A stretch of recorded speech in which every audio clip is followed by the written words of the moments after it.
FM.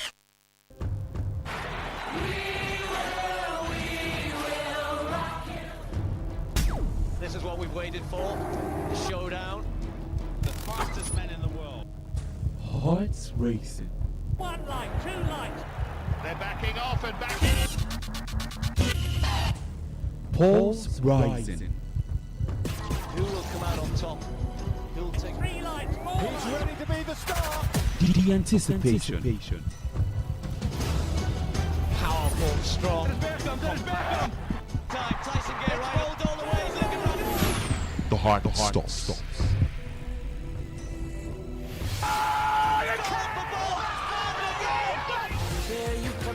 Catch the sports game on Sports Attack Mondays through Fridays 6:30 a.m. and Today's Sport Live 3 to 4 p.m. and also on the weekends 1 to 6 p.m. Only on your premium sports radio. Today 95.1 FM.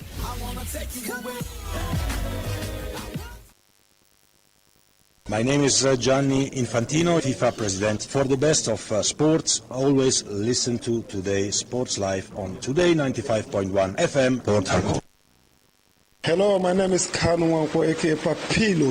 For the latest and trending sports stories, always listen to Today Sports Live on Today 95.1 FM, Port Harcourt.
for the side's poor performance. Now, reports have it that FSG is going to stick with the man going into next season. Do you buy into that thought, or Liverpool fans, do you think Arne Slot should be sacked? But by looks of things, you're stuck with him till next season.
Against Pep Guardiola's Manchester City in the English Premier League. Osas, will that continue this weekend? I think it may not continue this weekend. We've got times where the tides get to change. Something just tells me that maybe that game would not be ending negatively for Arsenal. The best that Arsenal could go out of that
We start off with our social media platforms where you can actually get to be a part of the sports crew here on Today 95.1 FM, and also our other shows. We are on YouTube Live at Today 951 FM, at Today 951 FM on YouTube. Facebook, we are Today 95.1 FM, at Today 95.1 FM. Instagram, we are at Today FM 951, at Today FM 951. On X, we are at Today 9FM 951 as well, at Today FM 951.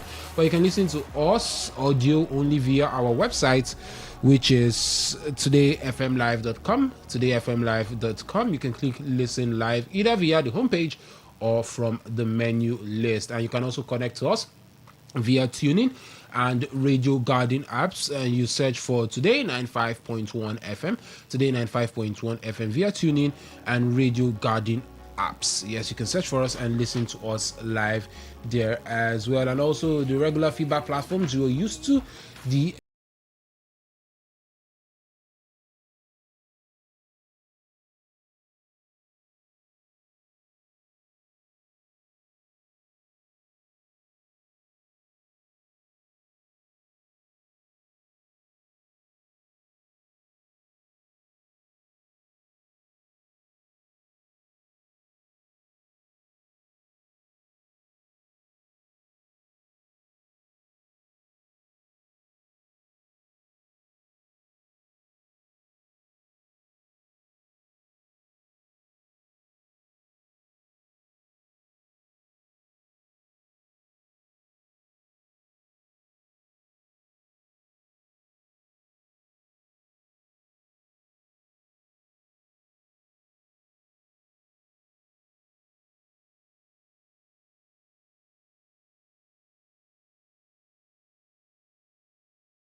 one of the best of his performances in that particular encounter. But when the deficit is huge, it's always going to be difficult for you to turn things around. You have to fight and fight through, and that was exactly what happened. But the officiating also, I won't want to point. I'm not going to point fingers at the officiating, but I think at this level, things should be done probably on grounds that are very fair enough, because I know every team that loses will definitely complain, but if you look at, I had to go back and look at some of the reasons for the complaints, and it looked like the officiating wasn't really centralized. There was a bit of a tilt because some infringements that would have required a card offense or probably a penalty, an infringement that will lead to a penalty, were overlooked when it had to do with Barcelona,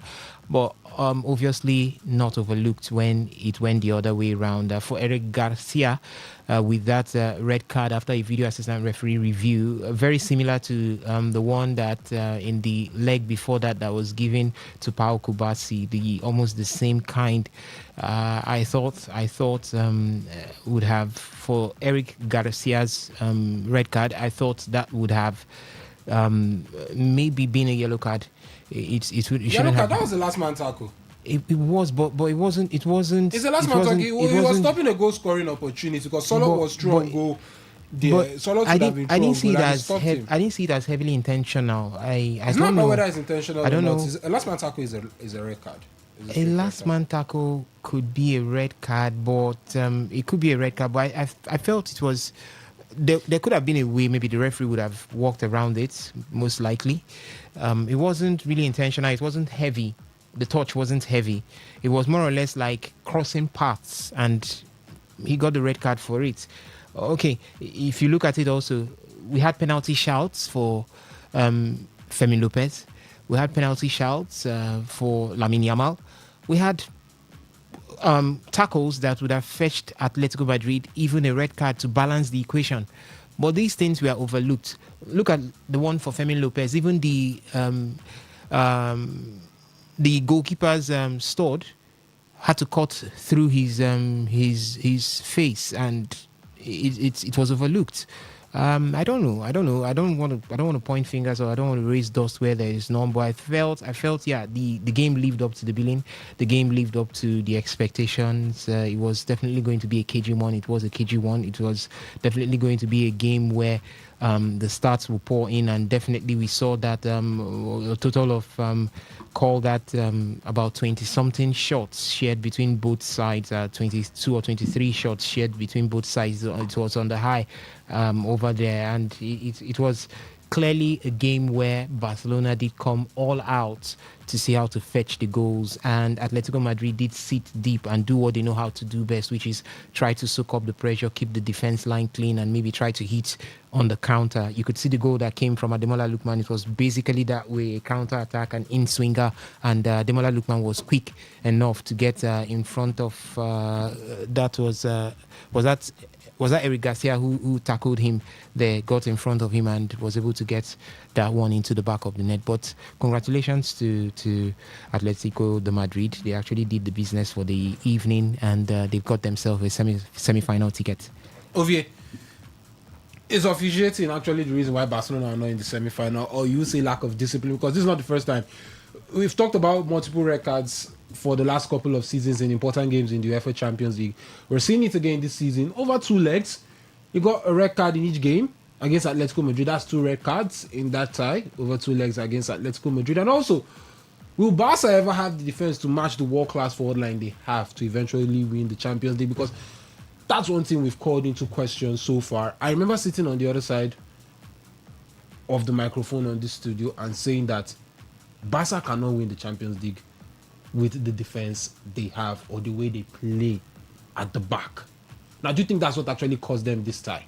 Or you feel, okay, like Rafinha was saying, refereeing was biased and that's what caused them the tie and all that stuff? I don't think it was about the refereeing issue or the back. Yes, they have problems at the back line, but I think they've shown that they can work on it due to matches. I just felt even Atletico Madrid were actually poor at some time. You have to look at the Copa del Rey, the first leg. Atletico Madrid took that 4-0. They're going over to Camp Nou. You expect it, even if Barca are still going to score, you expect it at least to still be a KG affair. But Barca were able to score 3 unreplied. They could have added one more and sent it to the extra time, and then who knows what might have happened. But they weren't able to get that one goal. You cannot say it was ref. You can't say it was the lack of discipline, because even Atletico Madrid struggled to get one goal at the Camp Nou. Now, fast forward to the Champions League, we had Atletico Madrid at the Metropolitano. Well, the first leg at the Metropolitano. The first leg was at Camp Nou. First leg was at Camp Nou, and beat them 3-0. Almost the same way it played out in the Copa del Rey. Atletico Madrid take the first leg unreplied, no goal scored against them, and this was even at the Camp Nou. Now I go to the Metropolitano, they had that same spark. They got the first goal within 5 minutes. They got the second goal immediately. They just needed to just add one more. They kept on pushing, they kept on piling the pressure, but Atletico Madrid were able to respond, and then they just overstepped, and Atletico Madrid punished them for that, because they needed to get the goal. Atletico Madrid knew they were going to punish them. They just needed to get a chance to punish them, and they did that. Good ball to Ademola Lookman. Man finished it off nicely. That one goal was just what they needed, and they held out the game for the remainder time or for the rest of the time that was left, and that's how they were able to hold the game. So I think when it came to a 2-leg game against Atletico Madrid, I think Atletico Madrid were just a more smarter and better team. Yes, Barca have to work on their defense. They have to work on their discipline. 2 back-to-back games, and you have a red card. I think if they didn't get a red card in the first leg, they might have been able to salvage something in the second leg, but they might have won the first leg, and then the second leg, that's red card. But then again, what could you see? It was the one-on-one situation. What came up to his mind was, okay, let me just get him down and for a free kick, because if it's a one-on-one situation, it's possible that he misses, it's possible that he gets a 50-50% chance. Likewise, also with the free kick, 50-50% chance. But as a defender, your instinct is always to stop the player from getting past you, and that was what he did. He tried to stop him from getting past him, and it resulted in a red card. So I don't really see that as a discipline issue. I would say that is just more of an something on instinct. It's the instinct, because I mean, let him pass, he scores or he misses. Let's say he scores. You still have a numerical advantage and you're in control of the game. You can set the primary spaces and you can score. They still have they still have some other chances even after going in the man down. They got have used to actually double their lead on the night and actually take that game to extra time at the end of the day. But they didn't. But you felt maybe with an extra man, they would have been able to have more chances than they did, because now you're dealing with one man less, or you're playing with one man less, and there are positions you could have occupied that you will not be able to occupy because you have one man less on the pitch. So now don't you think that could also play a major role in the fact that they weren't able to score the goal in that game? It did play a major role, knowing that they had one man down. They couldn't add more bodies into the attack, but Barca was still able to still throw bullets at them, and they were able to learn from the first leg when they had the man down and Atletico Madrid punished them. Even with the man down, they were still able to still hold their own against Atletico Madrid. They were still able to still hold their Atletico Madrid. I think, as I said, taking that man down last minute, I might have even done the same thing as well to try and stop him. He might have even dribbled past the goalkeeper, and who knows, might have even resulted in the goalkeeper even getting a red card, trying to foul him, and it might have gone into something was bringing in the second goalkeeper, bringing in a second goalkeeper and still taking out someone. So it could still have resulted in the same thing. So there are possible chances there. But the only chance he had was, okay, let me try and take it. If it's something soft, if he dives, they're going to look at it, they're going to review it, and then again, even if it goes as a free kick, let's see how it's still harder scoring a free kick than a one-on-one opportunity, where there are still many possibilities. So I think that's what came to his mind, and he took that chance, and that was what it resulted in. But there's going to be a lot for the Barca team to look at, or for the Barca board to look at. They have to look at when it comes to how they are going to finish the rest of the season. They've already got the Spanish La Liga to look at. They've already got the Spanish Super Cup, so at least that's one trophy in the bag. The La Liga is something that they just can't let slip from their hands at this point in time. Yes, they are 9 points clear of Real Madrid. Real Madrid don't look to be really strong or really entertaining at this point, so you can capitalize on that. But we saw Real Madrid, the people were saying still not the same Real Madrid. Scored 3 against Bayern Munich right there at the Allianz Stadium, and they put the sword to their throats there and really give them a run for their money. So Real Madrid is still possible to be an El Clasico. They can still do something. And we've seen the El Clasicos this season, especially after what happened last season. Real Madrid have really stepped up. So Barca have to work on their defense, because every time Barca are playing, I think when it comes to scoring goals, they are always conceding one goal or the other. Look at the last time they didn't concede in Spanish La Liga was against Rayo Vallecano. That's the last time they didn't concede. But yeah, almost every 5 matches they concede a goal, at least one goal. But they've been doing extremely well in the league. Next year they'll have lots to work on when it comes to the Champions League. But we hope then it's not too late. Okay, now, Sas, are you one of those that believe Rafinha's absence was a major issue for Barcelona over the 2 legs? And also Marcus Rashford, that man has not lived up to expectations, hasn't taken the chances since he came over to the Catalan club. Yeah, I think for Rafinha, very true, very true. You saw his absence earlier on in the season, prior to that period where they came to the Stamford Bridge and they lost by 3 goals to nil. Talking about Barcelona, and you could see clearly that without Rafinha, Barcelona looked very much empty on the flanks. Yeah, they looked very much without that usual bite in attack, and that's exactly what played out right here. In the midfield, yeah, Pedri was there to create most likely, but there is that agility Rafinha brings to the squad up front. There is that attacking bite, and his combination with the rest of the players, Lamine Yamal as well as Robert Lewandowski and Ferran Torres at some point definitely was one of the reasons why Barcelona was able to regain back dominance in the Spanish La Liga, and his absence was heavily felt. That's the reason why when I first heard that he picked up a knock from the international break, I was like, maybe this is where the season gets to end for Barcelona when it has to do with the UEFA Champions League. So, but I think Barca must see how to rejig that team to be able to see off games without or in the absence of certain players. For Marcus Rashford, he should have debuted for Rafinha hugely, but you know that Rashford still has his shortcomings. Over the 2 legs, he missed out on certain opportunities that probably he shouldn't have missed out. Being clinical is very essential in the heights of the competition like this. When the competition gets to this point, being very clinical, because chances may not come in their numbers, they come in 1 or 2, but make sure that you see them off is the most important thing right now for any club finding themselves in the quarters or the semis of the UEFA Champions League. And that is one thing Barca couldn't get from Marcus Rashford. A beautiful inclusion to the side. Yeah, he's very good on the flanks with the speed, the trickery at some point, but his finishing was poor, very poor. Yes, opportunities given to him were not properly utilized, and it all added up. And here, Barca is kicked out of the UEFA Champions League. But I think Barca should more or less try to. I think Hansi Flick this time should try to tinker the team to be able to play in the absence of certain players like Rafinha and Robert Lewandowski.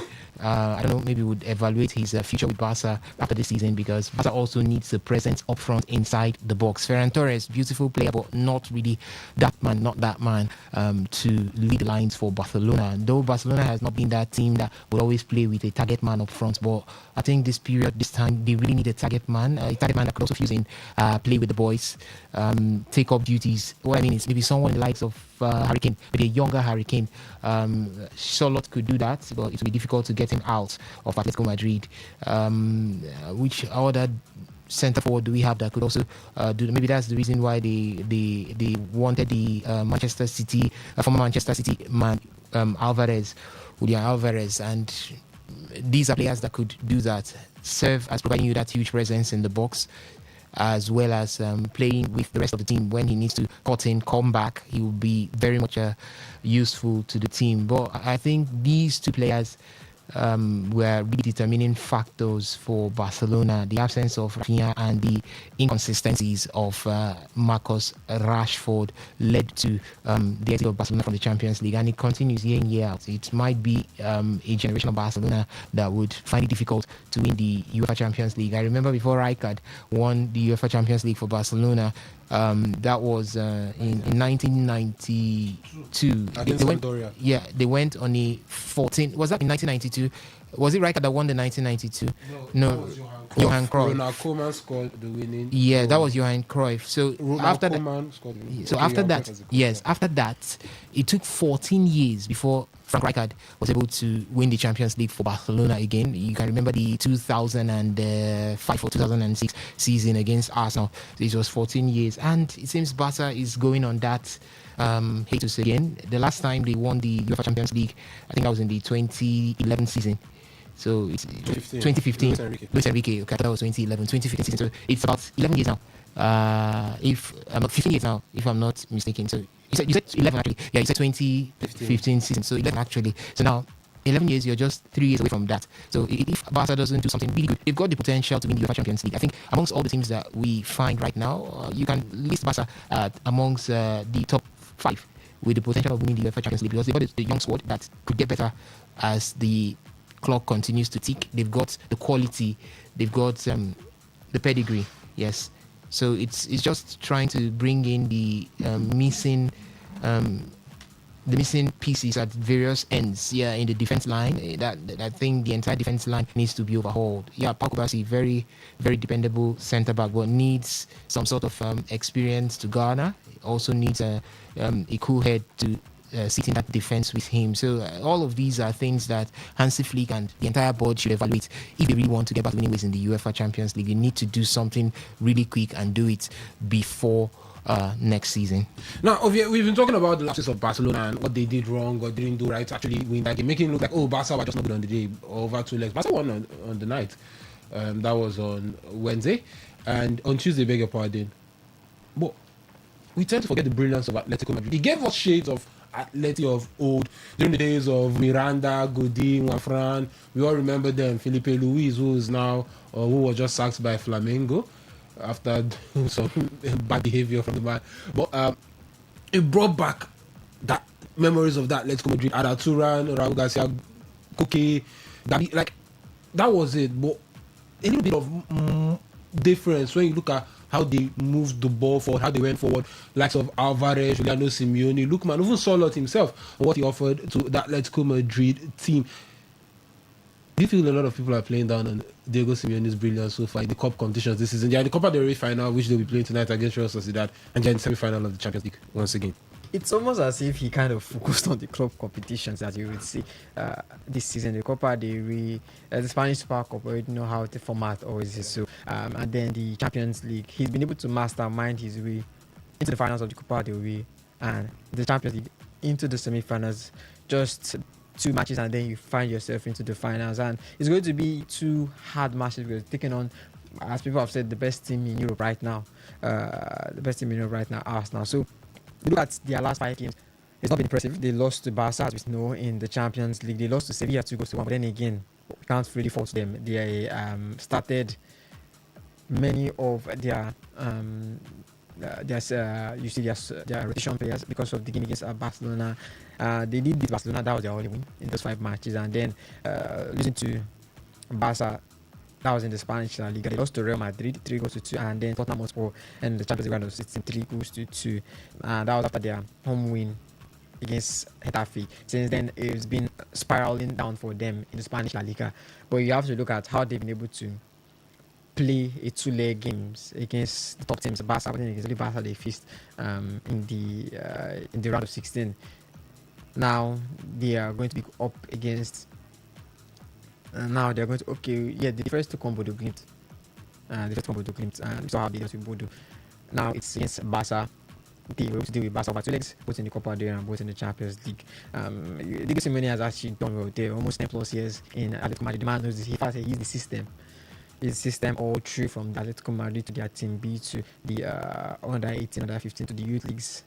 He's the system right in Atletico Madrid. So the man knows what he needs, he knows what he wants, and Adama Lookman has been a fantastic addition as well into that team. If you want to add to that, and the man has been able to find how to hold out and how to get those important when he needs them. You have to look at the Copa del Rey 4-0 win over Barcelona at the Camp Nou, and then going back at the Metropolitano, then going back to the Camp Nou, 3-0. They were able to hold Barca to make sure that they didn't get that one goal. And that's the thing about 2-leg ties. It's about finding a way to play the 2 legs and still get a win. It's about finding a way to win one of the legs and then going and finishing the job. That is how it is with 2-leg ties, and he's been able to mastermind his way. He's been able to find that he solved the problem. Next is Arsenal. Let's see what he can do. But I don't think people are really undermining his qualities or his abilities. When people said he's been very, very defensive this season, people said when it comes to attack, he's not really he's not really a powerhouse in attack. But I think the goals they've been able to score this season, I think people have already been shown that they can be very, very good when it comes to both being defensively or being in attack. They've scored the fourth most goals in the Spanish La Liga, 51 goals. The only people that best them are the people in the top four: Villarreal with 56, Real Madrid with 65, and Barcelona with 84. So when it comes to scoring goals, they are right there in equal. Likewise, to in the Champions League too as well. So they know how to score goals, they know how to attack, they know how to defend. It's a well balanced team, if I have to say. Okay, so Atletico Madrid, a well-balanced team, according to Ovie. Yes, they did defeat Barcelona 3-2 over 2 legs. And yeah, from the Wanda Metropolitano and the Camp Nou, let's head over to the Allianz Arena and the Santiago Bernabeu or SAS. Yeah, it was a night where another Spanish team said, what sort of officiating is this? Wasn't that a soft red card for Eduardo Camavinga? Someone says it's a second yellow card. So actually, it's a red card. So It's a red card. It's a second yellow card. Someone say you're used to getting the decisions these days, and so it's good some go other people's way at the end of the day. But that's not what I'm insinuating here at the end of the day. But I mean, you just have to have a lot of respect, and you have for Vincent Company and what he's done with that Bayern Munich team, and you also have to be in awe of what he's done with that forward line. Yeah, so much respect for Vincent Company. I don't know. I think All of you have eaten back your words, right? You've all eaten it. I don't know, but I would. No. I won't say I would eat my words. No, I would you want to need to. see Vincent Company I mean, take on. I want to see him take on a mid team. I want to see Vincent Company. Meet him how? I want to see Which Vincent team? I don't Company understand. in The man has beaten Atletico everybody. Madrid. I want to see Vincent Company in a team like He went all the way Sevilla. from Burnley to Bayern Munich. What did he And achieve he's- with Burnley apart from his exploits in the and championship? What is Scott Parker achieving with Burnley? So No, but I want to see how he can Jose Mourinho has held the high, he has held the mid range, he has held the low, and he has done it with each and every one has of them. Pep held the high, the mid range and the low? You've not brought it for him yet. No, but why are you doing? Why are the parameters different for Pep? And they are not the same for Vincent Company. I won't judge Pep because Pep had his time with the lows. The carry Now not that supposed to go. Is it no. Pep had his time with the lows. His Barcelona side were quite young. The side he took over from Frank Rijkaard. He had most of the A-list players out of that team. Ronaldinho wasn't there. Deco wasn't there. But I know you said they were young, but how? They were young and they ruled the world. I expect Victor Valdez was a well-experienced goalkeeper by then. he was well experienced. No, let's look at the heart of the team. Wait, no, let me start. Let's remember that team very well. Victor Valdez Okay. was a well-experienced goalkeeper Okay. by then. Carlos Puyol- Was Victor Valdez a starter in his national team? Casillas was Spain's national starting That's team what I'm for a saying. long Was time. he a starter? See, Could he rival Spain- Victor Valdez wait. rival? But he was Ike he Casillas? was the Champions League winning goalkeeper in 06. Period. That's all I want to know. That's all I want to hear about. It's as simple as that. Reina and Valdez couldn't start them because Ike Casillas was there. Okay. They were 3 world-class goalkeepers, but only one could start, and the best was Casillas, and he was starting. Carlos Puyol was there. Okay. Rafa Marquez was there. He had Serginho. Is it? No, Silvinho. Silvinho was there. Who was right back? Daniel Alves. Daniel Alves was still a young from Sevilla, a No, very wait, young. now come in. I'm mentioning everybody now. Okay. I'm mentioning everybody. Yaya Toure. I'm talking about the first season. These guys were young. Toure, These guys were young. Yaya Toure, Iniesta, Seydou Keita? and Iniesta and Xavi.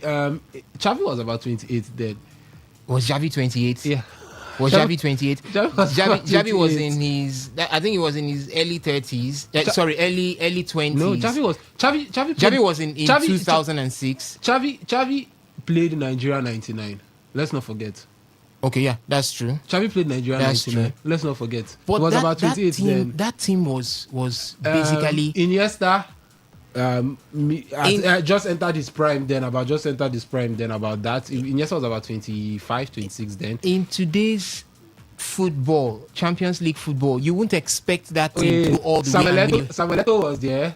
There was How there big was Lionel Samuel Messi. Eto'o? Was it not Huh? Mayoka? How big was he? Okay, yeah, he was big. He won the Champions League. Yeah, I won't forget with What Rijkaard. was I saying?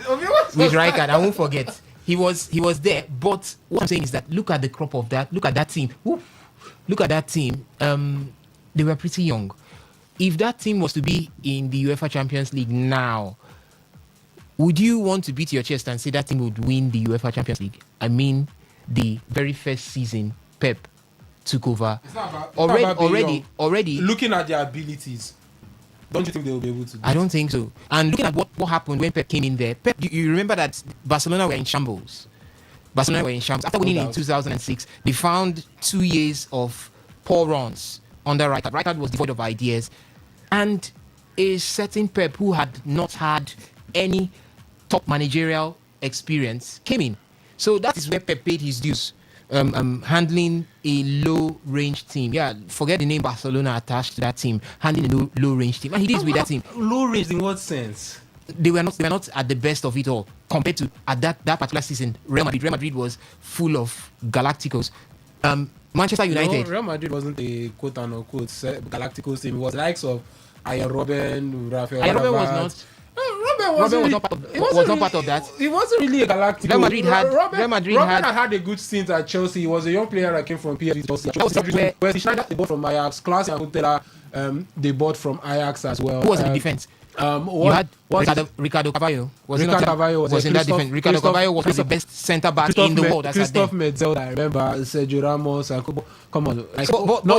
Where we saw the likes of Ronaldo, Kaká, Mesut Ozil, Khedira. No, that Real Madrid was not compared to that Real Madrid. Or could not be compared to that Real Madrid. But what I'm saying is that Barca were not at that level of top teams. Could you compare Barca with Manchester United? No. But Pep did the magic. So he's one man that could still handle a mid-range team. So I still want to see... And you look at where Vincent Kompany took over Bayern Munich, where they were coming from. Tuchel stole the league on the last day of the season. Tuchel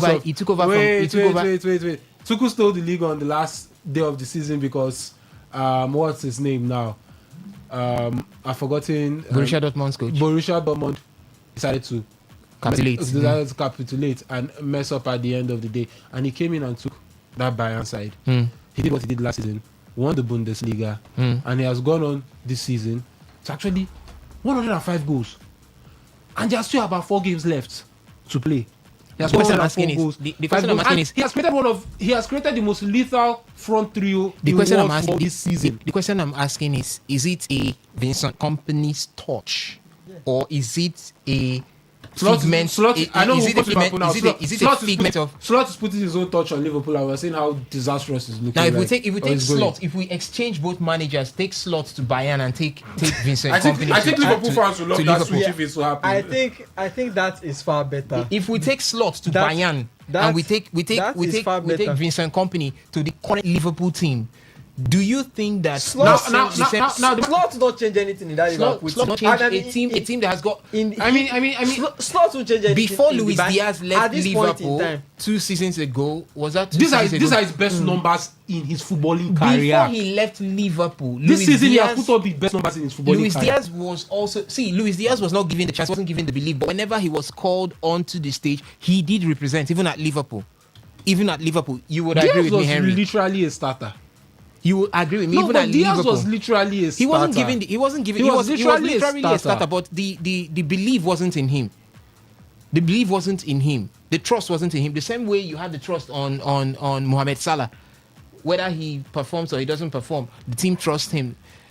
That wasn't the same situation for Luis Diaz. But Luis Diaz was one man that gave you the numbers whenever he stepped on that turf, whenever he stepped on that pitch. So that's for Luis Diaz. Harry Kane. Who would not have Harry Kane, or who would have Harry Kane at this period and not perform well? Who? That's the question. So I'm trying to look at it from this angle. You can practically say the same thing for Slot. Because who have Isak in their team and not perform well? Which Isak? Which of the Isak? The one that has been on the doctor's. The one that has been on the doctor's table for. Okay. I think we're going to find. Let's even leave Slot. Arbeloa and Alonso. They've had Vinicius. They've had Kylian Mbappe. Who finished second in the Ballon d'Or? Kylian Mbappe, who is the top 3 in the Ballon d'Or as well. Who has been in the top 3 in the Ballon d'Or as well in their team. Arbeloa's numbers are nothing close to Xabi Alonso's. And they're still struggling this season. So you don't want to give the man his credit? It's not as if I don't. One part of me wants to give him his credit, but I still want to see. I want to see Vincent Kompany come under pressure like what Arne Slot is under right now. I want to see him. How are you going to come under pressure? I want to see him Frank come is the under best that. manager I want to see him in come the under that German league. pressure. I don't I want to see understand. how he handles that team when it falls apart. Why you want to see? I want to see. I want to see what. You want me? You want to see? No. I want to see him. I want to That's see what him he's saying. You want to see come him fail. under Why? a situation You where want you to- have the likes why of you want Arne to see him Slot, fail? Liam Rosenau. Why you want to see him These fail? are some of Baba, the they do well. You want me to fail? Why? You are doing well with He's a team doing- he's with a doing team well that with was cut out of gold. Cut out You're of doing goal. well And in a Tuchel- league and Tuchel- where and you Tuchel are. could not win this thing. You're doing well in a league where you are the one-eyed man in the land of the blind. I said the same thing before, but this man has actually proved me wrong. We all know when Dortmund were catching up to them. Bayer Leverkusen Catching up to who? We're catching up to them. Who catching up to who now? Nobody has ever caught up to 5 points. Nobody has ever caught up to. There was a time it was 5 points. No. See, Dortmund forget and Bayern about Munich. the point. See, Bayern can go to sleep every season and wake up in the middle of the season and still go ahead and win the league. Some of the seasons you see the likes of Bayer Leverkusen, like we saw of recent, or maybe Borussia Dortmund, or sometimes maybe RB Leipzig will push for it. At the end of the day, they will fall apart. That cannot be compared to what Arne Slot goes through in the English. See, anybody who goes through the English Premier League. Maybe will you finally give Arne Slot his flowers after this? Now, every time Bayern has played Real Madrid over 2 legs in the Champions League, irrespective of the manager, Pep Guardiola, Carlo Ancelotti, call the big names that have been in the dugout for Bayern Munich, Louis van Gaal, Job Heynckes. None of those managers have been able to beat Madrid in both legs in a Champions League knockout tie. He did it. Whether it's a dead Madrid or I don't care. It's Real Madrid. It's Real Madrid. None of those sides. Okay, we talk about Madrid being dead. We saw what they did to Manchester City. We saw how they almost complete or did a comeback against. I don't think So, they would have done that to a Manchester City that we are seeing now. It's Madrid. It's the Champions League. You cannot rule that out. It's the same Man City we're seeing now. The only blip in the Man City we're seeing now is those the games against Real Madrid. That's the only blip we're seeing in the Man City we're seeing now. Maguire brought something different to Manchester City. I don't care. Man City were winning before then, and that blip happened against Madrid over the 2 legs, and they're out. Nobody cares about them. They are gone since the round of 16. But Company defeated the first Bayern Munich manager to win Madrid in the 2 legs of a Champions League tie. Mikel Arteta is he the first Arsenal manager in 140 years to get back-to-back qualification to the semi-final? That doesn't mean that his team supersedes the team of Arsene Wenger. Osas, let's go back to the match.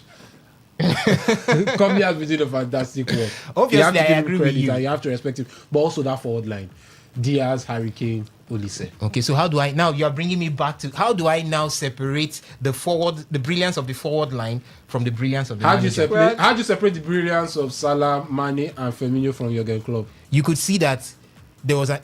It was Jurgen Klopp that brought them together. It was same thing with this Visa Company. He brought them together. The man wanted Luis Diaz and wanted Michael Olise, and he got them, and he's been able to work with them. Likewise, too, you have to look at different teams, different managers, and telling you the players they wanted.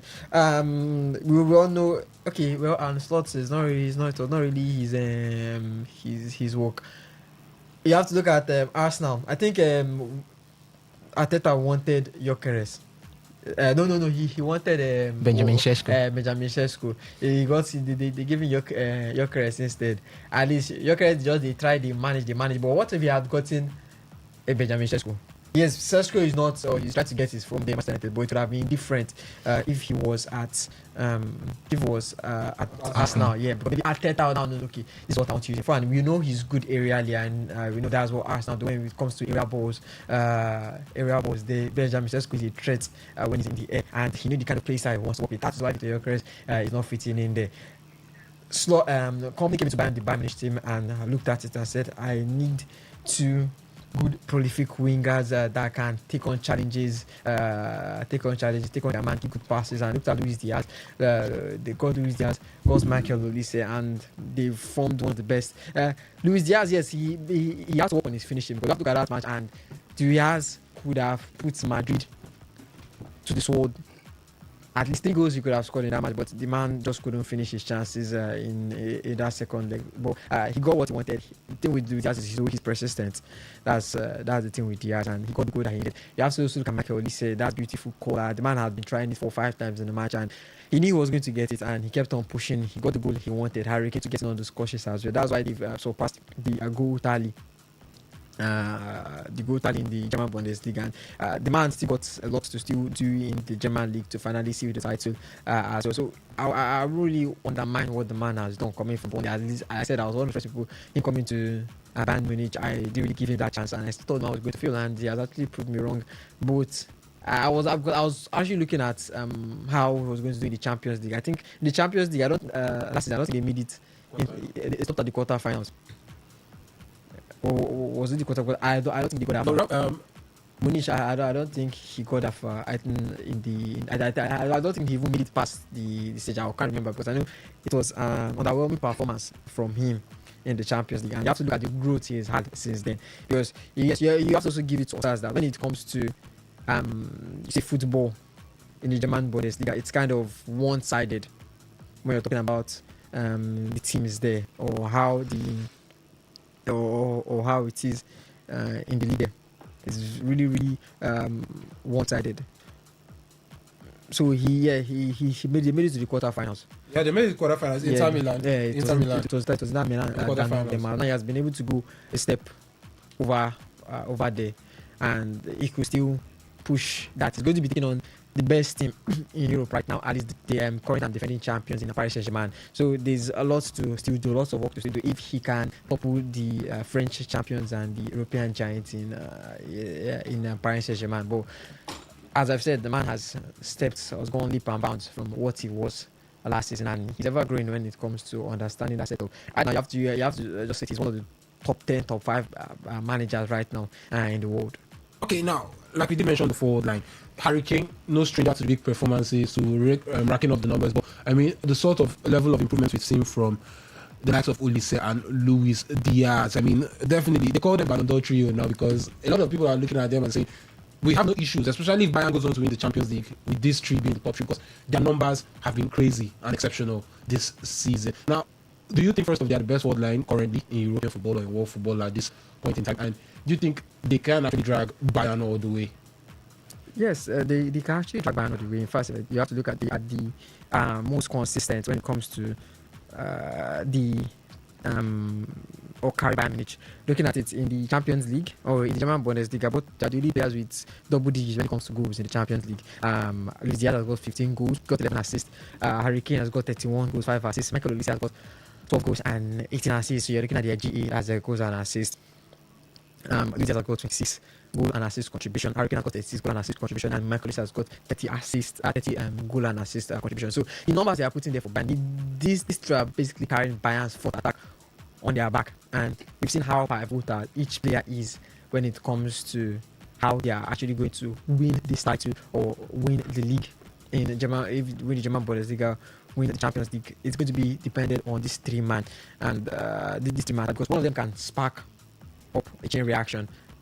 Luis Diaz gets the ball rolling and it becomes a snowballing from there. Harry Kane takes that spark. Michael Olise, every time the man is always sparking with that his nonchalant behavior and all, we saw how he's able to seamlessly move through the midfield and all, and that's just how it's going to be. This Bayern will live and die by this man for me.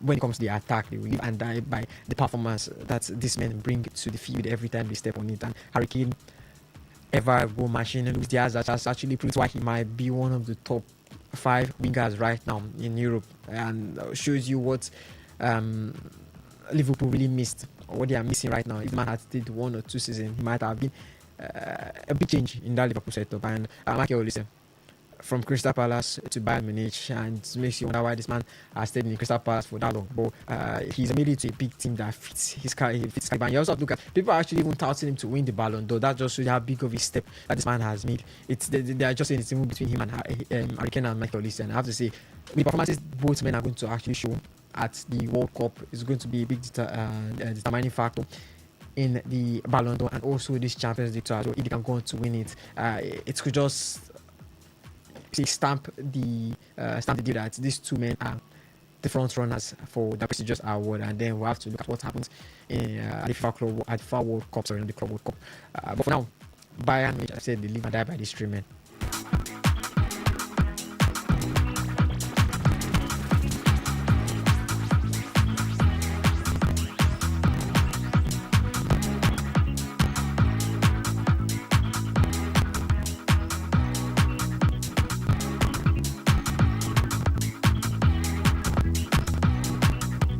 Now, Sas, let me come over to you. Still talking about Bayern Munich. I'm giving you something to feed off of now. A lot of people have still questioned that side's ability to manage games properly.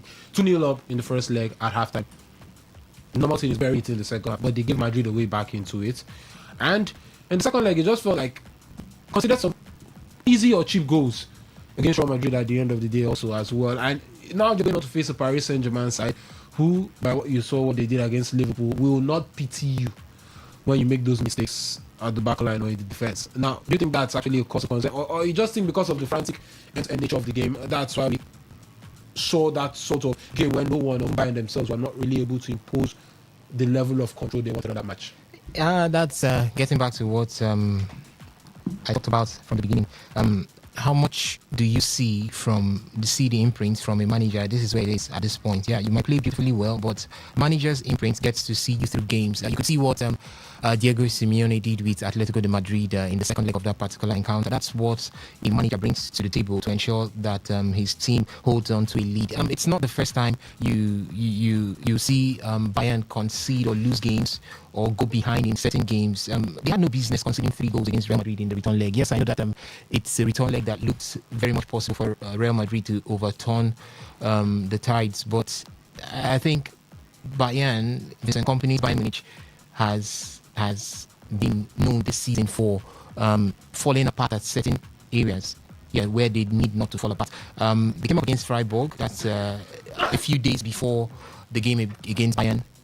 The game against Real Madrid at the Santiago Bernabeu, and they managed to win that game by 3-2. You could see that Freiburg went 2 goals ahead in that particular encounter, and Freiburg are not in the best of forms to have taken Bayern to the cleaners before Bayern was able to turn around the situation at that point. What if they did come up against an RB Leipzig at that point? They would have lost that game. We've also seen certain games in through this season where Bayern had let in easy goals. Eintracht Frankfurt is one of those. Sometime in February, we saw that one. Hamburger SV. Also, these are games that we know Bayern to see off without a flex of the muzzle or without a drop of sweat. Yeah, but at some point, Vincent Kompany and his Bayern side have been found wanting. They are easily opened up at certain points, and they bow hugely to pressure when it comes really hard at them from the flank. So it's one thing that Vincent Kompany needs to look out for at this point. He has got quality within his side to be able to hold on to leads. It's not as if he's in a situation where Barcelona is in right now, where they find it pretty very difficult with the defense line.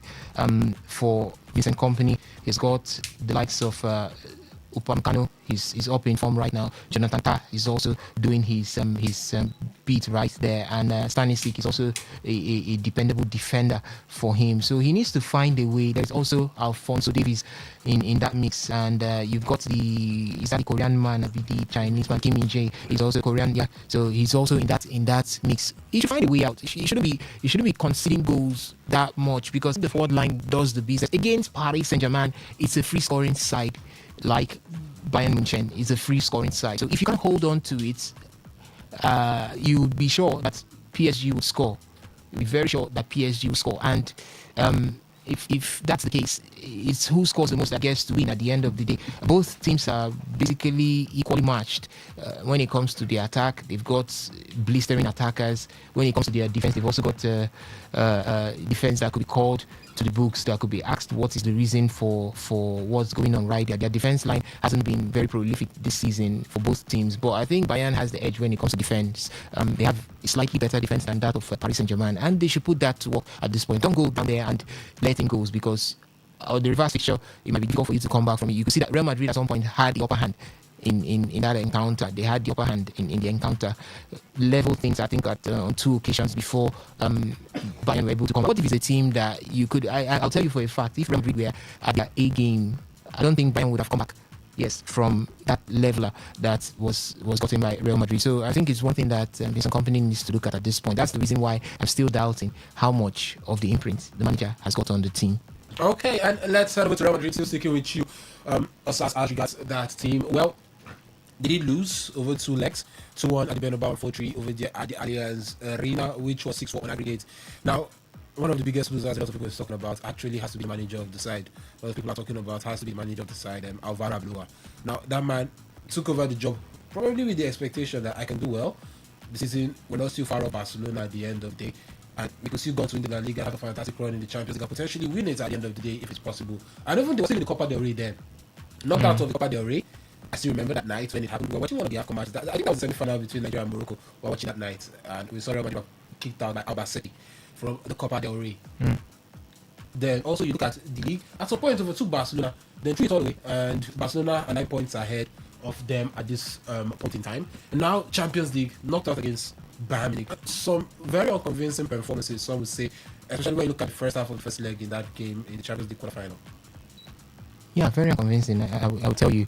Was I expecting anything less? No. Or anything more? No. Abelua he just came to take over from Xabi Alonso. You don't change two managers within the season this way. And more or less, you're changing two managers and you're bringing in a manager who has not got the experience at this big stage. Now, if you're taking out Xabi Alonso and you're bringing in a Jose Mourinho, you're bringing in a Carlo Ancelotti in his days, you're bringing in a who else would I call in that mix? Let's say you're even bringing in someone like former Liverpool coach Jurgen Klopp. Maybe these are managers that have got experience, know where to start from when changes have been thrown at them. But for Abelua, not really the kind of manager that should have come in at this point. He will find it difficult to stabilize. He's not a manager that has got control over the ego. Remember that was one of the reasons why Xabi Alonso was also let go from Real Madrid. There was some sort of ego problems right there. Real Madrid is one team that has got ego issues, no thanks to the fact that they've got the galaxy of stars within that setup, and it's always very difficult for you to control that. You could see the 100% beauty that was done by Carlo Ancelotti in controlling the ego of the players right there. It could turn out to be detrimental at some point. So, but you could see Fabelua in La Liga against just one draw and 3 losses, and you look at it and you say, is that really, really bad? Yeah, it is for a standard of Real Madrid. It's one thing that I know I may not have to blame him for now because of the situation he found himself. The situation that that surrounded his taking over at Real Madrid. But I think for a team like Real Madrid, you need to hit the ground running immediately. I don't know if the Real Madrid setup would want to throw their weight behind Abelua for the incoming season, but that might not be the case at this point. He hasn't really covered himself in glory. Talking about Alvaro Abelua right there. So it's still Real Madrid seeking for a manager that could come in and maybe handle things the way it's supposed to be. The team Real Madrid should not be going through a season without a trophy. It's quite clear. Albacete knocking them out, right? Yeah, knocking them out of the Copa del Rey was not expected at all. Who knocked Barcelona out? It was Atletico Madrid. At least the quality is there. But for Albacete, not looking like a team that should have knocked Real Madrid out of the Copa del Rey. It looked like Abelua had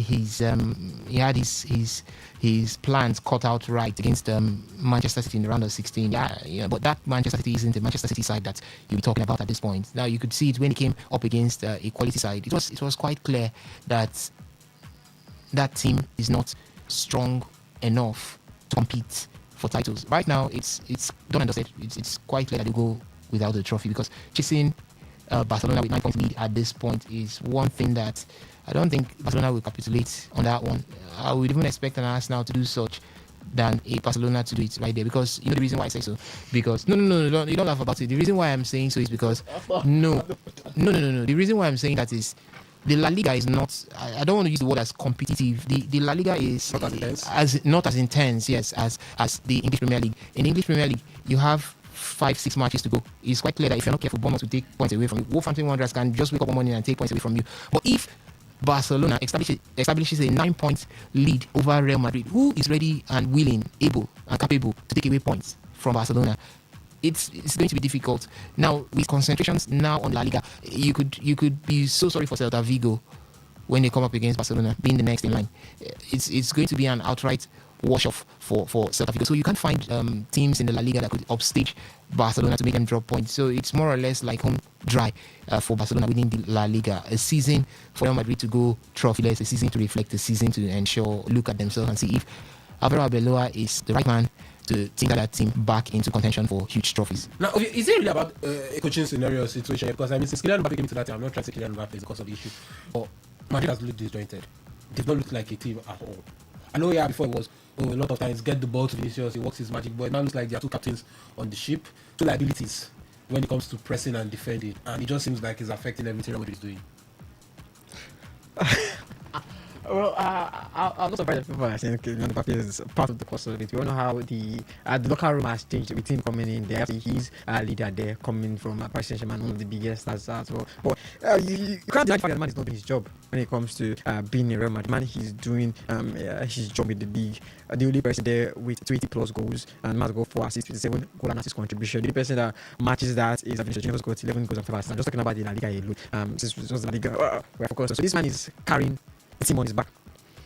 Where are the rest when it comes to pointing those goals, when it comes to pointing those assists? The only person with the most assists in that team is Federico Valverde, who's got 7 assists, but Aragula, who's got 8 assists in the league. So the man is basically carrying the team on his back at this point in time. But it's a coaching issue at this point. It's a coaching issue. I think with Xabi Alonso then, it was not a coaching issue because the man was working it well. What's wrong with Xabi Alonso's regime was he had friction with the players, could not control the locker room. But I think on the pitch, the man was able to deliver results on the pitch. That was the issue with Xabi Alonso, and we saw how that was what caused the man to actually lead the team. Abiola, there's no how he's going to be able to command respect from these guys. We've seen the way they act, we've seen how the locker room is, and the players might have very complaining with Kylian Mbappe, Vinicius Junior. We have to look at. Why can't he command the respect? He's a La Decima winner. He's won 2 European Championships and a World Cup with Spain. See, I think he's soft. You want to say, and we have to admit that we're getting out of that era where we had the Jose Mourinho,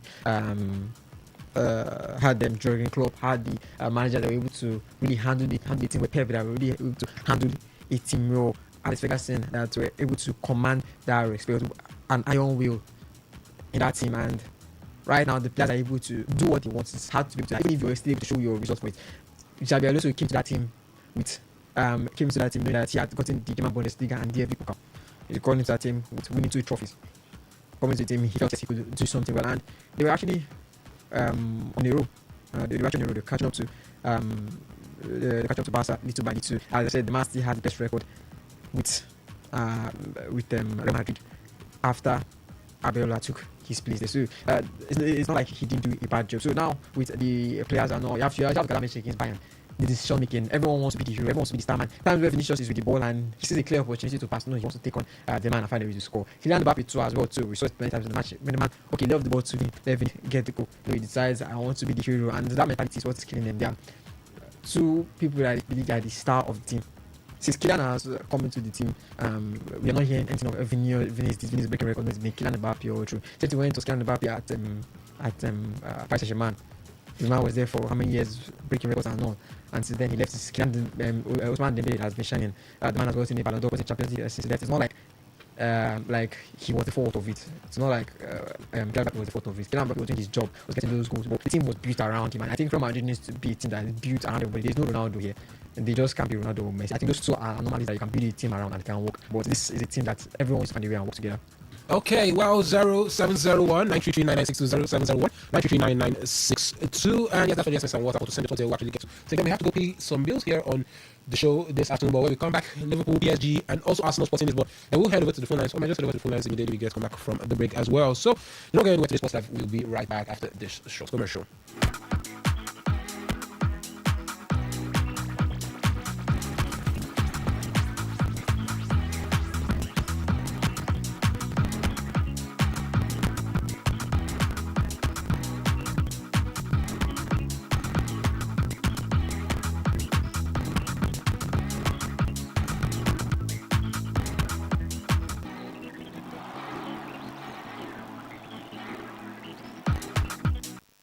La Bank Events presents Jokes and Theatre with Angel the Laugh. Yes, world record holder.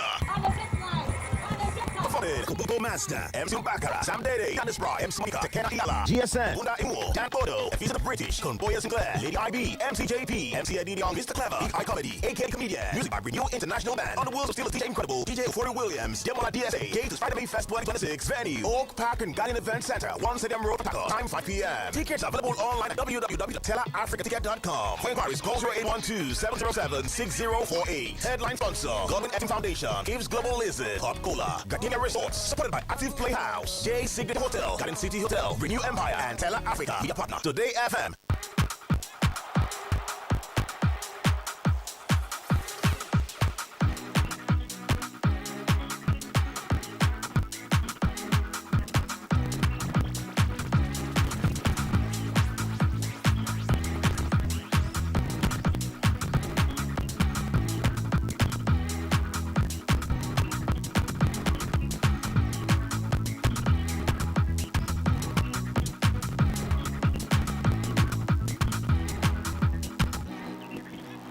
My name is Gianni Infantino, FIFA President. For the best of sports, always listen to Today Sports Live on Today 95.1 FM.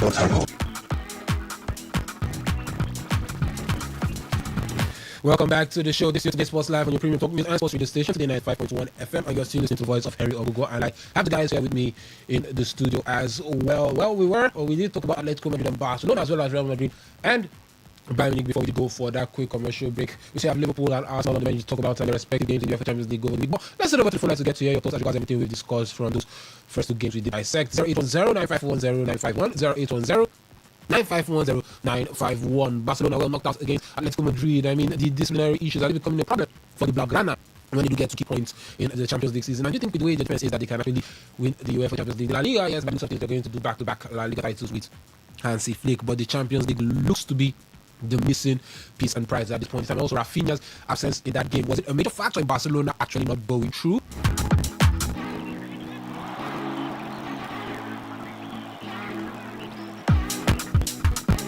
And also, let's not forget about Marcus Rashford, the man who came in or stepped in to replace Rafinha. A lot of United fans or Barcelona fans, beg your pardon, have raised a lot of question marks over the man's performances and inability to actually take his chances when he has been given the chance to. And reports have it Barcelona have actually told the man that we will not be signing you even if Manchester United reduce the fee. Barcelona fans want to see the man leave the club. And also, let's see, super performance or you say display from Diego Simeone and his side, or you think it was horrible football at the end of the day? Also, your thoughts on Bayern Munich and Real Madrid at the end of the day as well.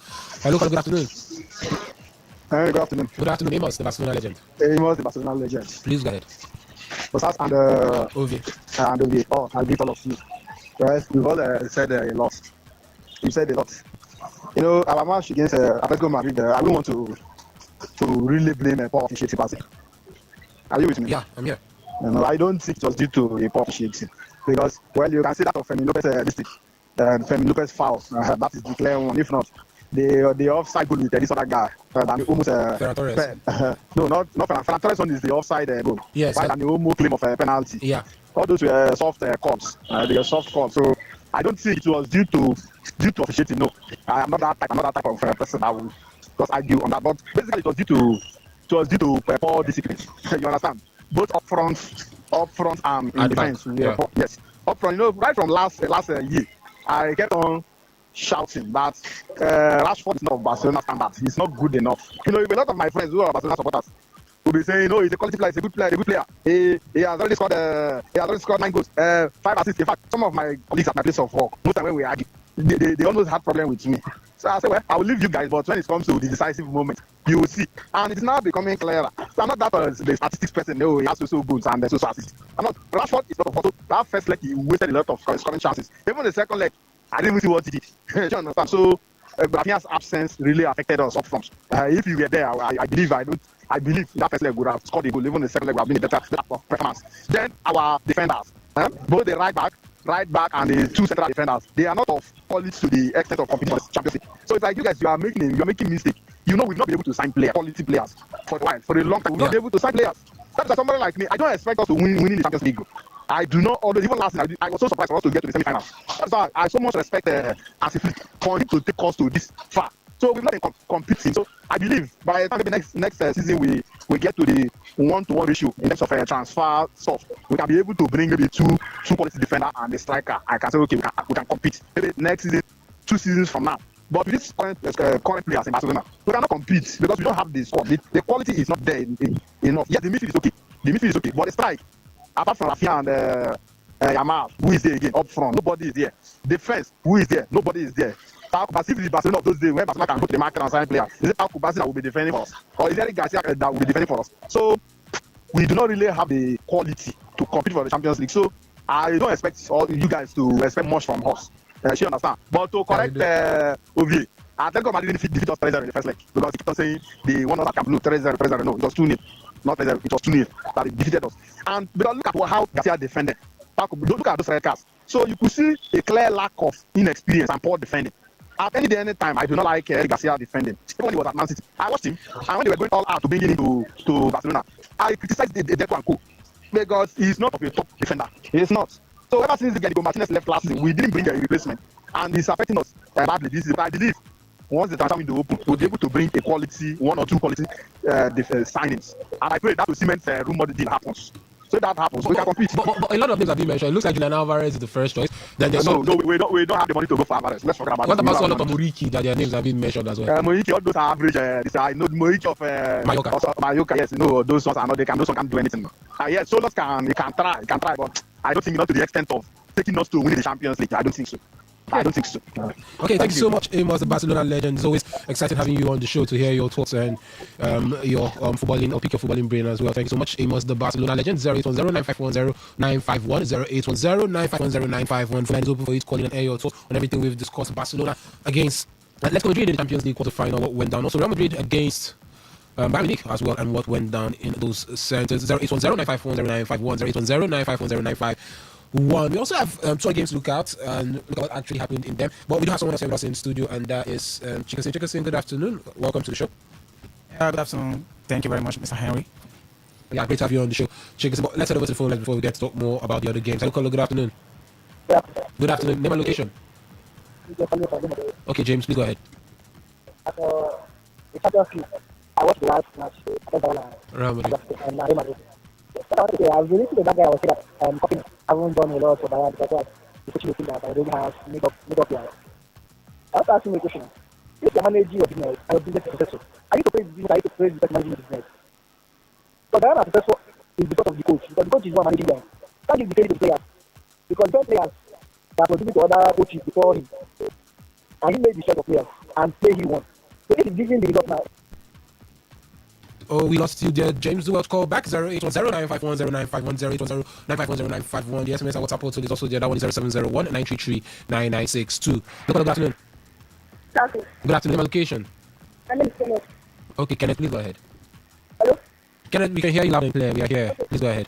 Barcelona and Madrid. Barcelona was robbed in match. That's what they did. So Barca was robbed. You're one of those that believe Barca was robbed. Barca was robbed. So for the outside goal, they were robbed, but that was not actually offside. So it wasn't offside. Yes, okay, thank you so much, Kenneth, for your thoughts. Yeah, Kenneth believes Barcelona was robbed or they were robbed. Now, do you think that is the case? Let's head over to the SMS and WhatsApp portal, but you can keep the calls coming in the SMS portal. This one says, I'm happy that demigod of sports has acknowledged that Rashford is not good enough. After accusing Man United of frustrating him, Barca gave him opportunity, he failed. That's a proof that Man U was right in letting him and others, example Sancho and Anthony, go. Man United should not bring him back. He is not good enough. And that's from Pastor Clement with that one from the SMS portal.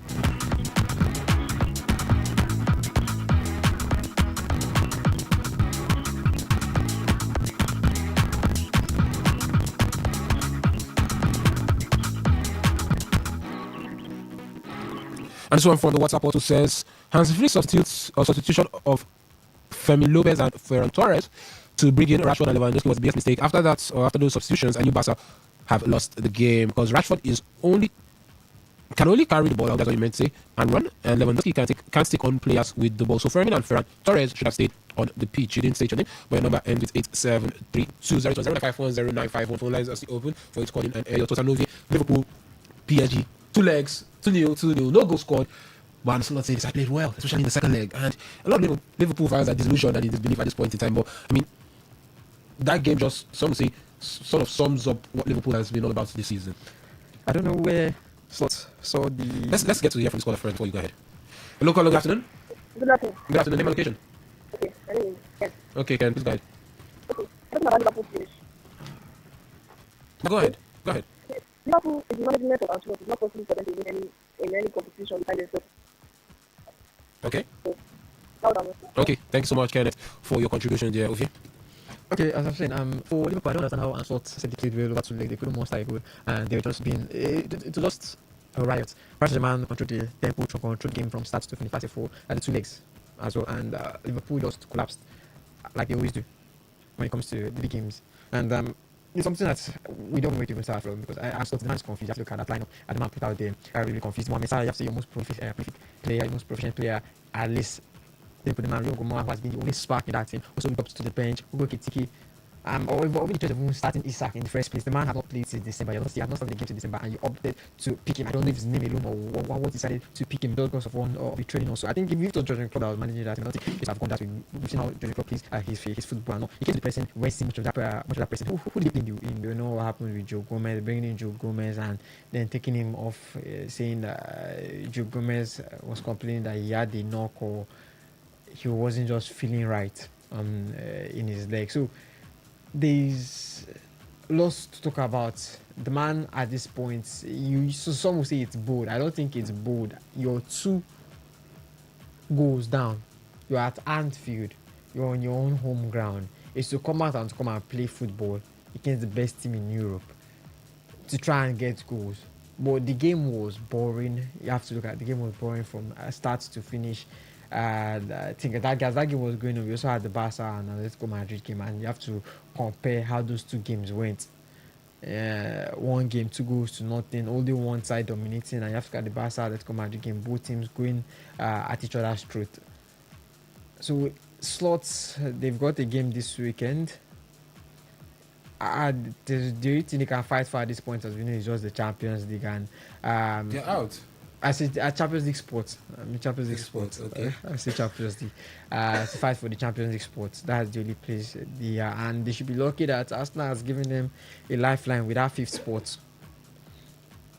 So they can look into that and see how they can work with that. But for Liverpool and for Arne Slot, I don't know if this partnership or this marriage should work into next season, because we've already seen that this season the man has got all the stars, and it's not like it's even okay they are not playing well, or it's just from or they are riddled with injuries.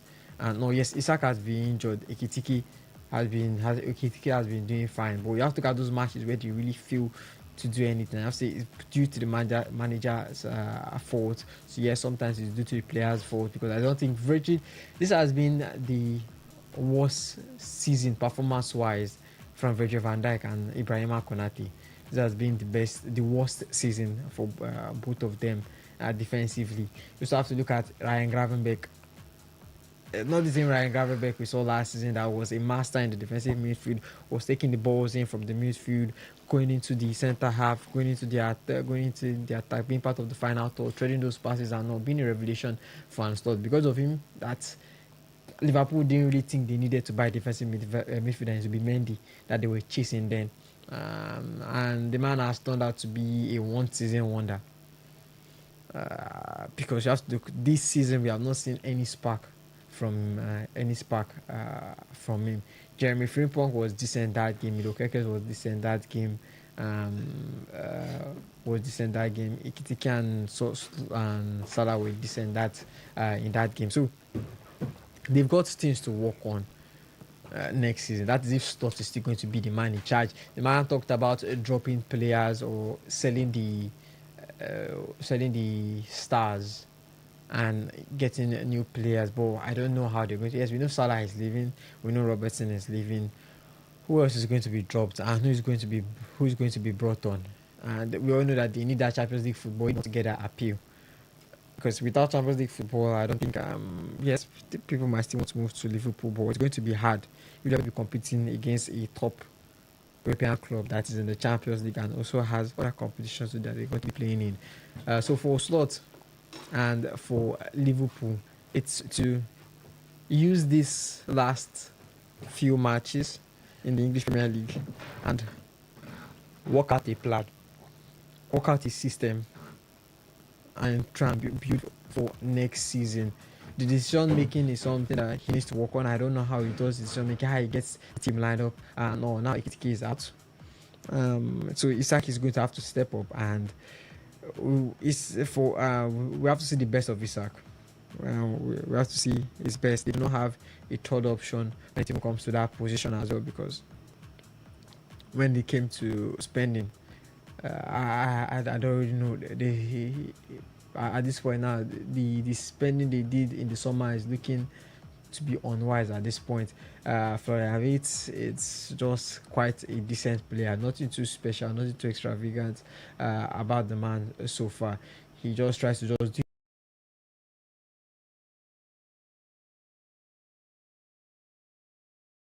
his best every time he's on the pitch, and I think that's the whole problem when it comes to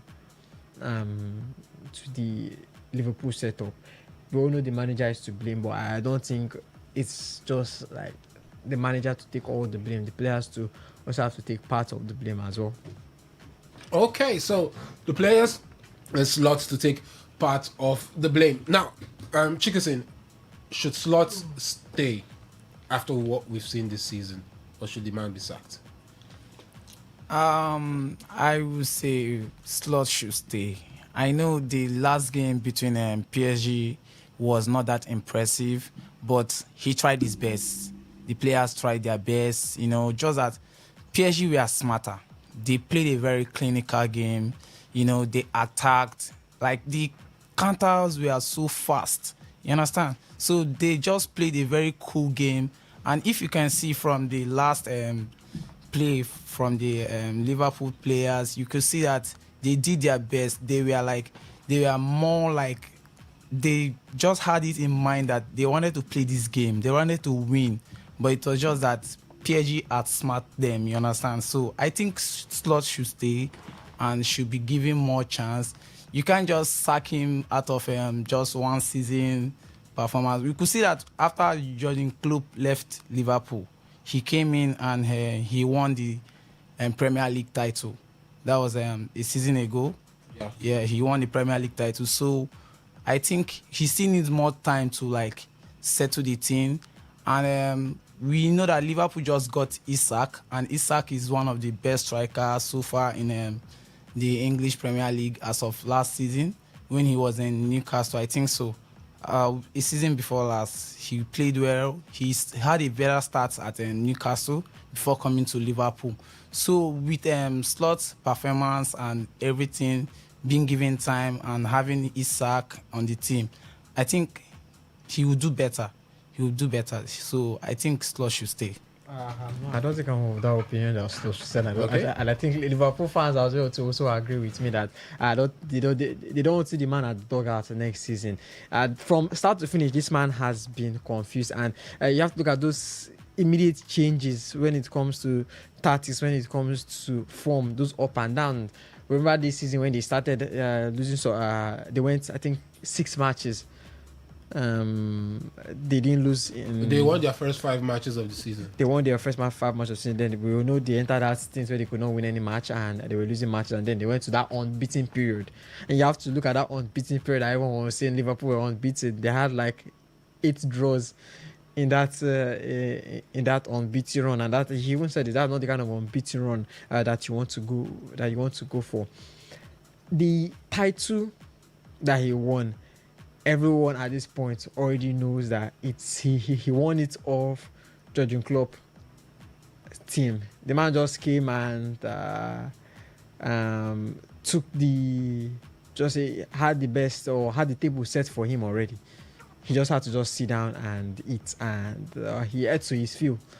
He had to say the man ate to his fill, and also it was just the same game plan, because he came to that team. He didn't really change. He didn't even change much. The only thing he brought on was Ryan Gravenberch. That was the only thing that he brought on into that team. That was Ryan Gravenberch. Even Ryan Gravenberch, I don't know what entered into him that season, and he just turned into one of the best defensive. People were always saying one of the best defensive midfielders in the English Premier League. People were touting him to win the Premier League Player of the Year award at the end of the season. So where have all those players gone? Where has the Slot gone? And we've seen in games where when Slot doesn't know what to do, he reverts back to the old structure and he wins games there. We've seen when he does that and everything works out fine for him. The players already understand that. Yes, we know it's going to take time to do that, but when you're not getting results, that's what you do. You go back to the old structure and you get results with it. Because at the end of the day, in football, as well as a manager, there's only one thing that matters in results. You're not getting those results, you don't really care what you're doing with the decisions you're making. As long as you're getting those results, people won't really say anything. Yes, you're playing bad, your football is not interesting, your football isn't sweet, but we're getting 3 points. We're sitting comfortably in qualification for Champions League place. But right now, they are not. They don't have that confidence. Even watching the match too with some Liverpool fans when they were appealing for a penalty, they were like, there was no. I heard some Liverpool fans. There wasn't need for a penalty because Salah was still going to miss it. The man had just. I think he missed His last two. Yeah, he missed his last two. So there isn't confidence in the team. There's no confidence among the fans. That team has hit rock bottom, both when it comes to staff administration, in the locker room, in the stands with the fans. There is no confidence. Confidence needs to be brought back into that team. Life needs to be brought back into that team. And the only man that can do that is Ancelotti. And he has already feel that doing that, at least he can still give them the chance that we can qualify for the Champions League next season. This season, sorry.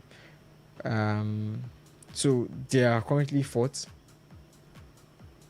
Fourth, I say fifth. They're currently fifth.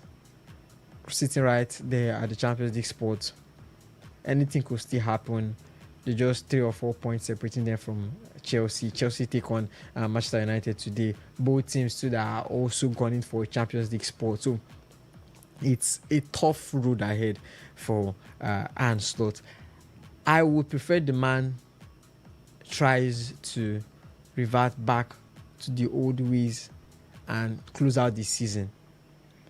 I think that would be the best choice, because if he comes up with more experiments at this crucial point, Liverpool are going to be dropping crucial points when they need to be stable at this point. And that's what they need, stability. They don't need anything flashy. They don't need Florian Wirtz dropping 5-6 assists in one match. They don't need Isak scoring a howler. They don't need. They just need stability. They need everyone playing consistent, good football.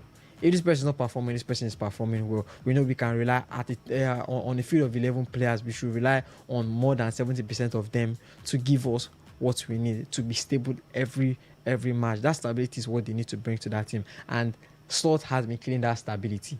So unless he can bring in a formation, he can bring in a tactic, and bring in a game plan, or allow them to sustain that stability at the end of the season, Liverpool are going to be sinking down below where they should be, and that is on a Champions League spot. I don't know where it's going to be. If they can climb up to fourth, if they can remain in fifth. Okay, so but let me come over to you, or back to you, Chikese. Now let's look at Paris Saint-Germain also at the end of the day.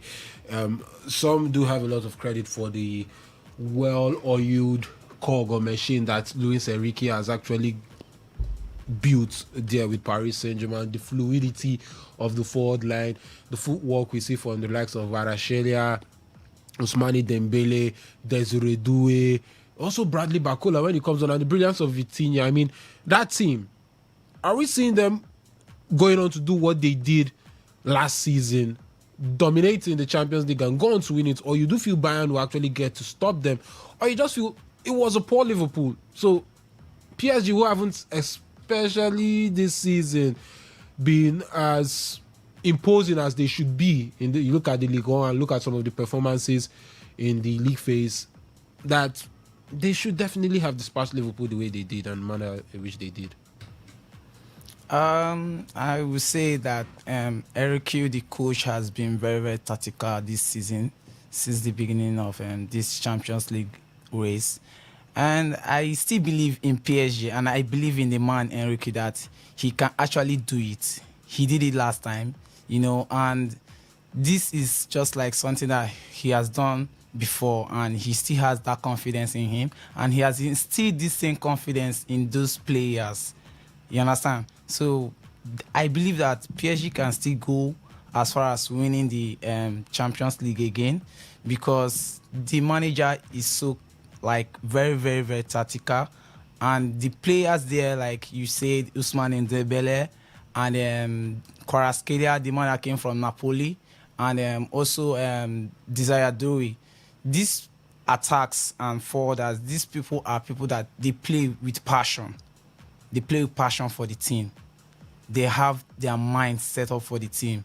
They have a goal to to reach. But the way they dispatched Liverpool, it was so funny. But Liverpool tried their best. A credit to them. But this team is very smarter. They are very, very smart. They can just go as low as if they don't know what they are doing. But when it comes to a very, very serious game, you see them play with passion. They are so confident. They have this thing in their mind that they want to win. They're always playing to win. And you can see that they are ready to win at all time. Okay, so Liverpool are out, Paris Saint-Germain through to the semi-final of the UEFA Champions League. Let's go over to Arsenal, Olivier, and some would term the unconvincing display which we saw over 2 legs against Sporting Lisbon. 1-0 on aggregate, 1-0 over in Portugal, 0-0 at the Emirates Stadium, and it just feels like this Arsenal team have found the wrong time or picked the wrong time in the season to have a dip in form. It's so funny. I was talking about this with the guys when I was with something when I was on my corner. I said, Harry said this during the start of the season at some point. Sustainability. How are they going to be consistent with this style of play? And we've seen they can't. It's just impossible to be consistent with this style of play. The last 5 games, they won 1, they drew 1, they lost 3. And not like any of those games were really interesting to watch from Arsenal, from an Arsenal fan point of view. You look at the game against City, they lost 2-0. Nothing from Arsenal. They were looking for corners, even though they had most of the corners, they could not do anything with it. Southampton too as well. How did they score that goal? From a set piece. Penalty. Vitor Yokeres took that. But when it came to being creative, nothing to show for it. The game against Sporting too as well. Really boring, lackluster match from start to finish. Nothing to show for it. Then you go from Kai Havertz, and you have to see the real savior in that game was David Raya. If Sporting had scored the amount of goals we expected them to, then who knows, the second leg might not have turned out how it was. The next game was against then they had Sporting again at home. They had Southampton too as well too at a point in the Premier League for them. They lost those 2 games, 2-1. The match against Sporting, they played goalless, and you have to look at that match, because likewise when that match was going, I think we had the Bayern and Madrid match, and you put those 2 matches side by side, you look at the stark difference between the 2 teams and the way they played, and it was not something you want to be proud of as an Arsenal fan. And Arsenal fans came out. I saw the whole social media. They can't be playing like this. Yes, I know. I'm on the fact that if they're getting results, I don't mind, but they are not getting results. So if you're not getting results, you have to change it. But can they change it at this point? That's it. They can't, because they've already started. They are well too deep into the season to start thinking of it's time for a change. They are this close to the Premier League title, and they are this close to the Champions League title. So for them, there's really a chance that they can get those. And what I really want to talk about is the excuses they've been giving. The only excuse they've given is Bukayo Saka injured, Martin Odegaard injured, but it's still the same team that come out to say they've still got that squad depth to cover it up. And you have to say, really, Madueke has been a better player this season than Bukayo Saka. So what is Bukayo Saka being injured? Bukayo Saka coming back has not really done anything to the team, but Madueke has actually performed better than him this season. Martin Odegaard in the team, even when he was even in the team, he still didn't have any difference. They've got easy depth to replace him. They've got that squad depth to replace him. So yes, you look at those, and those are really the only injury issues that they've got when you look at starting players or players that will make a big impact. What about the rest? What about Vitor Yokeres? What about Gabriel Jesus? What about Martinelli? What about Leandro Trossard? What about the other guys in the team? What's happening to the squad?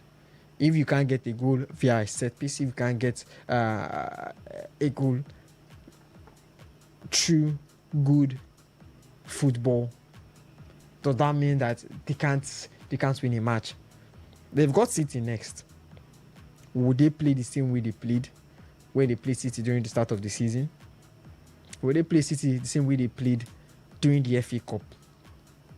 Because that draw against Sporting, and you have to look at, yes, we know they've got a bad record when it comes to April games. We've got a bad record. There's only once they've won during an April season for the last 2 or 3 seasons, and that's against Sporting. And it could have turned out differently. Either way, they've got Manchester City, they've got Newcastle. I remember 7-8 matches ago when they were taking the likes of Leverkusen and Brighton and they were winning. We said, okay, if it came to Newcastle and the rest, they would be able to muster or they would be able to get those wins. They take on City away at the Etihad. If it's at the Emirates now, you can't really trust them. They're taking on Newcastle. Then they have 2 games home and away against Atletico Madrid. People are saying haram football, but for me, I think Atletico Madrid are a much more better side when it comes to playing football. They could play them, and we saw the tactical ingenuity from Diego Simeone in that match against Hansi Flick. The man knew what he wanted and was able to bait them. Because I look at that red card, it was baiting. The man knew how to set up his players. The attackers knew when to run in, how to catch them off the highline. We didn't see many offsides in that match. Why? Because they were able to read those offside trap. They were able to read the highline well. You're coming to come up if you don't want to play is it Diego Simeone you want to play defensive football against? You want to pack the boss against? It's not going to work. It's not going to work because he understands that kind of play style. And when it comes to the set pieces as well, too, he knows how to defend those set pieces. How will Arteta sustain Arsenal for this stretch? And we are going to see it from tomorrow. I think tomorrow is going to define how Arsenal play the rest of the season. Tomorrow is going to define how Arsenal are going to either bottle the league or win the league. It's not about if they beat City. It's about how they play City. The mindset they bring to that game against City. That is going to determine how they play the rest of their campaign, both against Atletico Madrid, both in the Champions League and both in the English Premier League. They are knocked out of 2 trophies when we were talking about a quadruple. Well, I don't know why people are saying they were in a quadruple and we're going to talk about them being in a quadruple. You're talking about possibly the best team in the world. There's no one going to talk about the best team and they're possibly winning 4 trophies. It's not going to make sense. There's nothing like putting them in a sport. We're not putting them in a sport. They are in that sport. So, how are they going to sustain? That is the question that I have in mind. Tough competitions next, tough opponent next. The mindset of that team, is it in the right place? The mindset of the players, is it in the right place? We saw what happened before the Bournemouth match with I don't even know if the pep talks I've been talking, because Arsenal fans as well too are frustrated. They know they just need to just get those results, but they know it's hard to get those results because they can't even trust in their team to get them those results. It was all working fine with the set piece, and I'm of the opinion that there's nothing wrong with getting goals through set piece. And I've said this start of the season. I've said, for me, the end justifies the mean. How you end does not really matter, but you're already looking at it now. It does not look as if it's going to end well for them. You have to look at their past.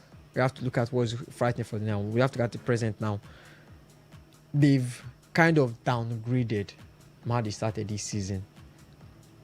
We all know with the set pieces and all, and the open play and everything. And right now, it looks as if they're running out of options. And teams are getting more options to play against Arsenal. Teams are getting more chances. Teams are finding ways to walk around them, and they know, okay, we can't get them from there and hit them from the side.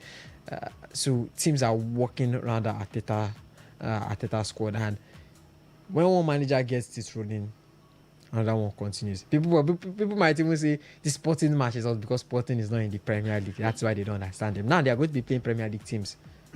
What about the Premier teams that already understand them? They've learned their lessons from the first matches. They're beginning to the second matches against Arsenal. They know what to expect from Arsenal. You can also give it to Atletico Madrid.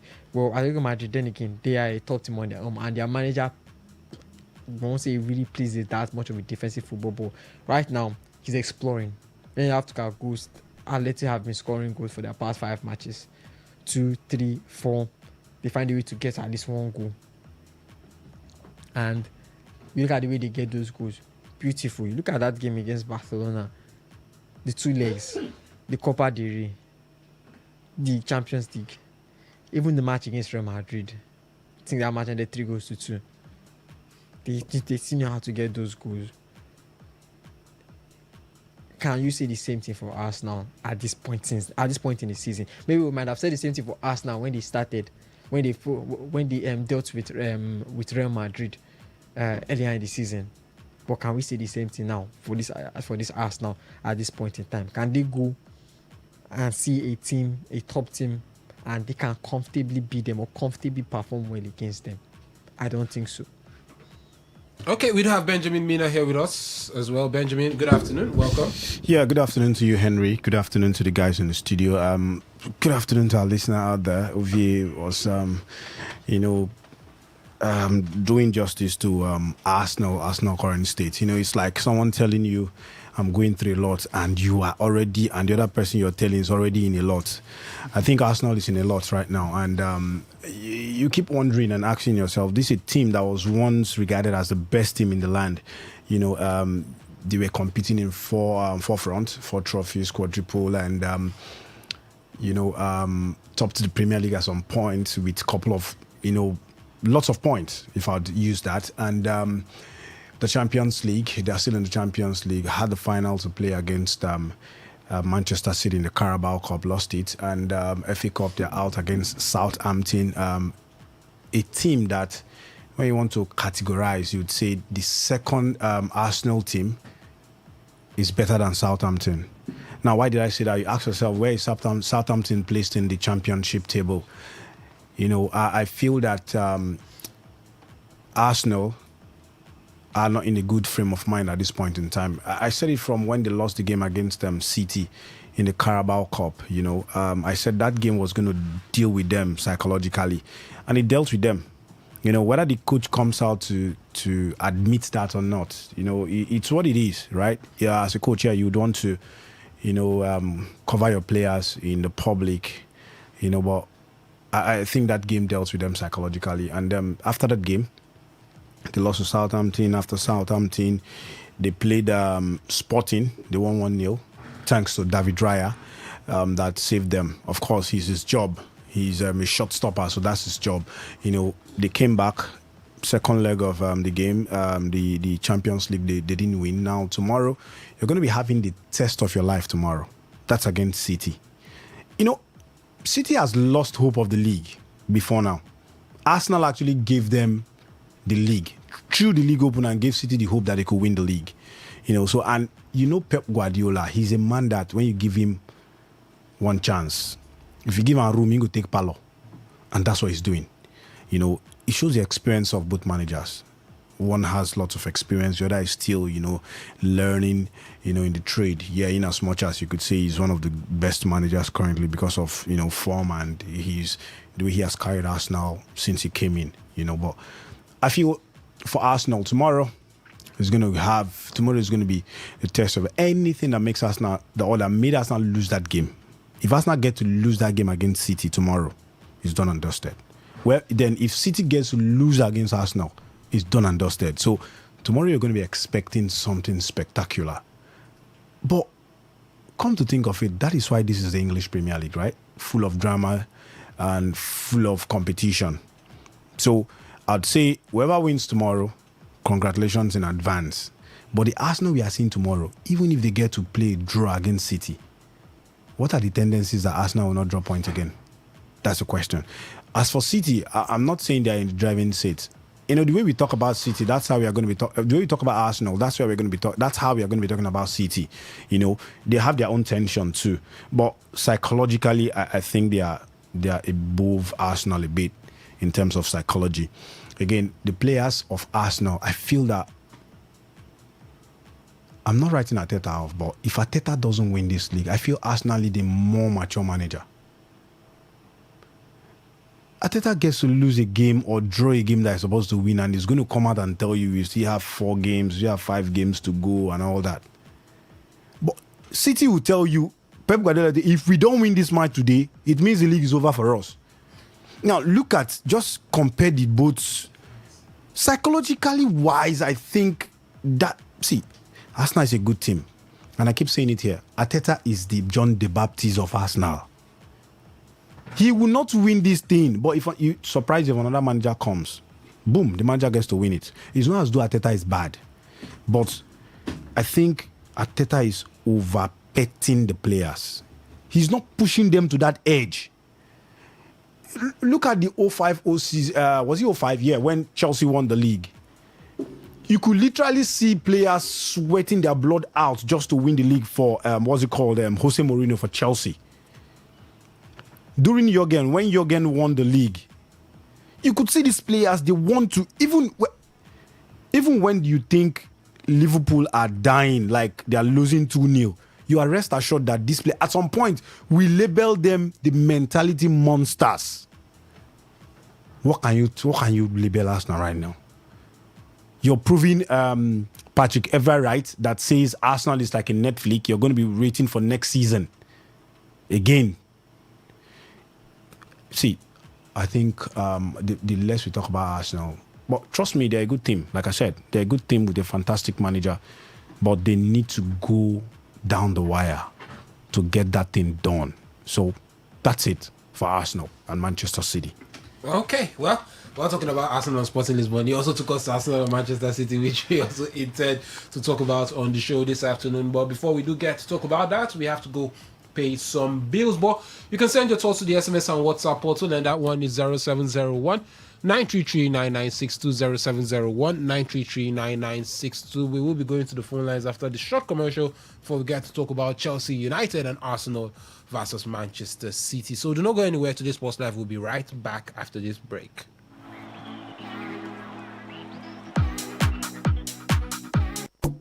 When you sprinkle, every meal feels so right. Taste flicker.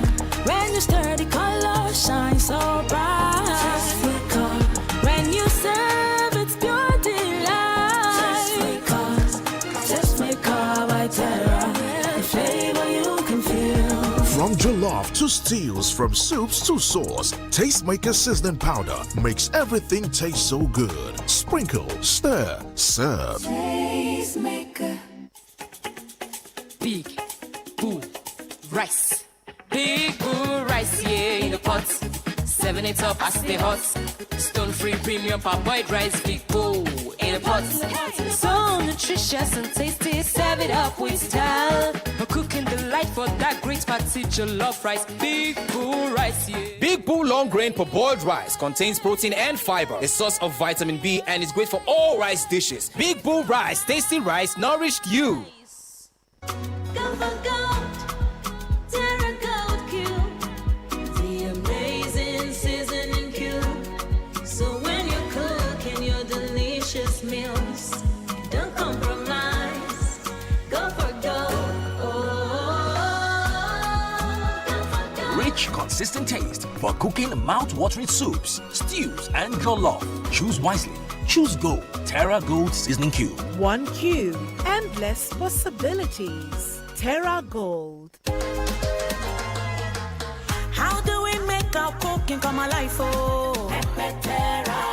For that tasty meal where you like, oh, Pepe Terra. I mean, you won't cook food to impress, oh, Pepe Terra. Hey, Pepe Terra, Pepe Terra. Whether it's jollof or na stew, even for porridge or spaghetti, cook to impress with Pepe Terra. Yeah, Pepe Terra. 95.1 FM, voice of the people. And we're back.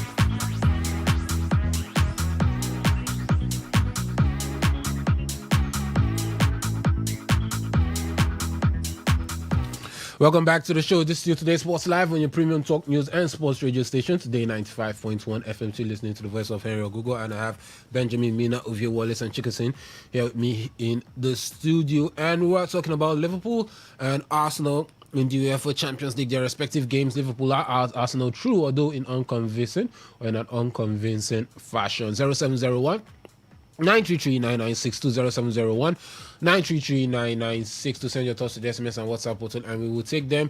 And for the phone line, the number is 0810-9510-951 0810-9510-951. The phone line is open for you to call in and give us your thoughts on what transpired in the Champions League over the midweek. Arsenal fans, the performance or the level of performance you are seeing from your side, is this something you're looking at and saying, okay, we can still go all the way and we can still win the Champions League at the end of the day? And also, guys, quickly, I know there's still a lot of time to talk about this in subsequent shows, but quickly, who gets to make it through the semi-finals and to the finals, looking at the two sides of the draws? But before we do that, let's get to take this call. Hello, caller, good afternoon. Hello. Good afternoon. Good afternoon. Name and location. I'm calling from Arestan. Okay, and your name? Yes. What I'm trying to talk about the Liverpool. Please let Liverpool sack Alex Lott. Let them sack Alex Lott for us. I beg, help me if you go talk to Alex Lott to make you go. Go get new coaching. I beg now. We bring the one problem or the other. One problem. It's just say we train with them. Just carry us play like say we children to them, like say na academy wey Liverpool. A whole great Liverpool become academy. I help beg Liverpool, but let them sack Alex Lott. Thank you, sir. If you can do this for me. Okay, thank you so much for your thoughts. We have heard you, and hopefully FSG has heard you as well. Yes, so FSG, they want Arne Slot out. Well, we'll wait till the end of the season, but by the looks of things, the man will still be the Liverpool coach at the end of the season and the beginning of next season, according to reports from everyone, from everywhere, from Ben Jacobs, from James Spears, from The Athletic, from David Ornstein. It still looks like Arne Slot will be in charge of Liverpool next season. 0810-9510-951. Ovie, PSG. Okay, let's take this call too as well. Hello, caller. I greet you with Jessica. I greet you too. We greet you too, Mr. Mike. Mr. Henry, I greet you. Yeah, we greet you. Please go ahead. No, when the season started, you asked us who we're going to carry the trophy. I said, Arsenal, they are doing it at Texas. And the Arsenal fans, they don't want us to hear what they say. They have 3 players in each position. And now, Alpha, only one player will have injury, they will start complaining. They will start giving excuses of 3. But when Barcelona was leading La Liga with 1 point, and Arsenal was topping with 9 points, I said Barcelona still have that confidence to win. And my brother Simon will tell us that Arsenal is going to win the league with over 10 points. Let me tell you, Arsenal, they don't have that confidence. You see the way they are playing. They will play Wolves will have played them. They will play Bournemouth will have played them. They will play anybody who have played them. I think they just need to change Arteta. I think Arteta right now cannot do anything with that team. Yes, he has been with them for over 6 years, and yet what are the results? I think they should just try, because I don't see Arsenal carrying any league this season. Because let me tell you, that's what you are saying. You hear what Guardiola said. Guardiola said it's the final of the final. That's more is the final, and you can see just like when they met at the final in Carabao Cup, we said how they dismantled Arsenal, and the same thing are going to repeat it tomorrow, because Arsenal they're not even ready to play. If Sporting took their chance very well, I think they would have evicted Arsenal from the Champions League. So, whichever Arsenal is going to do this season, I don't think anything for them anymore. The Arsenal fans should just take out. They don't have any hope that they're going to carry anything this season. They should wait next season again. Because as their legend said, Arsenal is a Netflix team. Talking of the Champions League, let me tell you, Madrid, what their deficiency in this season is just the defense. They have the quality. Even Abelua, I don't think is a quality manager to manage Real Madrid. It's just that if Barcelona, Real Madrid were, for me, they were at the back, I think they would have done something against Bayern Munich. Bayern Munich is a good team. They are the best team right now in the world. No team can withstand them. Even that PSG, we see the way they would dismantle PSG. because I think they will come for that revenge at the World Cup, which PSG won them. You can see what they will do. I think right now, I don't see any team stopping Bayern Munich because they can score you goal from anywhere, right from the wing, from the center, from the side, anywhere they see they can score. I think for now, I rest my case. Thank you. Okay, thanks so much for your thoughts there, Mr. Mike. Hello, caller. Good afternoon. Hello, good afternoon. Good afternoon. Name and location. Okay, looks like we lost that caller there. Do well to call back 0810-9510-951. Let's get to hear your thoughts and what you do have to share as regards everything we've discussed so far on the show. Well, we still have a bill to pay at the bottom of the hour, but the phone line is open for us to get to hear your thoughts, or you can send your thoughts to the SMS and WhatsApp portal, and that one is 0701-933-9962. Ovie, PSG Bayern, who goes through? That's a tough fixture. Let's see. Both teams are worthy of the final. Likewise, that Bayern Paris Saint-Germain, it felt like they're just meeting too early. But anyways, I think I'll give it to Bayern Munich to make it true. Atleti, Arsenal. Atleti. Yeah. Benjamin, quickly. Bayern Munich, Arsenal. Bayern Munich and PSG, beg your pardon. Bayern. And Atleti, Arsenal. Atleti. Chikasin? Bayern Munich, PSG. Bayern Munich, PSG, I would say PSG. And Atleti, Arsenal. Athletic. So nobody's giving Arsenal a chance or any chance of making it to the final. Nobody's giving Arsenal any chance. But Arsenal fans, do you think that's actually the case now? Do you think you're not just good enough at this point in time to actually beat Atleti and make it through to the final of the UEFA Champions League? 0701-933-9962. That's for the SMS and WhatsApp. Also for the phone line number is 0810-9510-951. We do have the game between Bournemouth and Newcastle in the English Premier League on our screens. The game between Fulham and Brentford ended earlier, and it was goalless. When we do come back from this commercial, we will give you the score lines from the major leagues in Europe and also get to look at that super clash later on today in the English Premier League between Chelsea and Manchester United. So do not go anywhere to this Sports Live. We'll be right back.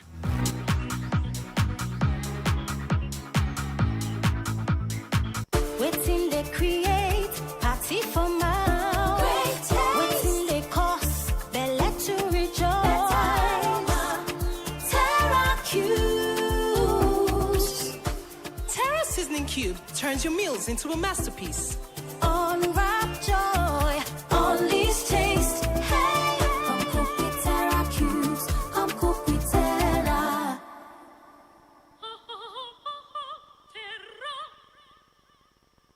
Mom's love is pure. She does. Mom's special jollof. It's a smile on your face. Mom's gonna be right. Cheers you up. Mom's tasty stew. Nourishes the family. Golden Terra oil. Tasty. Golden Terra oil. Nourishing. Golden Terra oil.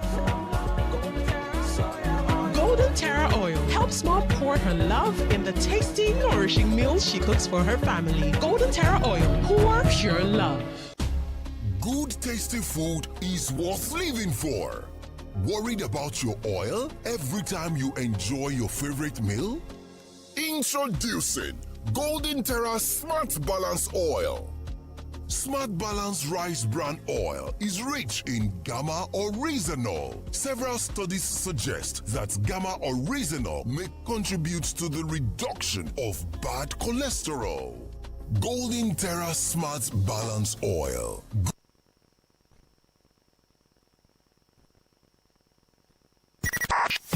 95.1 FM, voice of the people.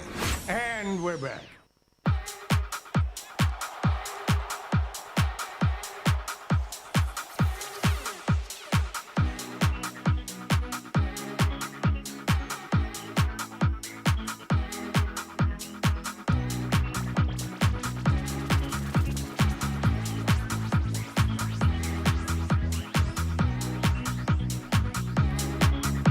Welcome back to the show. This is Today Sports Live on your premium talk news and sports radio station, Today 95.1 FM. And guys, let's head over to what we're going to expect in the English Premier League today, as Chelsea will be taking on Manchester United. But before that, let's give you what is happening across the major leagues in Europe this afternoon. Well, let's start with the CAF Champions League, where Mamelodi Sundowns are beating Esperance of Tunis by a goal to nothing, a result that sees them book their place in the CAF Champions League final. But in the English Premier League earlier on today, Brentford did play out a goalless draw with Fulham, while Leeds United are currently defeating Wolverhampton Wanderers by 2 goals to nothing, and Bournemouth are 1-0 up against Newcastle United at St James's Park. And by 7:30 we will have Tottenham take on Brighton, and by 8 p.m. it is going to be Chelsea taking on Manchester United. Well, in the French League 1, by 4 p.m. we'll have Lorient take on Marseille. By 6 p.m. it's Angers up against Le Havre, and by 8:05 it is Lille taking on Nice. And in the German Bundesliga, it's 1-0 between Bayer Leverkusen and Augsburg. Second half just starting. Hoffenheim are defeating Borussia Dortmund by a goal to nothing, while Wolfsburg are 1-0 up against Union Berlin. That is a relegation 6 points over there. And Werder Bremen and Hamburger SV are currently playing out a 1-1 draw. Now, all those games apart from Leverkusen and Augsburg are still at the halftime mark. And by 5:30, we will have Eintracht Frankfurt take on RB Leipzig. In the Italian Serie A, 75 minutes on the clock, Parma are defeating Udinese by a goal to nothing.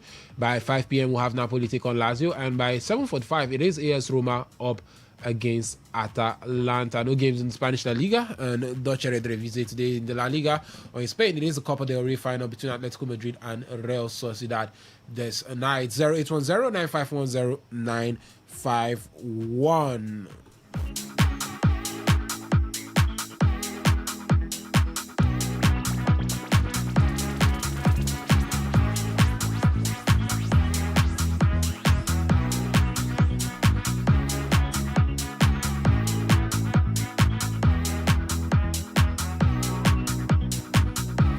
Well, Chelsea manager Liam Rosinha said he is confident that his side can still win 6 games in a row, or can win 6 games in a row, which includes Manchester United today, and actually or tonight, and actually make it to the UEFA Champions League. Well, Chelsea haven't been in the best of places. Last time out, they did lose by 3 goals to nothing to Manchester City, and they've been struggling to rack up the points so far in their bid to make it to the UEFA Champions League.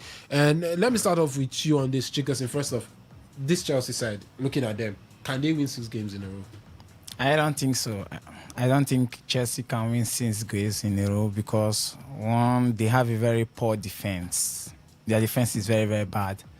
So I don't think they can win a straight 6 game in a row. And besides, where the problem is going to start from is Manchester United game today, because as long as I see, Manchester United equally wins this game tonight, because they have a very good start since Michael Carrick took over from the last manager that was sacked, Ruben Amorim. So I don't think Chelsea can win a very 6 game. And the problem Chelsea is facing right now is a very big one from players' discipline and also from the coach.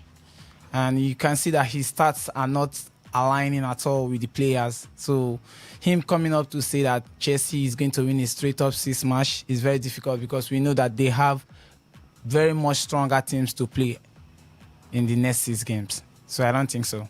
Now, Benjamin, it all starts off with Manchester United today. United have 4 senior centre backs not available. Lisandro Martinez, Lenny Yoro, Harry Maguire, all not available. And some are saying this is a place where Chelsea can actually take advantage of and see what they can actually do and get a victory against United tonight. But it just feels like this game tends to turn up with scenarios or situations that we never expected. But, I mean, do you think this could actually be the start of something for this Chelsea side? Or you just feel it's Chelsea, it's the Chelsea we've been seeing this season, and I don't think that they can actually do something against Manchester United, especially under Michael Carrick today? Well, with all due respect to Chelsea, I feel that the squad is quite young, and you look at what the mistakes that Chelsea have been making. in some games that ordinarily look at and say they would win. The childishness comes in. The coach, with all due respect to Liam Rosino, the man has got no, you could say he coached in the Championship and then went to the French League on, but this is the Premier League, and it becomes tougher as it goes. And the man has he's won a few games. He's won games to actually, when he came in, he won games. He's still in the FA Cup, so I feel that he's doing well for himself. Even if most Chelsea fans wouldn't want to give him that, accolade that the man is trying in his own right. The squad is young, right? And then Chelsea brought in a younger manager. I think that's one thing that is actually the undoing for Chelsea. If I have to say that, when you've got a young squad, you look at a manager that have got experience, lots of experience, to actually take up these boys. At some point, the manager with his experience would want to cover, the flaws of the younger boys. But again, I feel that these are against two young managers, Michael Carrick, going into this one against Liam Rosino. Michael Carrick here, many would say he's got the experience in Middlesbrough. He almost qualified Middlesbrough for the for the Premier League, and then was let go by Middlesbrough last year. Was it last year? Yeah, last season. No, this season, but last year. Oh yeah, was last year, but this season, was let go. And Liam Rosino coming from what's it called, Salzburg in the French League, a club that has Strasbourg rather, that has affiliation with Chelsea. So I feel that it's going to be a clash of two managers that want it more. For the Chelsea players, you don't even know what to expect from Chelsea. That's the truth. You don't know what to expect from Chelsea. Today they put up a very good performance, a decent performance, good results. The next day, they get to lose shavishly, to a team that they are supposed to win. So, but again, Manchester United lost against Leeds United on Monday last week. So I feel that it's going to be a draw for me. It's going to be a draw. Yeah, looking at Manchester United injury woes and suspension. Harry Maguire suspended on Monday because of his red card, and another one-match ban added to his suspension. And then Leandro Trossard. No, Leandro Martinez got red carded, right? Lisandro Martinez got red carded, and then Harry Maguire was given a one-match ban, right? And then Leniero is out. So I feel that Chelsea could nick this one, or they get to, but Manchester United will complement it with the attack line, because Chelsea they've not got a good defense. They've been leaking up goals this season. Manchester United, a bit stabilized, but the loss against Leeds United, and then the loss of their centre backs, 3 centre backs. I feel that Chelsea could win this one if they get to put up a good fight against United. Else, it's going to be ending in a stalemate. Okay, so stalemate for Benjamin. But what's your take on what to expect, or what we're going to see in that game that will be taking place at the Stamford Bridge? 0810-9510951. The phone line is open. You can call in to share your thoughts, or you can send your thoughts to the SMS and WhatsApp, or to that one is 0701-933-9962. Hello, caller, good afternoon. I call about Mr. Mike. Okay, Mr. Mike, please go ahead. Talking about my club, Chelsea. This match is not about who is informed or who is not informed. Even in the first leg when we met, mine was nothing to write home about. But look how they perform against you. When you saw Chelsea, they played their best until that red card, the red card helped them. But at least they gave a fight because it was on their ground. Likewise, what Chelsea will try to do this evening. I think this is not about form. I think Chelsea and Man U, they are not good friends. So whenever they meet each other, they play as if it is the Champions League final. I think that's what the advantage of Chelsea. I see Chelsea, they play good football, but I don't just know what's wrong with them. You hardly possess Chelsea. They play good football, but at the final end, the result matters a lot. But I think tonight, the handwriting will be changed. I think Chelsea is going to beat Man U tonight. Whether the players are complete or they are not complete, ever since they have been meeting, they have been complete. They hardly come to Stamford Bridge to beat Chelsea. I think the story will not change tonight. I think Chelsea coming the day. Thank you. Okay, thanks so much, Mr. Mike. Now, guys, still sticking with you and Ovier. Now, do you think the disciplinary issues or the fact that a lot of the players have struggled to, will you say, come to terms with the fact Enzo Maresca was actually sacked has been one of the major problems Liam Rosinha has been having with this side? But let's head over to the phone lines first. Hello, caller, good afternoon. Good afternoon. Good afternoon. Name and location. I'm Emmanuel, calling from local government area. Okay, Emmanuel, please go ahead. Give your thoughts. I'm a Chelsea fan, sir. Okay, go ahead. By the way, concerning the Chelsea game coming up tonight, I don't see anything that is going to come out from this lesson and Toboli team. As I speak, although I'm a serious Chelsea fan, but I've lost hope in them. I don't see anything that will come out. The highest that can come out from that game, it will be a draw. Okay. Hello? Yeah, we can the hear you. highest that can come out from that. I said the highest that can come out can be a draw. I don't see anything this Toboli and this Chelsea team they are playing. So I don't. Even the Champions League, they forget that they will even lose value in the club during next season. It's like they don't even know what they are coming to do whenever they come in on the pitch to play football. You will see even this shambolic Manchester United will come out there, take points or even draw with them. This team. I don't know where they are heading to. I think it will end in a draw. Thank you. Okay, thank you so much for your thoughts there.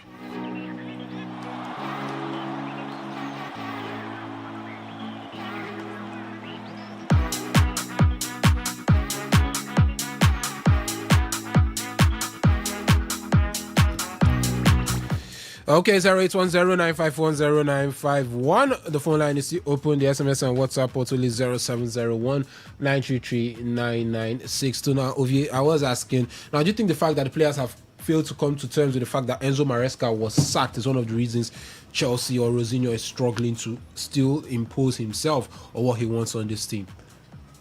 You have to think, without a doubt, the players are not really sitting well with the fact that Enzo Maresca was left and Marco Corella came out to say it with the former gaffer being gone.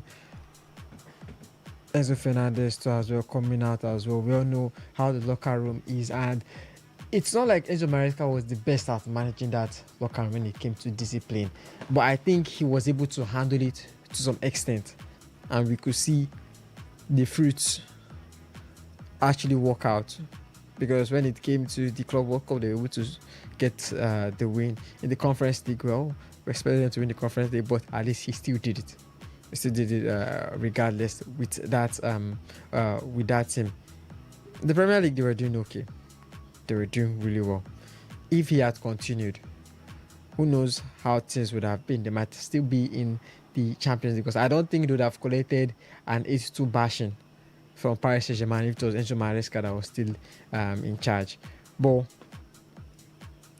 the players are sitting well with it, and Liam Rosinha does not look like he can do anything about it. The last 6 matches, they've only won one. They lost to City, lost to Everton, lost to Paris Saint-Germain twice in those fixtures, and then lost to Newcastle. You have to look at the only win they've had there. That was against Port Vale, 7-0.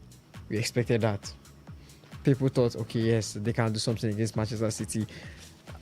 And I would say the way they started against Manchester City, they had that fire. We all know they almost got the goal with Marco Corella.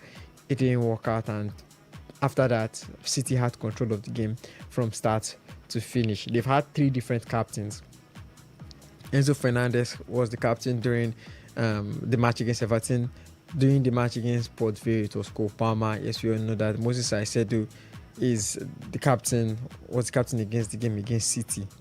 These have only been these have been the captains so far since Reece James has been absent. Because when you look at the captain so far, it's been Reece James and Enzo Fernandez. Those are the 2 main captains. And they even said that it's not like Enzo is the vice captain. It's not like they've appointed him the vice captain. So who's really the leader there after Reece James? Who really did that? Tosin Adarabioyo has been a captain just 2 or 3 games this season, mostly in the FA Cup. He's been in the match. He was in the match against Tottenham Hotspur. He was the captain there. They won that match. So Wolves, sorry, he was the captain there. So it's a team that lacks direction. Cucurella came out to say it. They like direction. They like that leader. He knows what Chelsea are trying to build, but they also need something. They also need pillars. They need strong pillars to be able to sustain the foundation that they are building. Because you're not just going to just put the foundation like that. They need good, solid pillars there. Or they need good foundation to hold those pillars. Let's change it that way. And Cucurella cannot just be the foundation there to hold up those pillars. They need those leaders there. Apart from Rich James, who else is next? Maybe I might even give it to Moses. I said over Enzo Fernandez for me. When you want to talk about leaders in that squad, I think Moses I said over him. And there's also you already see Kupama is a leader in the squad. He does not really give you that outspoken vibe, that controlling vibe, someone that can really handle the locker room. Yeah, he has got that star power, but star power is not everything. There's having star power and still being able to control the locker room when things get hard, when things get tiring. Who are you going to call on? That's how it's going to be. But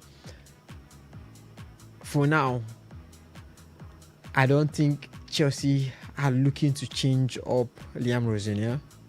Does not look like there's anything that's going to be changed. Maybe if they don't qualify for the Champions League, maybe there will be repercussions. But for now, there are still faith in him that he can give them that Champions League spot. They've got 7 or so matches left. They've got United. They're going to be playing today. They've got Brighton away. They've got Leeds at home. And they're still at home against Nottingham Forest.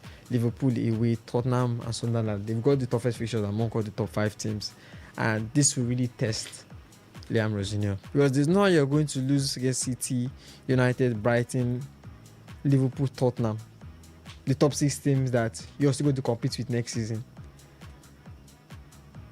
You're going to lose against them today or during this last run. At least he needs to show something that I can still compete with them. That thrashing against City will give it to them. Many Chelsea fans even wanted that thrashing, so we all say okay. But United, some Chelsea fans, I'm not saying many, some United as well too. As Benjamin said, both managers want this win because it consolidates their sport for a Champions League place next season. Brighton are always push above their weight. Leeds are trying to survive, and Leeds survival mode has been really, really scary this season. Nottingham Forest as well today. They want to survive, so this is going to hold you. Liverpool, I don't know what Liverpool are going to play. Liverpool is how Slot is feeling that day. Tottenham Hotspur, same thing too. Tottenham Hotspur, Deserving might say, okay, let's test something out. Let's test something because they'll be playing their first home game today. Is it today or tomorrow? They'll be playing their first home game. Today, actually. Today they'll be playing their first home game. Then we've got Sunderland away. They'll be going to the Stadium of Lights where it is hard to get a win there. Sunderland will win today. And they will not go to. See, I've been telling people Sunderland will not be relegated. No, Sunderland. I'm sorry, Tottenham. Tottenham will not be relegated. Trust me. We'll see let's see how it goes, though. But I feel they will not be relegated. Roberto De Zerbi will pull up a surprise. Well, even before he came, I've been saying it that Tottenham will not be relegated. Yeah, the players are right now mentality wise they are down. Very down. James Maddison have been he's back. James Maddison is back. A few players are back, and he took them to lunch. Was it lunch? Yeah, after training, he took them to lunch, and they sat down, they discussed lots of things, and how they are going to progress and all that. So I just feel that they will not be relegated. Tottenham will find a way not to be relegated. I don't know who they are going to drop yet. Wolves and Burnley are confirmed, right? So I don't know who they'll drop, but I feel Tottenham will not be relegated. Okay, the phone line is still open for you to call in and air your thoughts 0810-951-0951. But Benjamin, let's talk about Manchester United. It feels like the honeymoon is over under Michael Carrick, and it started well, but gradually they're getting closed down by the likes of Liverpool. Equal on points with Aston Villa. Liverpool just 3 points behind Manchester United. But before we get to hear your thoughts, let's hear from this caller. Hello, caller. Good afternoon. Mr. Michael back. Okay, Mr. Mike, please go ahead. I beg Tottenham must not go for because that's our 6 points. Because Chelsea now to beat them on away every season, so they mustn't go. Okay, So Tottenham they, are not they going must to qualify. for See, your let me tell you, I think what's happening to Chelsea right now, I think the players, they are aware. Because you can see when Maresca was sacked, the most of the players say they are not really happy about it. That the coach have a good relationship with them, where they play like a family. He tried to be the family with them. Yes, Chelsea was going on a bad patch, but it wasn't enough for the management to let him go. I think they have come to a round table. They have discussed. I think Chelsea from here they will pick it up. That last week game was a giveaway. I think they want London to be quiet. If not, if Arsenal should win this league, I don't think Chelsea will face the rout. I think that was why that last week was like that. I think definitely today the narrative will change. Okay, thanks so much, Mr. Mike. Hello, caller. Good afternoon. Hello, good afternoon, Harry. Good afternoon. Name and location. Okay, my name is Destiny, calling from PH. Okay, Destiny, please go ahead. Okay, I listen to that should be Benjamin or making a case for us Chelsea. He's making a case for Chelsea, had their young team, young players with that experience, and nobody's giving us that same chance. A team that has played up to 60 matches, if not mistaken, for a season. And maybe Destiny, first off, I know I'm not Benjamin, but you're talking about the fact that Arsenal has played 60 matches. Hello? You're talking about Destiny, number of games. Destiny, Yes. if you want to win a title or compete for all titles, like how City and Liverpool have been doing over the years, you have to be ready to play up to over 60 matches in the season. It's normal. Even Bayern, Barcelona, that's what they do. You want to call yourself a big club, that's what. So why do we have to make that excuse for Arsenal and we're not making it for other teams? And Arsenal has a deep squad, let's not forget. They have the deepest squad in the Premier League. So why should that be seen as an excuse for Arsenal? No, we are not making excuses for them. But at this point in time, we see the injury that is eating the team. And yet, many of the people don't give them a chance. But when it comes to the people who are still kicking and they are doing well, we are giving them excuses that they are not doing okay because of their young team. That's why they are not doing well and this and that. We should give them a chance. They will do well. Then the people that are doing well, though they have injuries problem for right now, nobody's giving them a chance. That's actually my point. So if we are making a case, we are making excuses for Chelsea, we should also make excuses for Arsenal. Though we know we are a big team and we are not out yet. They are not out yet. I don't listen to almost everybody talking about the Man City game. Arsenal don't stand a chance. But if this is Chelsea in this position currently now, everybody's making excuses for them. Okay. So when we are making excuses for A, we should also make excuses for B. No matter what is happening, Chelsea is a big team. Are they not a big team? They didn't spend money to buy players. So why are they in this condition? Why are they in this situation currently? Okay, thank you so much. Say because a young team, that's why they are in this condition. And the people that are doing well, people are talking down on them. So that's my point. Okay. Thank you so much for your thoughts and points, dear Destiny. It's great to have you on the show. Well, if you want to be a big side, you shouldn't be looking for excuses, Destiny, or looking for people to make excuses for you. But Benjamin, Manchester United, I mean, they have to win because it looked at the point like they are comfortably in third. But now it's looking uncomfortable at this point in time because Liverpool, no matter how poor they've been for the past couple of weeks, are just 3 points behind them. Lose today and Liverpool win, they're equal on points with you, and you get sucked into that Champions League race again. And you're trying to keep your place in the Champions League. Luckily, Chelsea aren't in the best of place, but if Chelsea wins, they're just about. If Chelsea wins, they'll just be about 3 points or 4 points behind this side. That's depending on if Liverpool wins or not. There's still a small matter of Brentford or Everton that are lurking around, although most people will not really want to take any of those sides seriously. But United, definitely they have to get a victory irrespective of the injury issues they're facing today. Yeah, definitely. Right. I look at First and second is secured. I think third, fourth, and fifth, anybody could get that. Manchester United in third position, Liverpool. Manchester in third, right? What's it called? Liverpool in fifth. Is it Aston Villa? Let me check. I think Aston Villa is fourth. Yeah, fourth. Liverpool fifth. Chelsea sixth. See, anybody could take that position. Fourth, fifth, third, fourth, fifth. Anybody could take that third. Third and fourth. Anybody could take it amongst the three teams that are fighting for that. Because you look at it, no much points difference.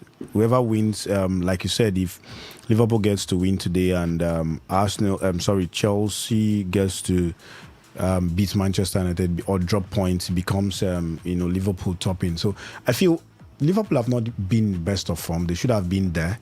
United, yes, they've been having a roller coaster season since Michael Carrick came in. Now they lost against Leeds United, and it looks as if the number 3 position is actually on that thread shaky. So I feel that anybody could actually get this one. That number 3 position, anybody could get it between Liverpool. What's it called? Nobody's taking Aston Villa too seriously because their squad is thin. Take it or leave it, it's quite thin. And, Aston Villa, they've not been really, I feel because of the European engagements, they've not been, very consistent in the league, taking up those points that, they need to take. But again, I feel that it's up for grab. The third position is up for grab. Anybody could take that. Liverpool, yeah. Aston Villa, yeah. Man United, yeah. Anybody could take it. Nobody at the start of the season, nobody thought that United would even be talking about Champions League football until Carrick came in. Ruben Amorim made us think that the United players were so bad. But the man wasn't far off. Carrick had a run of 6 games, and he found himself. He got that was 6 wins in 7 games. Yeah. If memory serves me right, just 1 draw. Yeah. And he found himself in third. They weren't far off. Let's not. Yeah, forget. they were not far off. They were 6th and just about 4 or 3 points. They were behind. not far off, but it was looking as though the players were bad. From what we were seeing from the picture that Amorim was painting for us, we were looking as though United players were bad. But Carrick came in, changed little tweaking, brought Fernandes behind the striker. You can't be playing the most creative player in the team as so deep. He brought that man close, brought Kobe Mino back into the team against playing with the old legs of Casemiro there, and that's just the thing that the man did, and here they are. So I feel that for United, even if they end 4th or 5th, nowadays the 5th position is guaranteed the Champions League. So as long as they finish in the Champions League places, I think that's going to be a success for them. So the 3rd position is up for grab for anybody. But United, if they can finish 5th going at the end of the season, as long as they qualify for Champions, it's a good one for them. So that position, anybody can actually take it. Okay, let's take or hear from this caller. Hello, caller. Good afternoon. Hello. Hello, good afternoon. Good afternoon. Name and location. My name is Bright. I'm calling from Greater. Come again with your name, please.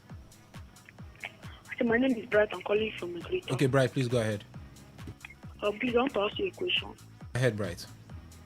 When is Liverpool going to play a match? Liverpool is actually going to play tomorrow against Everton. It's a Merseyside derby. Okay, around when? I will confirm the time to by 2 p.m. The 2 p.m. Yes.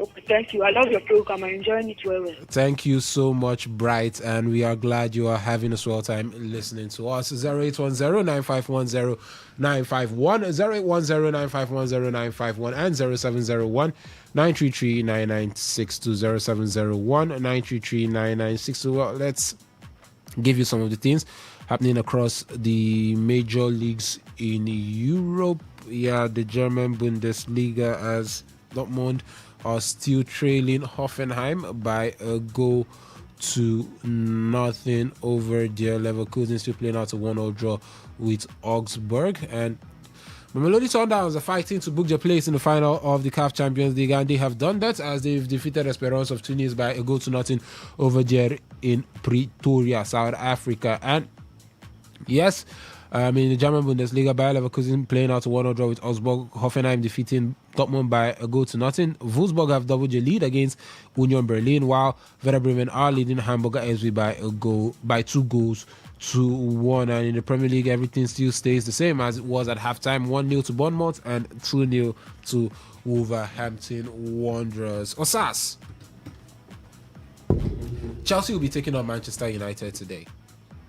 And there've been a lot of question marks. Some are saying Chelsea loses, kiss the Champions League goodbye. A lot of people are like, Manchester United, yeah, they've been doing well under Carrick, but they need this win to sort of solidify. Or if not, if they end up losing, it sort of makes the Champions League spot a bit shaky, or stay or qualification a bit shaky for United. Where do you stand as regards that game, and what do you think or expect to actually happen? Okay, let me start from the unprofessional point of view. I don't care.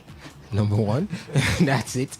Because Chelsea last week were supposed to do the Lord's work, but ended up not doing that. But from a professional point of view, I think this game will be too costly for Chelsea to gamble with at this point. Henry, Chelsea coming off the bounce, I think 4 games winless run, if not 5.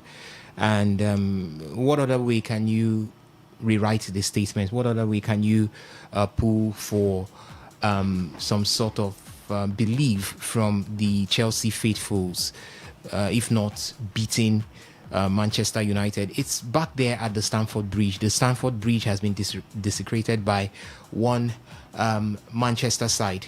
It's another Manchester side coming. So what would you want? Would you want to have a back-to-back desecration of the Stamford Bridge by Manchester teams? I don't think that would be the case. I think Liam Roseno understands what is actually right ahead of him. A victory from this particular centre could better his chances of qualifying for the UEFA Champions League for next season. I hear someone say if Aston Villa gets to win the UEFA Europa League, it opens one more slot, making it 6 slots. But that is hanging on the balance. If Aston Villa doesn't also win it, there's a possibility that will not work. Remember, there should be a cancelling out in the semi-final stage between Aston Villa and Nottingham Forest. So if one person goes, it limits the chances to 50%. And the other person going up against, I think, Braga and Freiburg, anything could happen in that final game.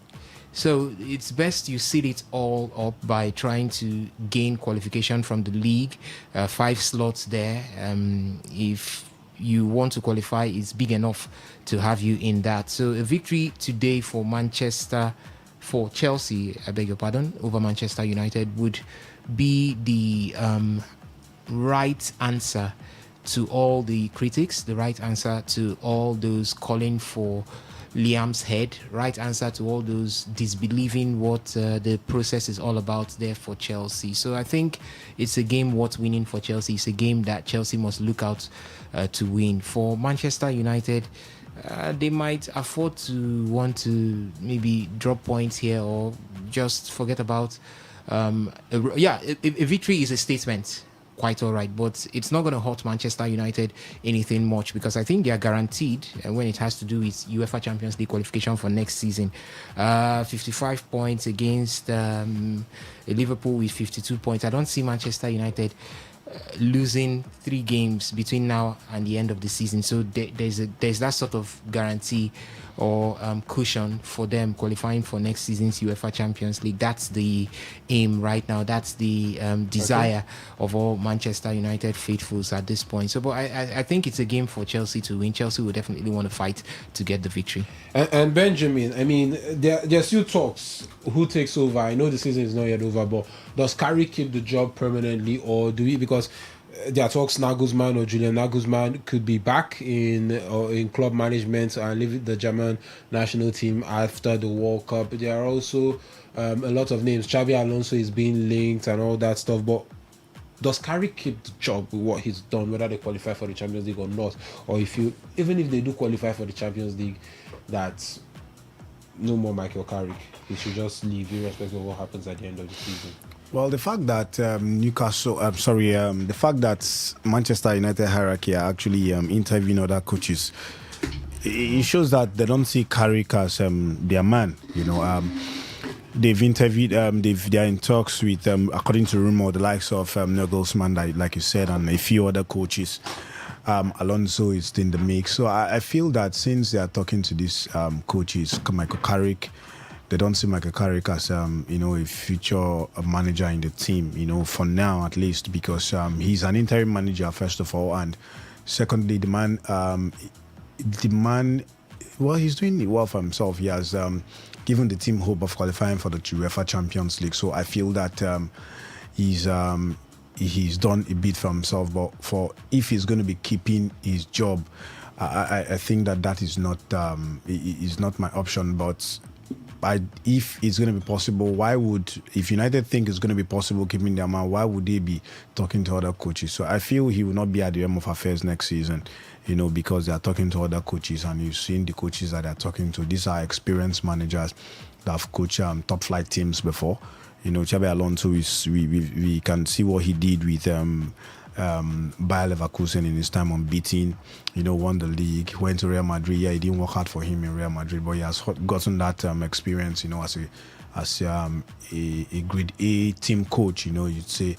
And then for Nagelsmann, he's won the league with Bayern Munich, Borussia Dortmund, now the German national team. So I feel that Carrick will not be at the helm of affairs next season. Yeah, he has done well, but the hierarchy is actually looking forward to greater things and bigger managers. So I feel that Michael Carrick will not be United manager next season. All right, Michael Carrick not being the Manchester United manager for next season. The words of Benjamin Mina right there, as he feels that the former Manchester United midfielder may not be the one in charge or in the dugout for Manchester United next season. But he has done really well. He's not been that bad, but you can say, fine, it is because he isn't having to test his waters at various fronts, talking about being in different competitions right there. So it's nothing to go by right now for Michael Carrick. But do you think that, he could also do the same next season, having this beautiful run? I can still see the phone lines buzzing, but ladies and gentlemen, it's time for us to switch things to talk Nigerian football. Yes, it is the Niger special edition of the marathon edition of Today Sports Live right here on your premium news talk and sports radio station Today95.1 FM. Henry and the rest of the guys have done it pretty well from 1 p.m. right up until this point, and it is time for me to take you from here down to 6 p.m. on the Nigerian football side of things. Ladies and gentlemen, my name is Osasi Hiwin. You can call me the demigod in the world of sports, or better still, call me your chauffeur, because I will be the one here to drive things from now till 6 p.m. I've got Benjamin Mina still here with me, and he is over there to give you his undivided analysis. And right from here, I would want to give you the scores as well as the situations coming from various centers in the top 5 leagues right there in Europe. All right, we start with the English Premier League, where earlier on, Brentford played out a goalless draw with Fulham. And right now, we've got Leeds United leading Wolverhampton Wanderers by 2-0. 52 minutes of play in that centre. Newcastle United are losing to AFC Bournemouth by 1-0. 53 minutes of play. And that game is at the St. James's Park. Later on, 5:30 is the time where Tottenham Hotspur would make the Tottenham Stadium the centre ground as they take on Brighton and Hove Albion. It's going to be Chelsea up against Manchester United at the Stamford Bridge by 8 p.m. And in the German Bundesliga, 1, 2, 3, 4 actions or centers are seeing actions right now, as we've got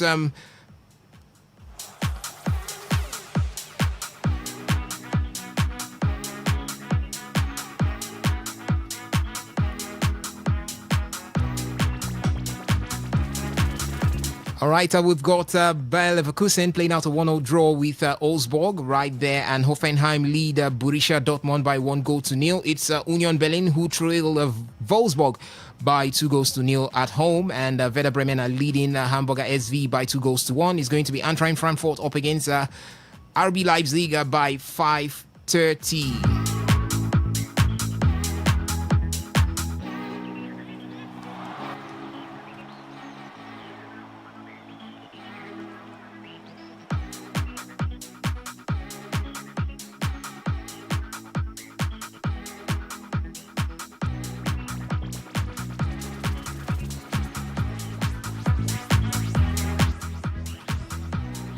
All right, in the French Ligue 1, we've got Lorient up against Olympique Marseille. 13 minutes of play from that center, no goals to be recorded. Angers will take on Le Havre later on by 6 p.m. It's going to be Lille up against Nice by 8:05 p.m.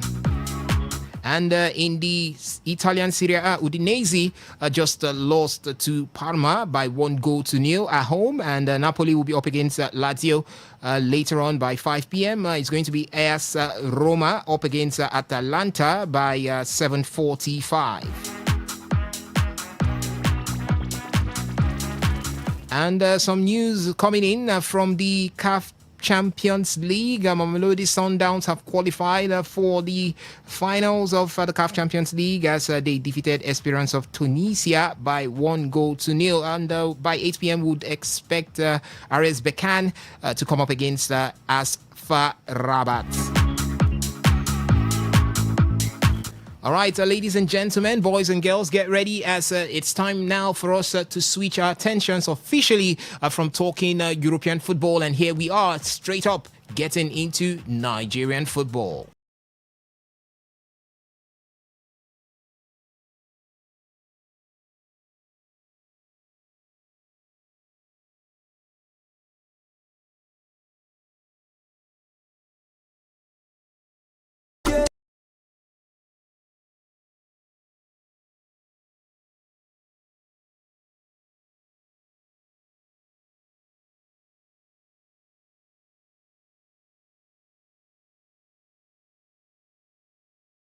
What it takes in the Nigerian Premier Football League as it's match day 35 already. 3 more match weeks and we call it a wrap in the Nigerian Premier Football League, and match day 35 is up here upon us as Sunday is going to be the D-Day, talking about the 19th of April 2026 as Wiki Tourist would open the show with Bendel Insurance by 1 p.m. Right there in Bauchi. It's going to be Plateau United up against Kun Khalifat by 3 p.m. and by 4 p.m. We'll have matches across various centers tomorrow at the same time. Katsina United will take on Bayelsa United. It's going to be Kanu Pillars up against Rivers United. Abia Warriors will trade tackles with Ikorodu City. Remo Stars would entertain Niger Tornadoes. Warri Wolves will be up against Nasarawa United. Kwara United will take on Barao FC. And Rangers International, the Chasing Pack, would be up against Eyimba International in that cracker. Yes, we saw how it ended last term. We hope that it doesn't end the same way, but one thing is sure, we're going to have a huge turnout in that game between Rangers International and Eyimba Football Club of Aba. Whenever these two Eastern heavyweights come face to face, as they say, the elephants fight, the grass suffer. That is exactly what's going to be happening at that particular center. So keep a date with us as we would update you with all the happenings coming from that particular center. It's the Cathedral right there in Enugu as the Enugu Rangers will take on Eyimba Football Club of Aba.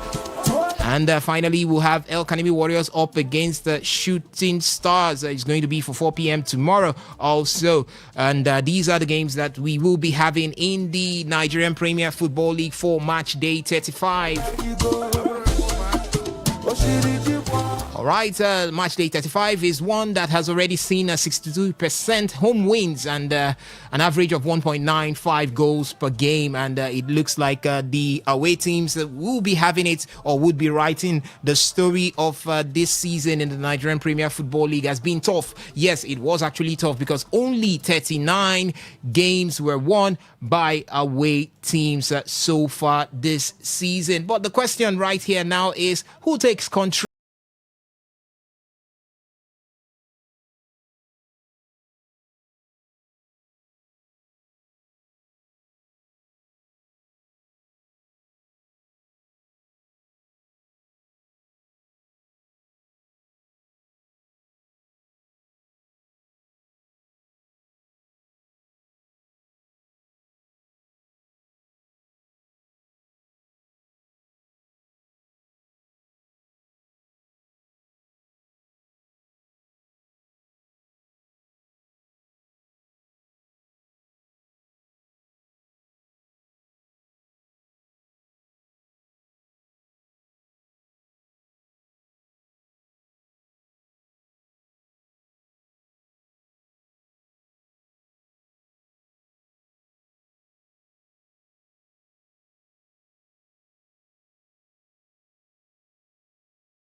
All right, a quick look at the MPFL standings before match day 35, which kickstarts tomorrow. Rivers United still sits on top of the table with 58 points. They lead Rangers International, who are second on the log with 56 points. It's Ikorodu City, who sits in third spot comfortably with 55 points. And Abia Warriors are fourth with 52 points. Shooting Stars make it into the fifth position with 51 points. Nasarawa United in sixth with 50 points. We've got Bendel Insurance in seventh with 49 points. Plateau United sits eighth with 46 points. The same points with Barao FC, who surprisingly sits ninth with 46 points. We also have Casina United with 46 points. El Kanemi Warriors with 46 points. They sit 10th and 11th. It changes in the 12th spot, where we have Niger Tornadoes with 43 points. Eyimba at 13th with 43 points, as well as Warri Wolves 14th with 43 points. It's Kano Pillars in 15th with 42 points. Kwara United in 16th with 40 points.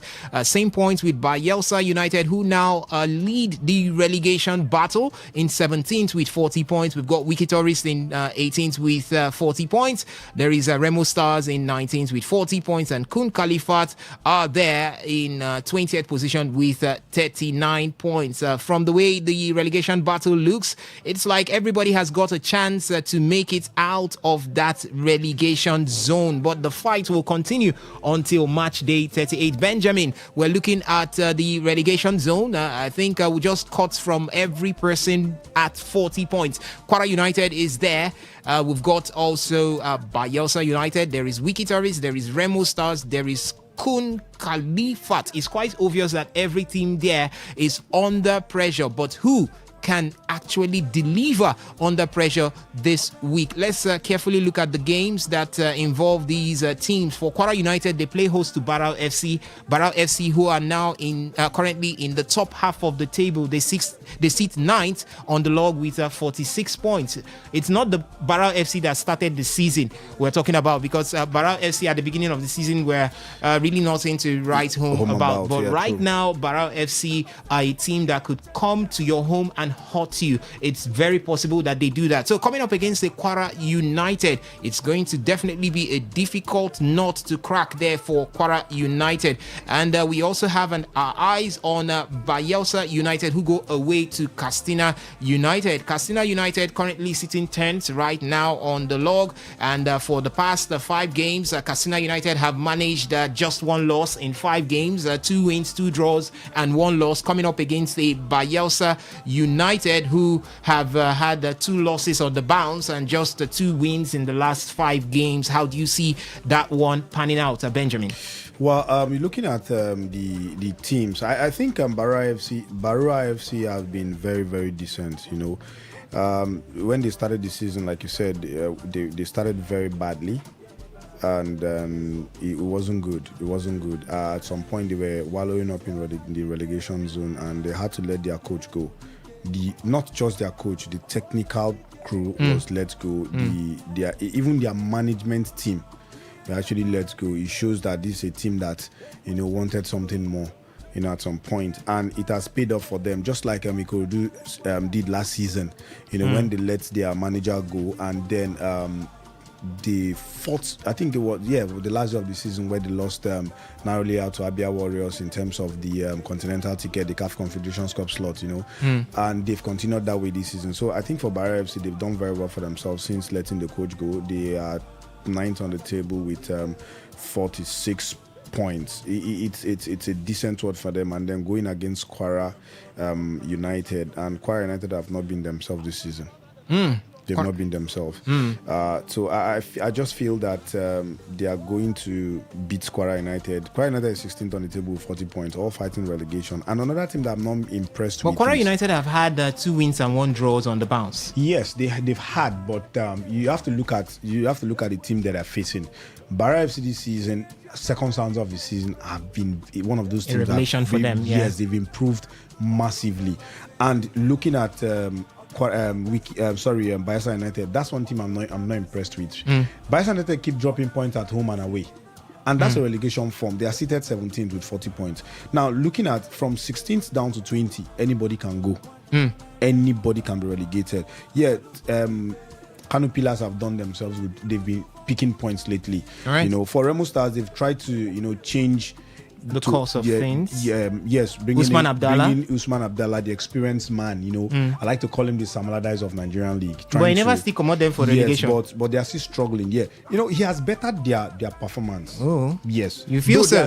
Though they are still in the relegation zone, but when he came in, before he came in, they were very, very much down. So you know, at this point in time, looking at them, they've got 40 points. So I think it's something that, you know, is commendable. But he's doing well. All right. But from well, you can be better, and you can get the best thing Remo Stars wants. That's why they brought you is take us out of the relegation zone, and that is what the man will be doing. Yeah, they're playing away from home. I think they're playing at home against Niger Tornadoes. They drew 1-1. Yeah, in the previous game, they drew 1-1. Were able to pick. Game. No, they lost to Barrow FC. Before the game between Barrow FC, they picked up points away from home. 1-1 it was.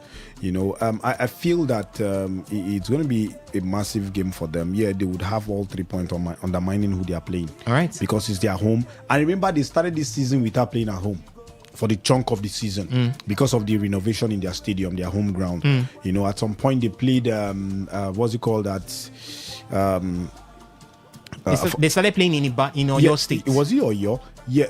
Was it Oyo? Yeah. Okay. They started playing in Oyo State. They used there as their home ground. Yeah. Now, looking at since they started playing at home, they've not lost at home. But in Oyo, they are playing more or less like home away from home. They keep losing and drawing and all that. But right now, they've been winning all games. So I feel Remo Stars will win tomorrow. All right, Remo Stars to win tomorrow. Another team that would have our eyes on is Enyimba Football Club of Aba have recorded 3 victories, 1 draw and 1 loss in a quest to survive relegation. Definitely a quest to survive relegations. They've been talks about Enyimba over the past few weeks, and this hovers around managerial ingenuity, administrative issues, and the poor results coming from Enyimba. Aside that, if they had put you to sleep and wake you up in another transverse zone, you would not want to believe that Enyimba would be fighting relegation at this point. Maybe that metaverse, you would not believe that Enyimba would be fighting relegation at this point. But here is Enyimba trying to survive relegation. Do you think that this could be the fairy tale story at the end of the day? Enyimba surviving relegation. As it stands right now, Enyimba sits 13th with 43 points, just 3 points above the relegation waters. Is there going to be a possibility that Enyimba survives relegation at the end of the season? It's just 3 more matches to the end of the season after tomorrow's game. So 3 more matches. How do you see them the remainder of the matches that they have, starting with tomorrow against the second place Rangers International? See, Enyimba knows how to play these derbies. Remember, they went away and they drew with Rangers. You know, the first leg. That's at home. Well, okay. That's at home. Was it at home? That's at home. This is the game that is away from home. They traveled to Enugu to take on Rangers International. One thing about the Enyimba side is the fact that they know how to get results against these big boys. Yeah, they know how to get results, you know. But one thing about them this season is Enyimba were so. I think that's how to stand as a goal, because the pass was given by Evan Nielsen. So it's taken as a back pass, and back pass there's no offside. So by the way, that's the video assistant referee's review of the game between Newcastle United and Bournemouth. If you're just wondering what Benjamin Mina was actually talking about there, it's the game between Newcastle United and Bournemouth. A goal that's the man with Nigerian descent, Osulo. right? He's the one. Yeah, he got a goal, but the goal is under review right now for a possible offside, and we'll keep you updated with the decision from the referee. But back to Eyimba versus Rangers International. Benjamin, you were... So I'm saying Eyimba this season have not covered themselves in glory, because you look at these fixtures, ordinarily you say Eyimba would have, not been in this in where they are wallowing in relegation waters, because they've actually, they are a big team, a traditional side in the MPFL. If not, yes, they are the most successful team in the MPFL. Take it or leave it. But again, these are games that they ought to be winning. They've had lots of managers, go. I think the goal stands.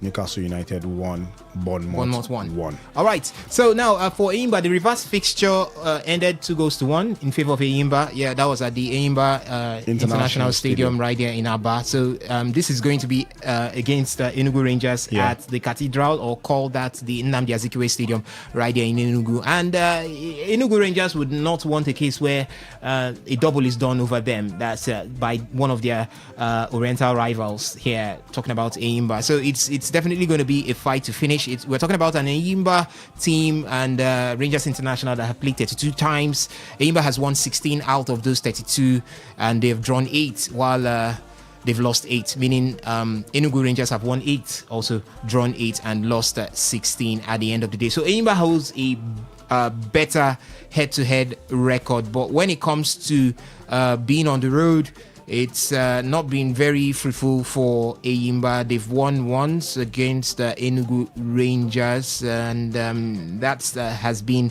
how it has always been. It has always been the home side taking it all. So do you think the same thing happens tomorrow? Yeah, well, I think Eyimba would. I don't think Eyimba. Okay, they are playing at home, away from home. Okay, away from home. I don't think Eyimba would get to win that one. Based on current form and based on the way they've been playing this season. Lots of changes to managers. They've had four managers coming in just this season, and I think they're suffering from administration issues. That's what they're suffering from. So I feel that Eyimba will not win this one. They let most of their stars go, especially their star player Joseph Atule was left. Let go. At some point his contract expired. They waited on this contract expire, tried to renew it. The man refused. I think they renewed it at some point, and then he left for Bara FC, and he's been the key man for Bara FC. Following their games, the man has always been a thorn in the flesh of the midfield players. He's a proper midfielder. At some point, can play as a winger from Lobby Stars. He went to Eyimba, now at Bara FC, and you can see the progress that Bara FC have done. They brought in players with experience in the MPFL. They're a new side, and then that is what has helped them during the second stand of the season. So I feel that Eyimba will not win this one. It's so sad for the Aba fans, but reality check, Eyimba cannot win this one, especially when Rangers are actually gone in for the title.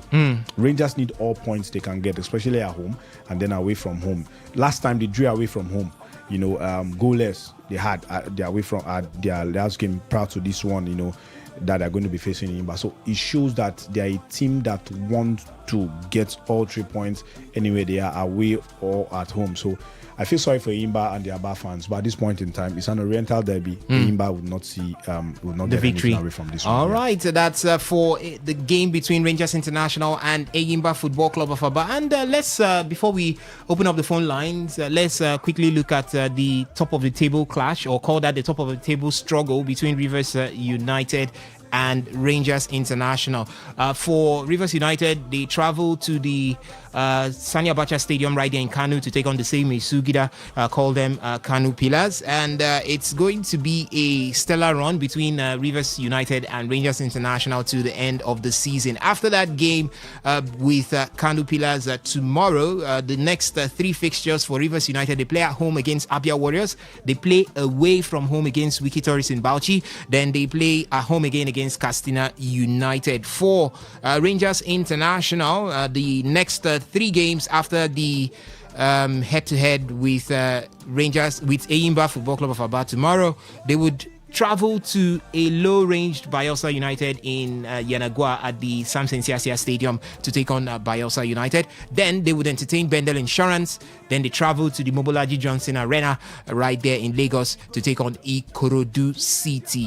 What do you see happening? Do you think at this point who has got the advantage, and who do you think the pendulum will swing in favor of as we look towards the end of the MPFL season with the next 3 games? Looking at the pedigree of the games that these two teams will be having. For Rivers United, they will have Abia Warriors right here in Port Harcourt. They would have Wiki Tourists in Bauchi. Then they will have Katsina United back here in Port Harcourt. While for Enugu Rangers, they would have Bayelsa United in Yanagua.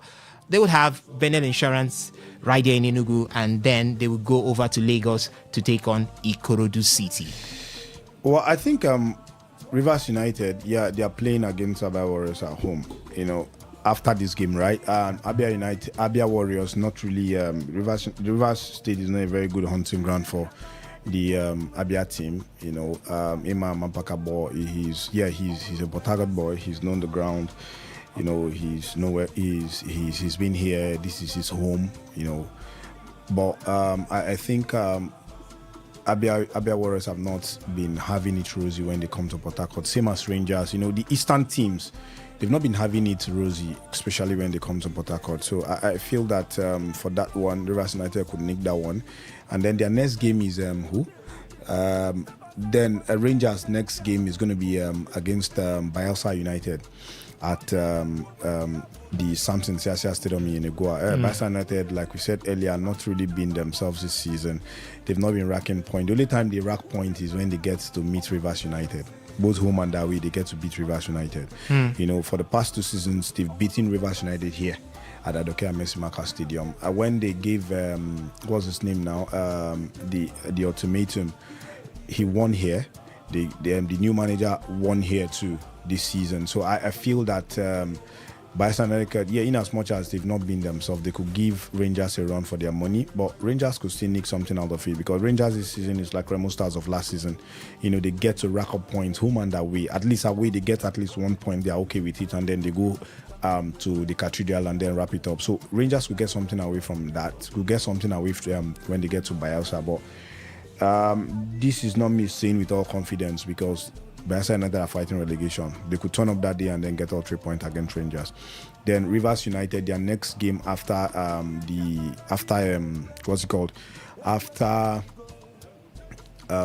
Warriors. What's their next game, please? Rivers United. Rivers United after Abia Warriors, they would entertain. I think they would go over to Bauchi to take on Wiki Tourists. No, I think Wiki, they could get something out of Wiki. Is fighting relegation. Wiki is fighting relegation, and this is not a good time to play these guys.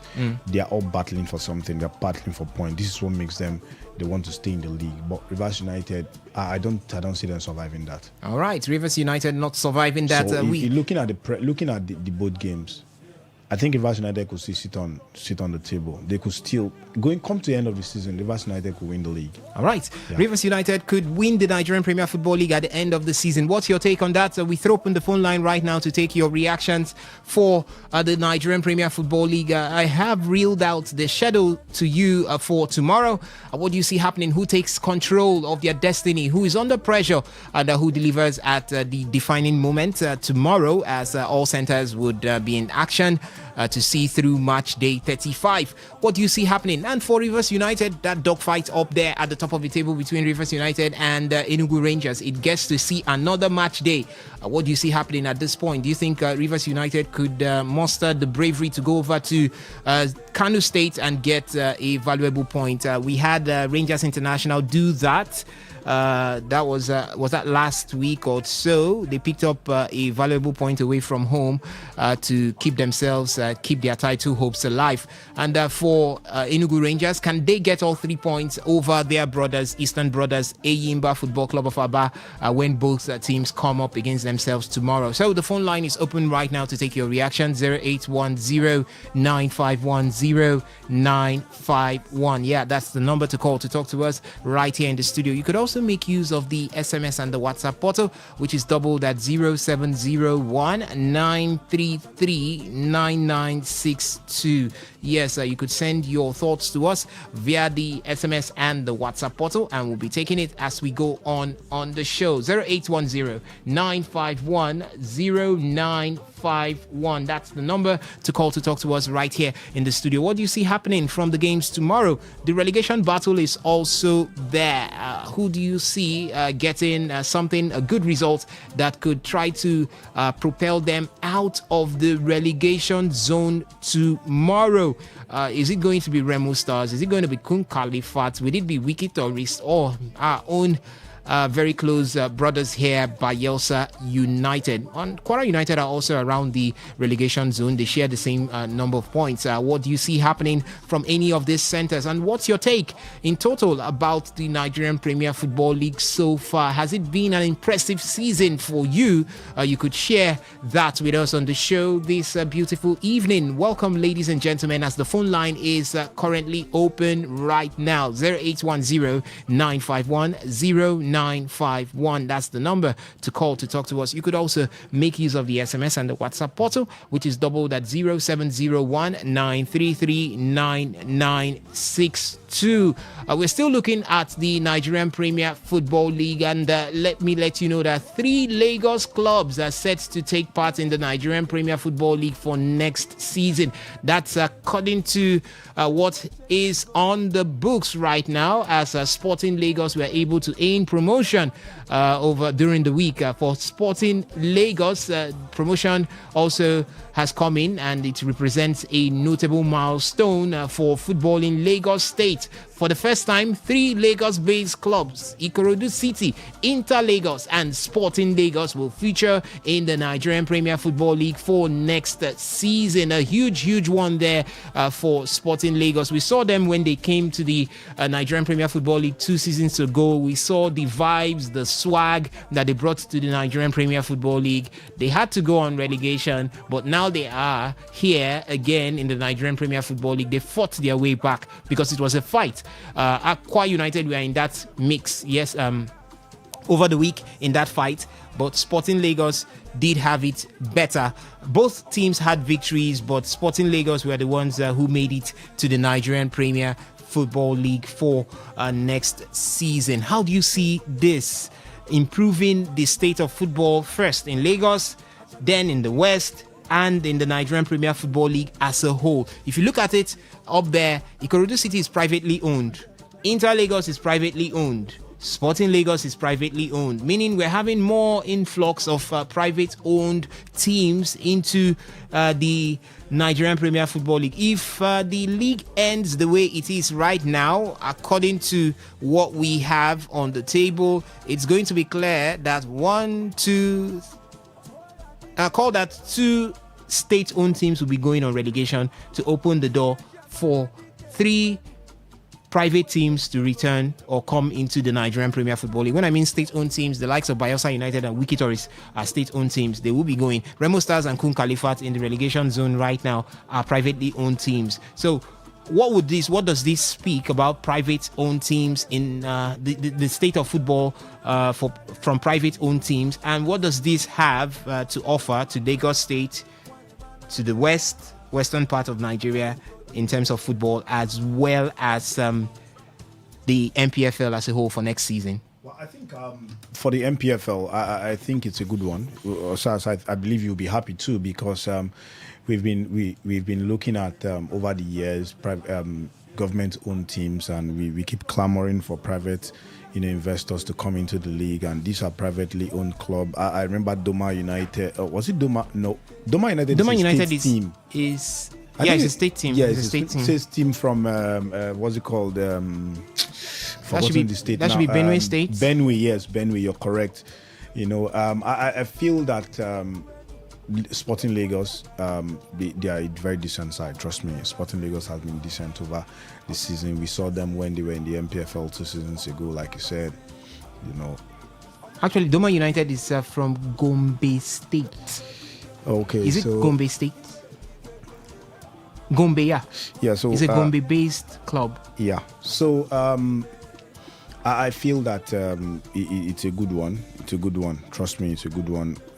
We've been talking about privately owned clubs for a very long time. Coming into so that it could better the state of the league. So but I just feel so sad that Remo Stars are fighting relegation currently. It should have been, we should have been having five private teams in the MPFL next season if Remo Stars were to be safe.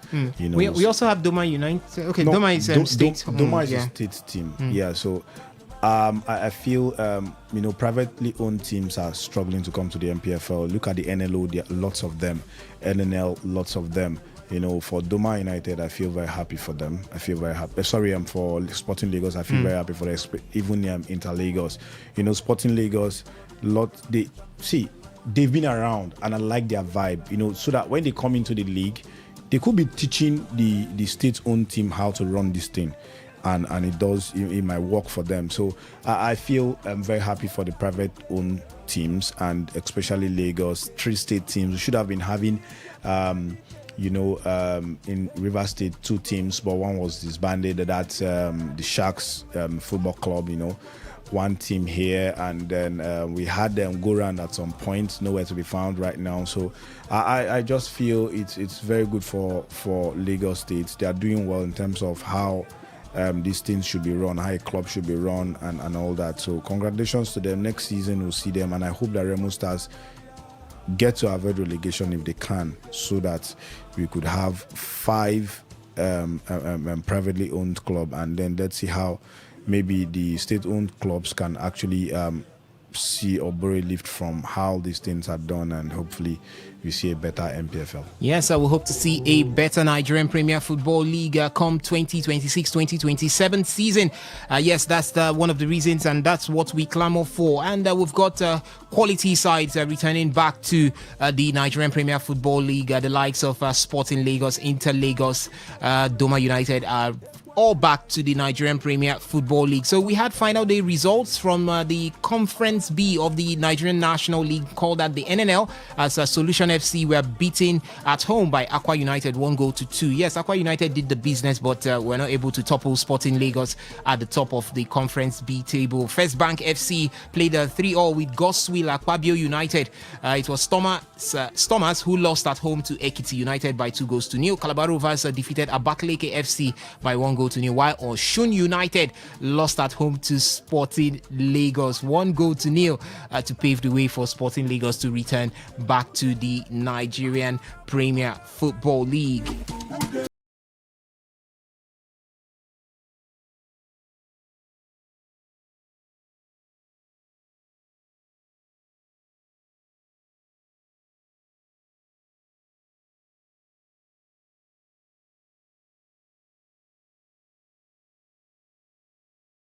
All right, after match day 18 from the Conference A, it's Inter Lagos who qualified from there, sitting on top of the table out of 16 games. They had 5 home wins and 3 away wins, 2 home. That's it. 2 home draws and 3 away draws, 1 home loss and 2 away losses. That's how Conference A was concluded, and we had Conference B with Sporting Lagos leading there and qualifying for the Nigerian Premier Football League for next season. From Conference C, it's Doma United who came from that, leading that particular conference with 26 points after match day 14. And for Conference D, we might be having Ranchers Bees FC from there. They sit on top of the table, but there is a chance for Adamawa United FC to also topple if at the end of match day 14 things could actually change from that particular center right there. Not just Adamawa United FC at having the possibility or chances. There's also Jigawa G Stars FC also having the chance to also top Jigawa the table. Golden Stars. Yeah, Jigawa Golden Stars. Yeah, so now that's how it is for Conference A, B, C, and D. So we've got 3 persons already, 3 teams already making it to the MPFL, being Inter Lagos FC, Sporting Lagos FC, and B Ranchers B, or it could be Adamawa United FC. Yeah, after that, we know the 4 teams that would come to the MPFL. Then the 4 of them could now go into the Super 4 to slug it out for who wins the NNL for this season. But it has been an impressive NNL season right there, or right here in Nigeria. So 0810-951-0951. That's the number to call to talk to us right here in the studio. The phone line is open. We're talking about the Nigerian Premier Football League. Tomorrow is going to be the start of match day 35. What do you see happening from the various centers? You could rep your team also and let us know who you support in the Nigerian Premier Football League. It's bigger than always. I'm a Manchester United fan. I'm a Manchester City fan. Gunners for life. The Blues. Yeah, it's okay to support that. But which Nigerian Premier Football League team do you support? You can call in and let us know who you support right here in the Nigerian Premier Football League. You could also talk tough about your team and where you see them at the end of the season, as well as what you see as a result coming from that part for tomorrow's match day 35 encounters right here in the Nigerian Premier Football League. Ladies and gentlemen, some results are coming from the top 5 leagues right there in Europe, as well as the CAF Champions League. As I said before, Mamelodi Sundowns have qualified for the finals, courtesy of a 1-0 victory over Esperance of Tunisia. Yes, and we've got Brentford, who played out a goalless draw with Fulham earlier on. Leeds United taking the 2-goal lead to the end of the game, 91 minutes of play. They get all 3 points from that center. In the game between Newcastle and Bournemouth, Newcastle equalized sometime in the second half, and right now Bournemouth have gotten back the lead by 1-2, leading Newcastle United right there at the St. James's Park. And Tottenham will take on Brighton and Hove Albion by 5:30. That should be in a couple of 40 minutes from now.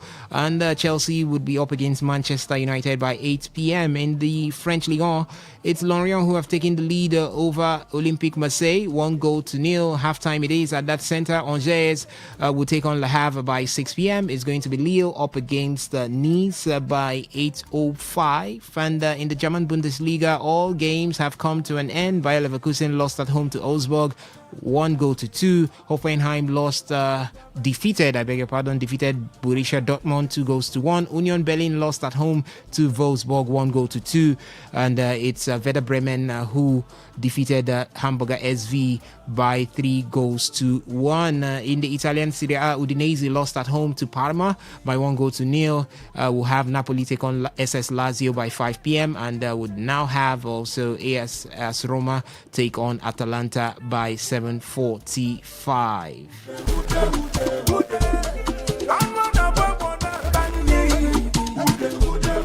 All right, ladies and gentlemen, it's time for us to talk about the Super Eagles of Nigeria.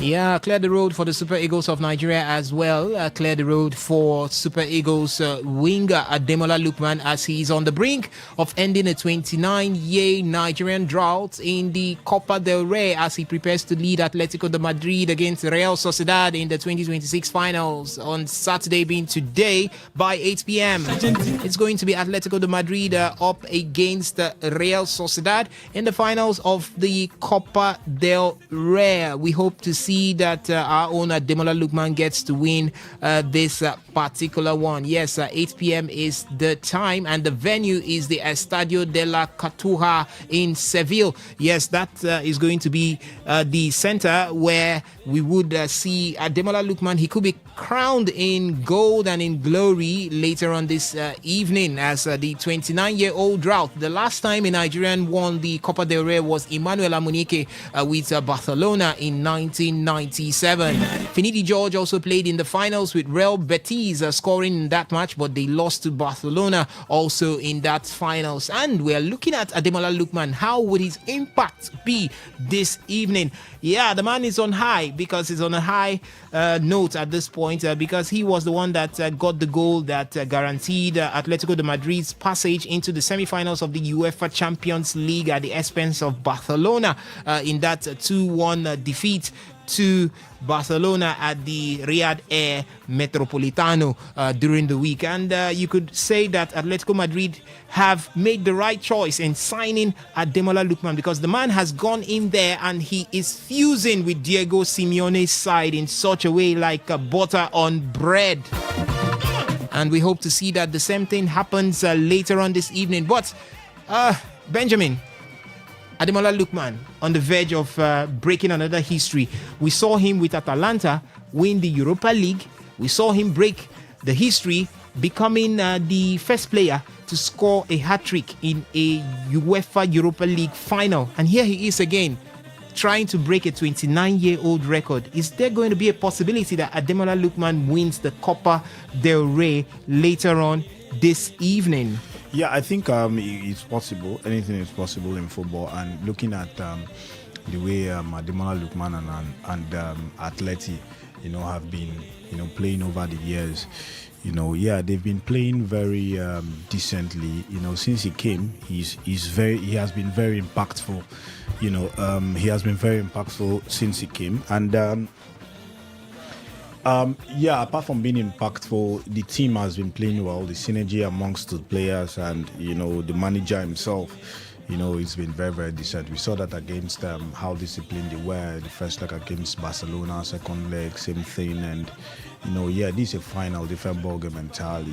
We've seen Atleti go to the Champions League final and lost to what's it called now? Real Madrid, Juventus, and all. No, not Juventus, now Real Madrid. So I feel it's a different ball game. It's a final, but this is one of our own. It's that time where you're going to be breaking that jinx. And remember, Victor Osimhen broke the jinx at Napoli, and then. Right now, we are looking at Ademola Lookman breaking the jinx too in Spain. So I think it's quite possible. The man has been a revelation, and this is why we actually need our players, the Super Eagles players, to be moving to bigger clubs. It gives you the opportunity of playing in the Champions League. Gives you was Atletico Madrid actually a bigger club compared to Atalanta? Yes, definitely. Why would you say so? It's regular Champions League football. Regular Champions League chances football. to win silverware. But Atalanta have also won the UEFA Europa League. How many years ago? How many years before that time? That's okay. The thing.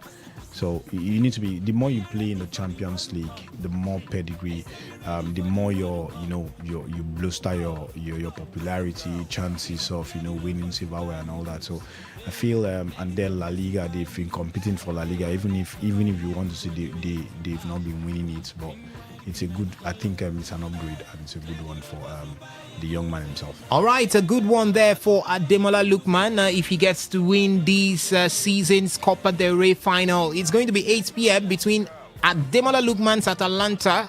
Did I say Atalanta? Atletico de Madrid versus Real Sociedad. I'm used to Ademola Lookman in Atalanta, but he now applies his trade for Atletico de Madrid.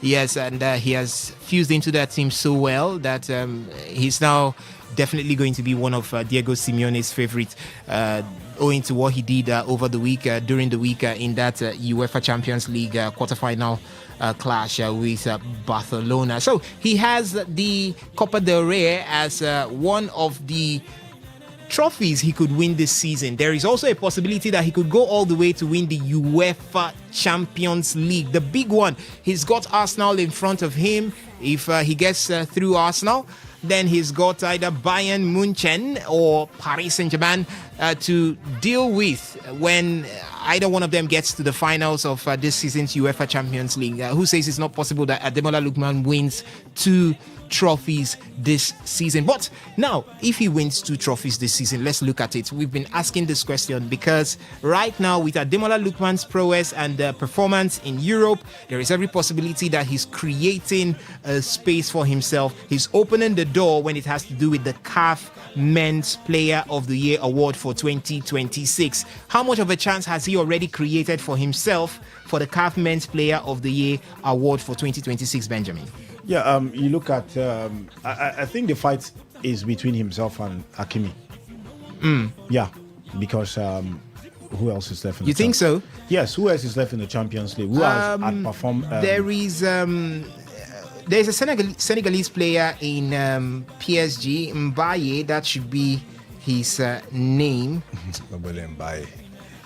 Yes, see, the biggest Ibrahim player, Mbaye. The biggest. How often does he play? That's the question. What impact has he done? It's not about. Yeah, you could sit on the bench and win a title. But, don't forget that he won the. Oh, okay. Sorry, he didn't win the African Cup of Nations. I don't know if he won the African Cup of Nations. We are waiting CAS decision. Court of Arbitration for Sports. We are waiting their decision. So I don't know if he won the African Cup of Nations. Now, that one is. Yeah, so it could be Hakimi. Hakimi is the front runner right now because he plays regularly for PSG. He's been impactful. You know, he's more or less one of their star players.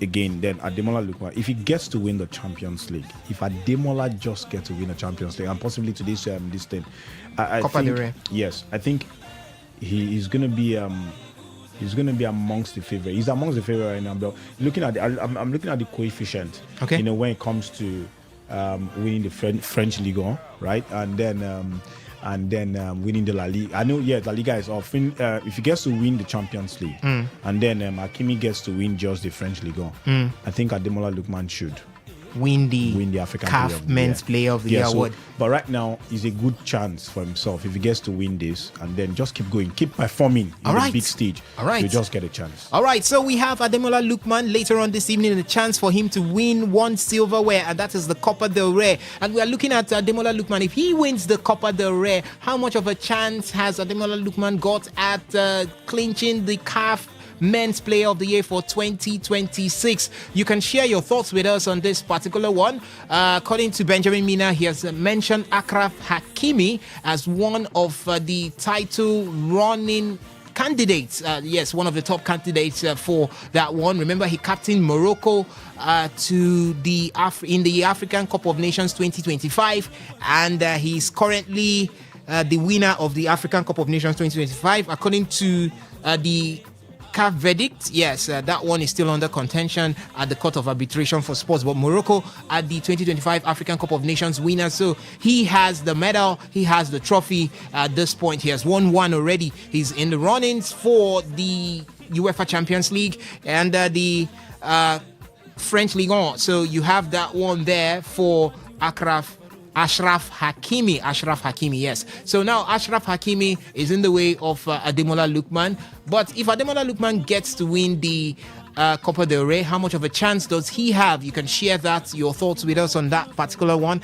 And maybe he goes ahead to the UEFA Champions League finals and wins the UEFA Champions League. Does this mean that Ademola Lookman is the outright favorite to win this season, or call that the 2026 CAF Men's Player of the Year? We've got other contenders in the mix also. There's Brahim Diaz of Morocco and Real Madrid.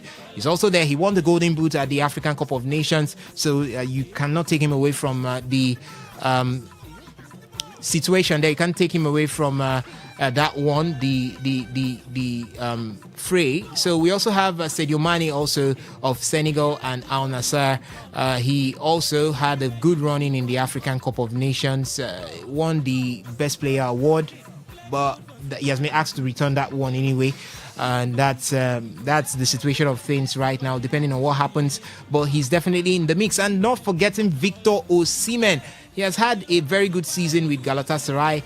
He's also a contender. The massive goal volume that he has been putting in the Turkish Super League is one that could ring in his chances. 42 goals across the 2024-2025 season is one that you cannot look away from. There is also Antoine Semenyo in that mix. The Manchester City, or call that the AFC Bournemouth stroke Manchester City man, could have his tentacles into the CAF Men's Player of the Year, looking at his rapid development right there for Manchester City. He has won the Carabao Cup already.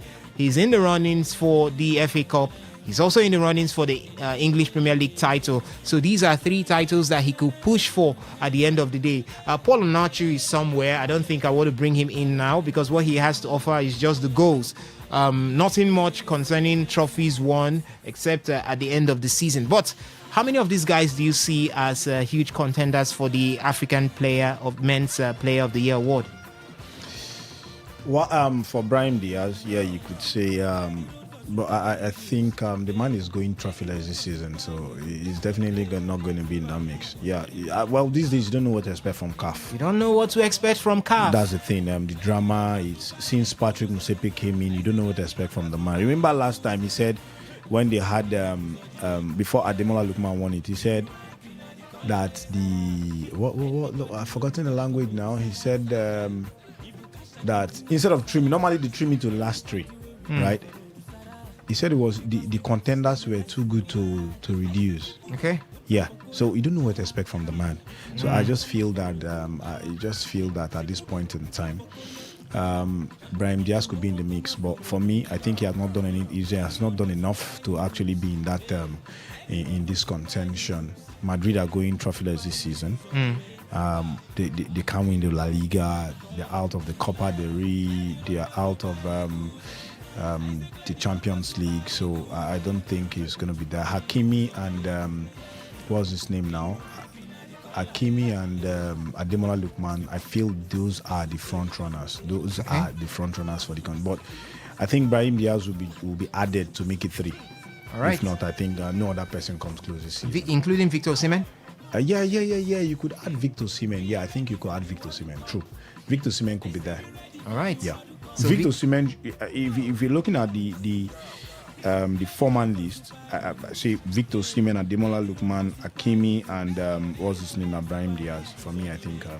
All right. So, ladies and gentlemen out there, what do you see? Who do you think could be joining Ademola Lookman on that list if we were to create the list for the CAF Men's Player of the Year award for 2026? Ademola Lookman looks like someone who definitely is one of the favorites to win that one. Who do you see joining him right there? The phone line is open, 0810-951-0951. That's the number to call to talk to us right here in the studio. You could also make use of the SMS and the WhatsApp portal, which is doubled at 0701-933-9962. We've got a message coming in from the WhatsApp platform. This one says, and is from NS from Moji. He says, I will give Lookman the Player of the Year, not just in Africa, if he knocks Arsenal if he knocks Arsenal off the UEFA Champions League. So for NS, he says he will give Ademola Lookman the Player of the Year, not just the African Men's Player of the Year. He will give him the World Men's Player of the Year if he knocks Arsenal out of the UEFA Champions League. So for some persons, it seems Arsenal's demise or Arsenal's what do I want to say now? Hearing bad news from Arsenal is better than winning makes them happy. It's better than winning the UEFA Champions League. But I think that one will be settled on the turf. It's not off the turf. Yeah, when it comes to Atletico Madrid versus Arsenal. So the phone line still remains open, 0810-951-0951. That's the number to call to talk to us right here in the studio. We've got the game between Napoli and SS Lazio up on our screens right now. 4 minutes of play, called out 5 minutes of play, and no goals to be recorded from that center. To the phone line we go. Good evening to you. Welcome to the show. Good evening, sirs. Welcome. Benjamin, good evening once again. Good evening to you. Today, they don't allow you rest. he's on a back-to-back. Yes, you know how you do. You know how Arsenal does a back-to-back in the UEFA Champions League semi-finals. Yes. You are keeping a clean sheet that's our today. job. Yes, a clean sheet, definitely. Benjamin is keeping a clean sheet today. Definitely. Okay, my name is Destiny. Destiny, welcome to the show. Yeah, talking about the best footballer in Africa, if you are giving it to Hakimi or Diaz, then be rest assured it will not be rescinded. That decision will not be rescinded. Okay. But if you choose Osimhen or Ademola Lookman, 2-3 months later they might come and tell you, Ademola appeared during the event with a red knicker. Why did you put on a red knicker to the show? That's fire shot reason, at the Confederation of African Football. Yes. They might come and tell you, when you were coming, you didn't put on your watch, you didn't tie your watch very well, and it over to Hakimi or Diaz. And so that is it. But for me, I think between Osimhen, Ademola Lookman, and Hakimi, those are my three guys. All right. Yeah, the three guys. All right. As for Nyimba, Nyimba is a big name. Oh. If there's anything we should do that Nyimba should not be relegated, I would have loved to do that, but unfortunately football is played on the pitch. It's played on the pitch, yes. Yes. So if they do well in the next matches that is remaining, I don't follow the Nigerian league because it doesn't inspire anybody. No, but you have to give them your support. Definitely, Rome wasn't built in a day. That is why I'm saying it right now. Based on who Nyimba is, based on the pedigree of Nyimba. So let them not go to relegation. Assuming it was Tottenham, I would have wished them to go because they denied Arsenal the chance to win the league last season, and they are paying deeply for it. And Chelsea is doing the same mistake that Tottenham and you feel they will pay deeply for it, right? Tottenham? No, I mean Chelsea. Since Tottenham did that last season and they are paying for it this season, for Chelsea, would they pay deeply and hugely Chelsea for it also? Because next season they are not going to sign players. They are not going to sign players. So the moment all these their school children they sign to come and feed up the team, if they keep on behaving the way they are behaving, not performing, understand me, then maybe after 10 matches they bring in another schoolboy coach to come and handle the team. Definitely they won't survive. Because they have a chance of winning their game and settle down. They say no. For the sake of Arsenal not to win the league, they lose shamelessly. And the same thing Min Song did last season. When you should score a goal that will give you victory, and you say no because of Arsenal, you don't want to score. And at the end of the day, they are paying for it because they brought in a coach who couldn't do well. And at the end, they send that one out, bringing somebody from Juventus who couldn't do well in Juventus to come and pilot the ship. And then about 6 matches, you let that one go. So De Zerbi, when he got the job, when he signed that contract, I was very angry because he's one of the coach I like so much. Okay. He would have just kept quiet and then kept patient. Then after the season, a good team will come for him. But unfortunately, I don't see Tottenham surviving relegation. All right. The chances of Nyimba surviving is 88% than Tottenham. Thank you. Thank you so much for dropping by right there with your thoughts on this particular one. You can keep the calls coming in 0810-951-0951. That's the number to call to talk to us right here in the studio. We are looking at Ademola Lookman. If he goes on this evening to win the Copa del Rey, how much of a chance has that given him at maybe winning the CAF Men's Player of the Year award for 2026? And also, does he have the chance of going ahead to win the UEFA Champions League? And if that happens, can we say he is the outright favorite to win the 2026 CAF Men's Player of the Year award? You can share your thoughts with us as well as share who you think should be the top 3 in that nomination list, your own list for the CAF Men's Player of the Year award for 2026. 0810-951-0951. That's the number to call to talk to us right here in the studio. You could also make use of the SMS and the WhatsApp portal, which is doubled at 0701-933-9962. Yes, 0701-933-9962. We're still talking about the Super Eagles of Nigeria. Nigerian international Frank Onyeka is poised to complete a permanent transfer to Coventry City following the club's promotion to the Premier League. Coventry City secured their return to the top flight on Friday night after battling to a 1-0 draw against the Blackburn Rovers at the Ewood Park. Onyeka joined the Sky Blues on loan from Brentford in January with a clause in the agreement that would see the move made permanent if Frank Lampard's Coventry side achieves promotion. The midfielder's arrival coincided with an upturn in form for Coventry, who have now ended a 25-year absence from the English Premier League. Back to the English Premier League, the 28-year-old Frank Onyeka has featured for Coventry 11 times in the league this season, as he is now back to the English Premier League, and he hopes to put pen and paper down to make the deal a permanent one. Benjamin, is this a good move, or would this be a good decision for Frank Onyeka at this point? Do you think the man should have waited a bit to see if any other bigger club would come calling for his services? Well, for me, I think it's not a good move. Going from playing the Premier League and then going to play in the Championship, I don't think it's a good move. But the man is searching for a place to call home, you know. He was at Brentford. Well, he's still at Brentford because he has not signed a contract with, what's it called, Coventry. He was at Brentford, went on loan to Augsburg, and then he couldn't, you know, they couldn't retain him.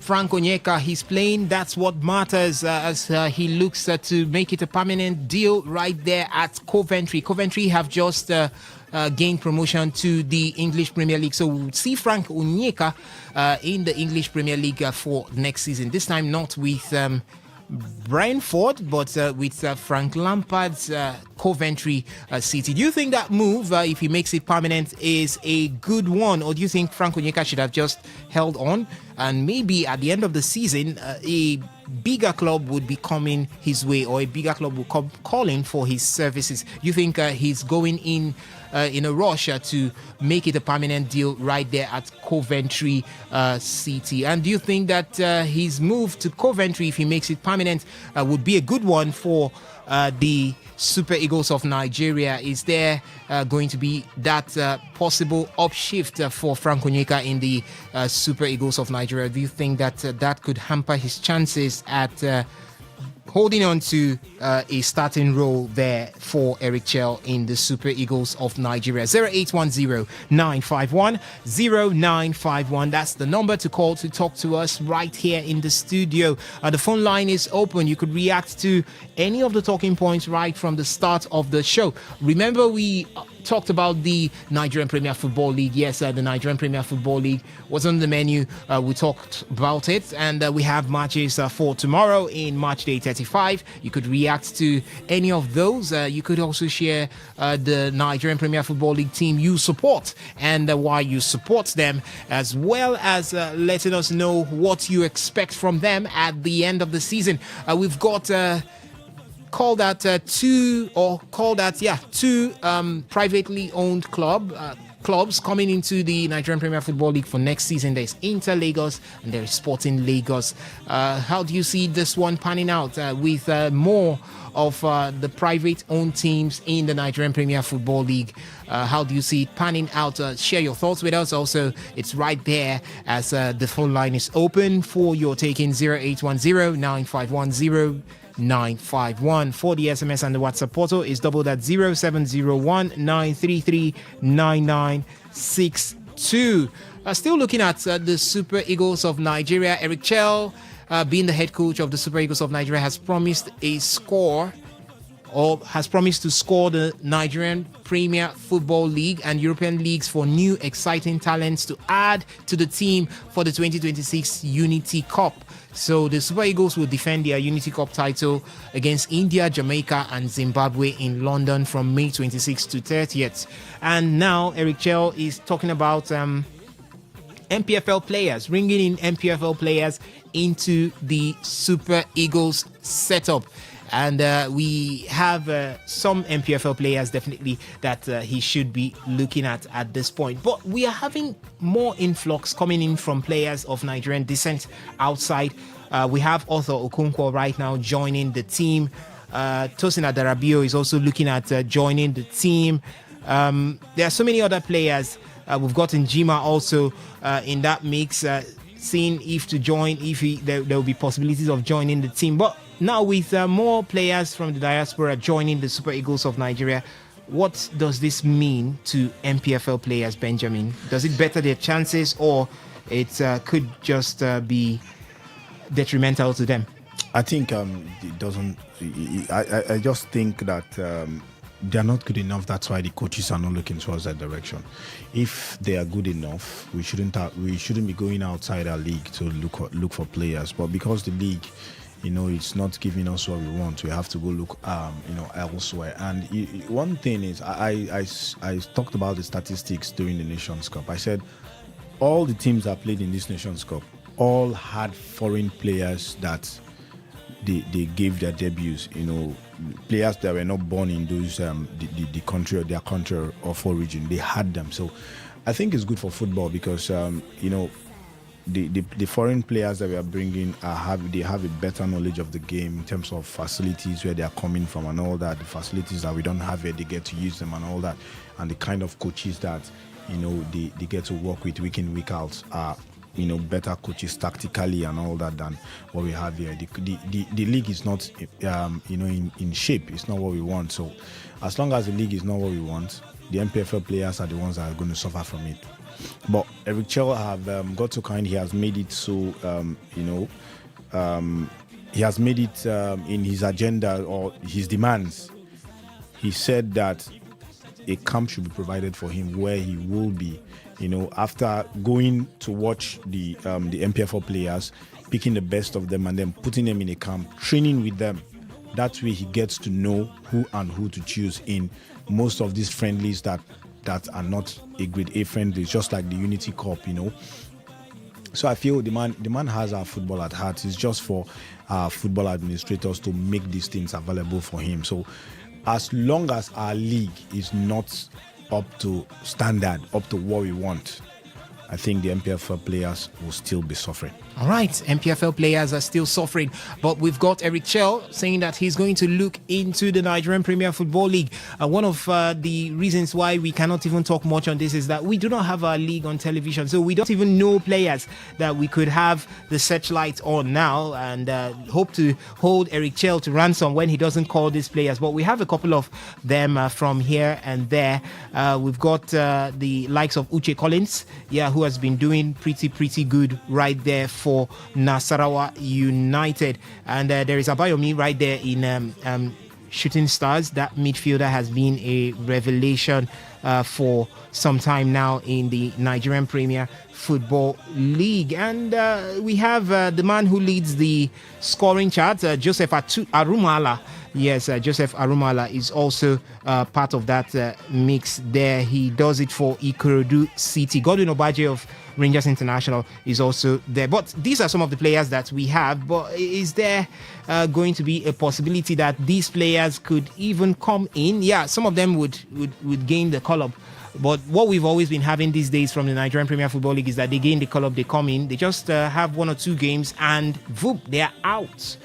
No chances for them to continue to grow. Of recent, we've seen Benjamin Frederick, but I don't know. I don't want to grade Benjamin as MPFL because he came into the Super Eagles after he has gone out. Brentford. Yes, from Brentford. Yeah, Brentford, Denda. Yes, Denda, Brentford, and then he moved to Denda. He moved to Denda on loan. I think he should not be included part of the MPFL. Part of the MPFL. So now these MPFL players, what is the major reason why they can't come into the team? Some of them, we've seen some of them come into the team like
You cannot write anything about our league.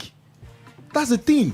So you can decide to start being champion at home because they know you. You can do this. You can do that.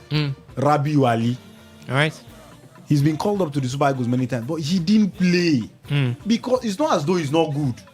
But how did they call him? Champion for home. Go out and play. You can. Most of them go to Europe. Go to Europe and then they cannot even play. They have to come back to the MPFL because they are not good. They not there. See, when you reach where I sabi play, but when you reach people sabi play, but you know that you know reach. Tactical approach or not that. See, there's a reason why all the coaches we've had in the national team have been calling some set of players. It's not as though the ones they've not been calling are bad, though. But these players, they can work with these players because these players have been doing it over the years. All right. You have to gradually integrate the new ones gradually into the setup. If not, you're going to spoil what you've built over the years. So for me, the MPFL players and the coaches are not good enough. That's the more reason why you can't even get them in the national level. All right. Ladies and gentlemen, we are looking at what the coach of the Super Eagles of Nigeria, Eric Chell, has talked about, that it's going to be time for him to score the Nigerian Premier Football League and get players for the invitational tournament, being the Unity Cup, that the Super Eagles of Nigeria would take part in sometime in May. And then we also have 2 international friendlies against Poland and Portugal, where the Super Eagles of Nigeria would also be part of that particular one. And he wants to look at the Nigerian Premier Football League. But these days, we've seen MPFL players come to the Super Eagles and go. They can't plant their feet. They can't drill their roots. They can't stay put and fight for a shirt. That's the situation with MPFL players, and it hasn't been like this. Back in the days, we had the likes of Ahmed Musa make it to the Super Eagles of Nigeria from Kano Pillars. Sunday Mba did get into the 2013 African Cup of Nations Super Eagles squad, which they won under Stephen Keshi from Warri Wolves and Enugu Rangers. After the Nations Cup, where is Sunday Mba? He went and played for the 3rd tier of French league. That's to tell you these players are not... See, with all due respect to the MPFL players, when it gets to the stage where they need to play, they cannot. But Vincent Enyama came from Eyimba Football Club of Aba, did it big, went to Lille. It's not all of them. See, he first of all went to Israel, then to Lille. Out of 100, only 3% or 1% can make it through. That's it. So what's the reason? Why do you think that players from the MPFL cannot come into the Super Eagles of Nigeria and hold on to their positions? Why do we see these days that players come in and all of a sudden they get missing? You don't see them again.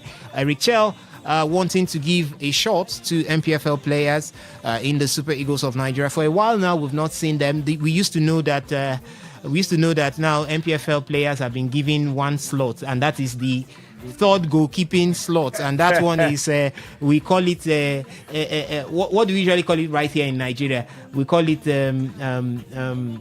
what do we call this slot? Slots given to community chance. Yes, and that's their own now. The community chance given to MPFL players. It's for the 3rd goalkeeping slot there.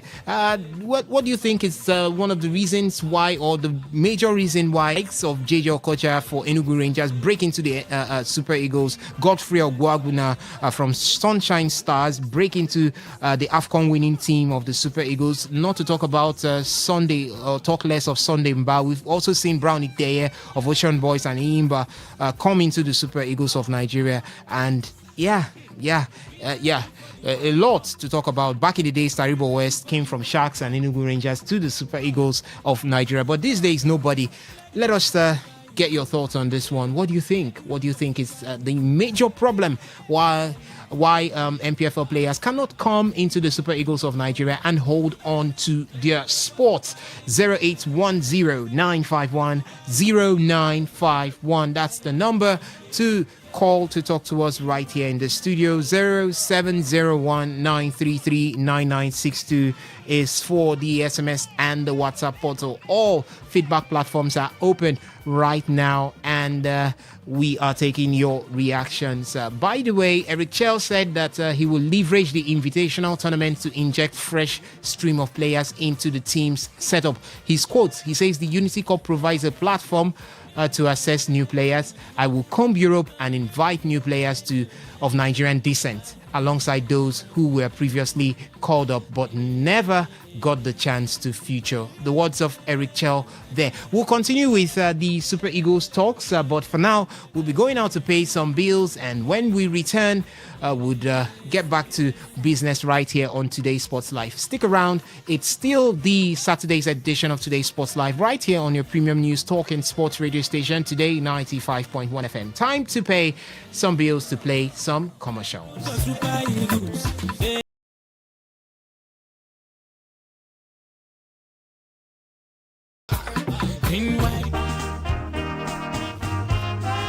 God's Kingdom Society, GKS, the Church of the Living God, Rumukoro branch, invites all lovers of truth and righteousness to a doctrinal service. Topics to be treated include God's Kingdom, the only hope of suffering humanity. Are there three persons in one God? Truth, not miracles, will bring peace and salvation. What does the Holy Bible teach about hell and hellfire? And many more. Meet the ministers of God's Kingdom Society, GKS, for satisfactory explanations to these biblical topics. Date, Sunday, April 19, 2026. Venue, GKS Service Hall, number 325, GKS Lane, behind Johel Filling Station, East West Road, Port Harcourt, River State. Time, 10 a.m. prompt. For inquiries, please call 0808 028 4124, and ye shall know the truth, and the truth shall make you free. John 8:32. Signed, God's Kingdom Society, Rumukoro branch.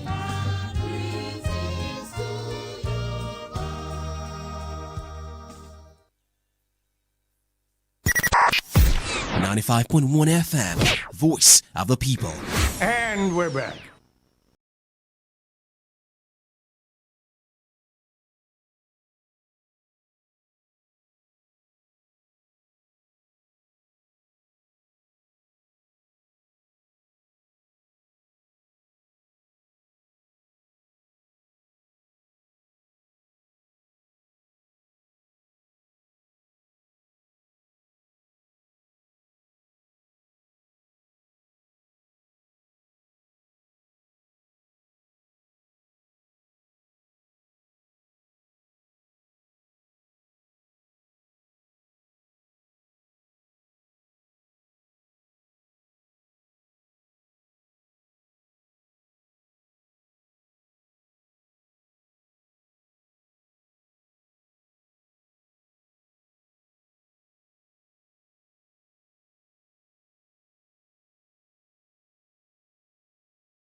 A World Cup qualifier, it's nothing. It's just about it's a test game for the younger guys coming in. That's players that haven't really gotten what's Game it called? time, playing experience. Game time, playing experience.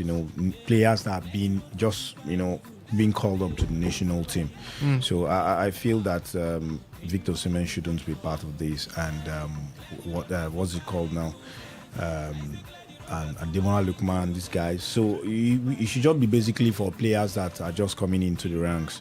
Players. Okay, Benjamin Francis should be there, or Frederick should be there because of his injury. So you can as well get this game for him to look at his fitness and what have you. So, but for me, apart from that, I think the big boy should be out of it and should be looking at the new players that are making their debut, the likes of Ato Okonkwo and so on. Let Nigerians see these men and then know what to expect from them. In as much as it's a friendly game, but at least you have to look at them, get a glimpse of what to expect. Okay, if you are looking for a pacey player, we go to these. These are the players that we go for. This is the player we go for. If you want to replace the likes of Moses Simon, okay, you could go for this new player. He has pace, he can dazzle. So I feel that this is just so the bigger boys should just sit out of this. All right, the big boys are to sit out of this particular one. Ladies and gentlemen, boys and girls, still talking about the Super Eagles of Nigeria. Let's look at some of the players of the Super Eagles of Nigeria. For Victor Osimhen of Galatasaray, he has informed Galatasaray's technical staff and medical team of his desire to return to action in today's Super League fixture against Genklebe League. Even as the club adopts a cautious approach over his fitness ahead of a decisive stage in the title race. The Nigerian international, who has been sidelined since March after suffering a forearm fracture in a Champions League match against Liverpool, is back in training and has been included in the squad for the league encounter. Despite his availability, club officials are understood to be managing his minutes carefully due to concerns over the risk of aggravating the injury, with medical staff and the coaching department reportedly unwilling to start him from the outset, particularly with the Istanbul derby against Fenerbahce approaching. That's Victor Osimhen, eager to return back to action. And another one who has returned back to action is Paul Onachu, who returned to training after his injury scare. And it's currently a big news, definitely, for the Nigerian football faithfuls, for the Super Eagles of Nigeria at this point. These two men would be gunning for glory in the Turkish Super League. It stands the same way. We've got Galatasaray on top of the table, Fenerbahce in second place. But basically what all Nigerians want to look out for at this point, Benjamin, is who wins the goal scoring award right there in the Turkish Super League. We've got Trabzonspor's Paul Onachu on top of things right there. And Victor Osimhen could also have a chance. Maybe that's the reason why he wants to get back to action, probably quickly, to see how to close up before it gets too far away. But how do you see this one panning out between these two heavyweights of Nigeria, Super Eagles football, or call that Super Eagles players? Well, I think Paul Onachu definitely is going to be winning this one because the man is on fire. He keeps scoring goals. Every now and then. So, Victor Osimhen is a quality player, but injury has never been his friend. The man is always injured. He gets injured today, tomorrow he gets injured, next tomorrow. It's just his injury concern is one thing about the young man. So I feel Paul Onachu would win this. Looking at it, he's ahead of Victor Osimhen by miles. So and the league is getting to the final stages. So I feel that it's Victor Osimhen's.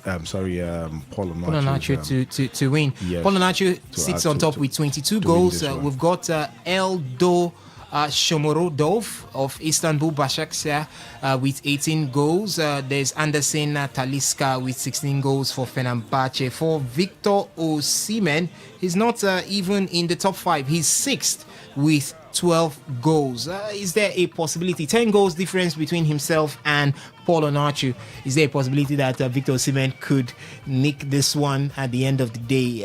It might need him scoring a couple of hat tricks before the end of the season, possibly if he's going to get back into contention to win the highest goal scorer, what he won last season. But this time, good enough is another Nigerian, Benjamin.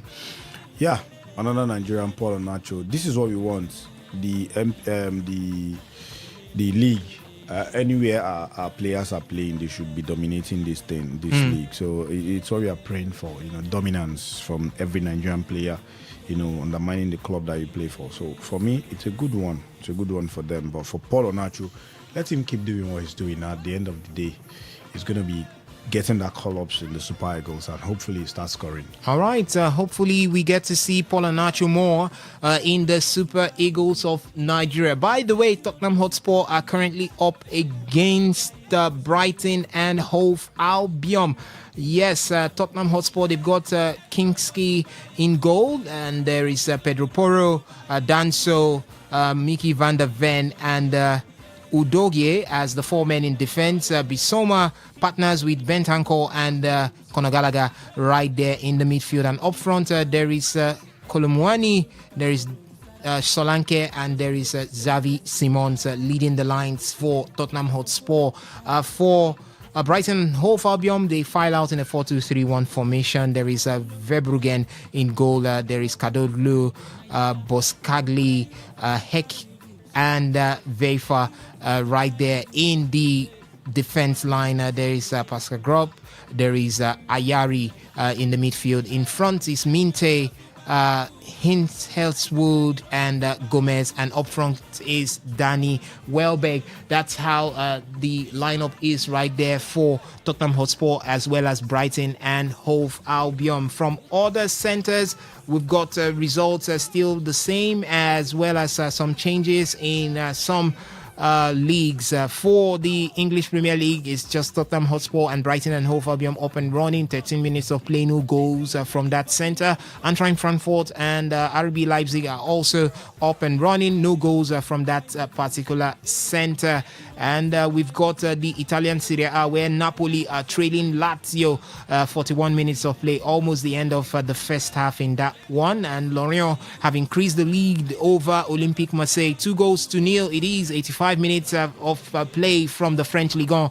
Would have other games come up in the Italian Serie A, where we'll have AS Roma come up against Atalanta. And in the French Ligue 1, we'll have Angers up against Le Havre. We'll have Lille up against Nice. And the Copa del Rey match between Atletico de Madrid and Real Sociedad would be up and running by 8 p.m. later on this evening.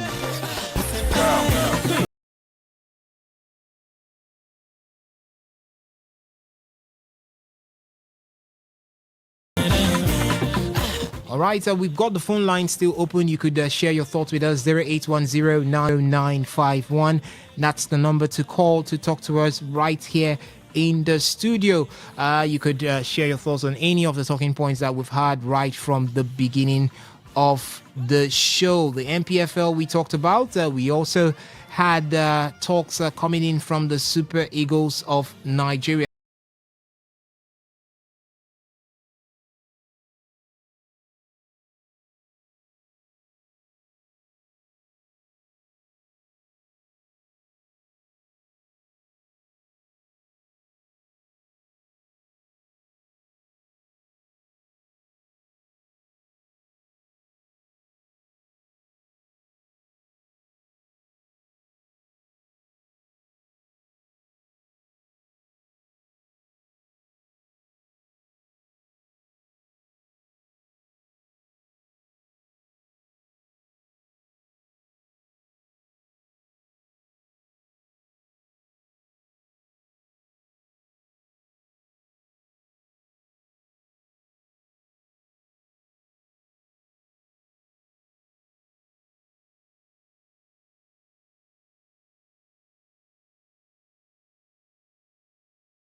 So, but we can't deny that Bukayo Saka is a Nigerian.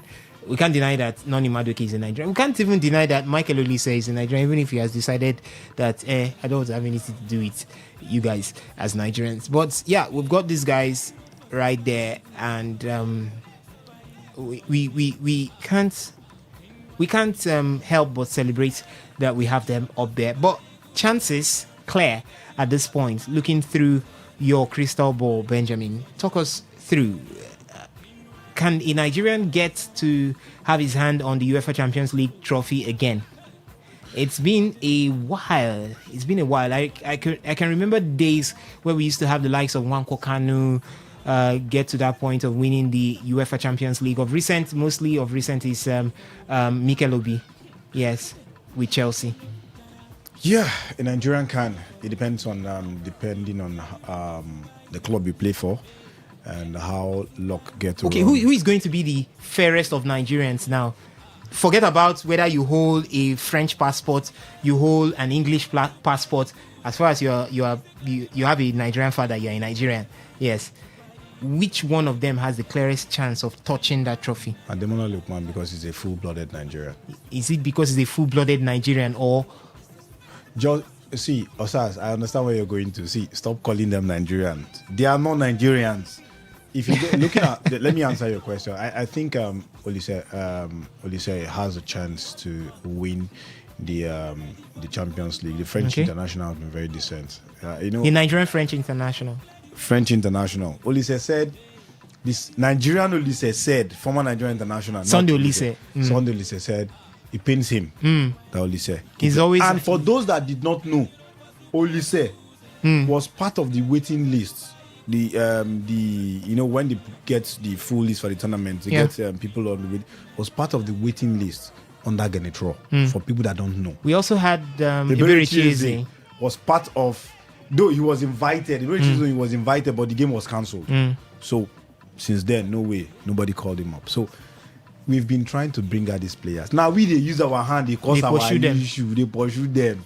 So if we had gotten all of them now, we would have been beating our chest and we say, we have 4 Nigerian Super Eagles players in the running for the Champions League. But the thing is, see, that's why when you were calling them these Nigerians, I said no, they are not Nigerians, because we use their hand to pursue them. But again, I think Bayern Munich this season have been very decent, not just in the league. We get to look at them and say they're always a league champion even before you get to kick the ball in the league, just like PSG. But this season they've been very decent in Champions League. When last did they come close to the semi-final? The first time they beat Real Madrid home and away in a very long while. So in a very long time. So I feel that this season they've got a chance. The only people that stand just 2 games away from winning the Champions League. No, not 2, 4 games away from winning the 3 games away from semi-final, winning. Yes, semi-final, both legs, final then one. Final one. Just 3 games, and they're going to be playing in Paris Saint-Germain. So it's going to be a very dicey game. But I see Bayern Munich going through, and I see them winning the Champions League if they get to the final. But if they get to the final against Atleti, I'm not saying Atleti will beat us now. This is permutation now. It's going to be difficult because that is where you see Diego Simeone and his defensive abilities. Many would say that the man has reduced the way he's defending, over the years. But the truth is, Tottenham almost took the lead. The truth is, the man has reduced the way he plays defensively. But it's going to be very difficult. But I see Bayern Munich winning the Champions League this season. All right, that's for Benjamin Mina, who would be the fairest Nigerian to have his hands on the UEFA Champions League trophy this season. Benjamin refuses to accept that we've got 4 Nigerians in the running. He says it's only Ademola Lookman, but Bukayo Saka is a Nigerian. Even if he doesn't play for Nigeria, that doesn't change the fact that he's got Nigerian parents. Noni Madueke the same. There is also Michael Olise somewhere in that mix. So who would be the fairest? Then we have Ademola Lookman. Who would be the fairest? Who would be the one with the clearest of chances to have his hand on this season's UEFA Champions League? You can share your thoughts with us on that particular one. The SMS and WhatsApp portal is open. The phone line is also open at this point. Alex Iwobi has been injured. He left injured in that game between Fulham and Brentford. And right now we hear that he could be in doubt for the Unity Cup. This will definitely hit Eric Chell very hard at this point. Losing out Alex Iwobi, probably the only creative spark that we've got in the Super Eagles of Nigeria. But it could also be sort of a blessing in disguise, Benjamin, because if Alex Iwobi doesn't step out, you won't discover that there is the opportunity to have another creative player in that mix. Do you think that this would definitely ring out as a blessing in disguise for Eric Chell? Or would this just be a chance to have another creative option right there in the Super Eagles of Nigeria? For me, why do we need Iwobi in the Unity Cup? You can't take away every of your players now, your first team players. Else you will not defend that title. We've got a title. We've got a trophy to defend. Yeah, we've got a trophy to defend. Osas, that's a glorified trophy. For me, I don't think it's a trophy. Is a trophy. I don't think it's something. Alex Iwobi shouldn't be going to this tournament. First, this is a tournament for the MPFL players and then the newly integrated players of the Super Eagles. We're not qualifying for. It's not a World Cup qualifier. It's not a Nations Cup. It's nothing. So for me, let us go there. Get to play the MPFL players with these newly integrated guys, so you know who to pick, who to call upon when things like this. See, it takes injury to identify the next player. All right. Trent Alexander-Arnold came into Liverpool when the first choice right back was Nathaniel Klein was injured. They brought him. Jurgen Klopp said, "Oh, I like the way he plays. He's a midfielder, but I like the way he could start treading the ball from the side of the pitch to the other side for the fullback position." So that's how they discovered Trent Alexander-Arnold. So Nigerians have seen Alex Iwobi enough.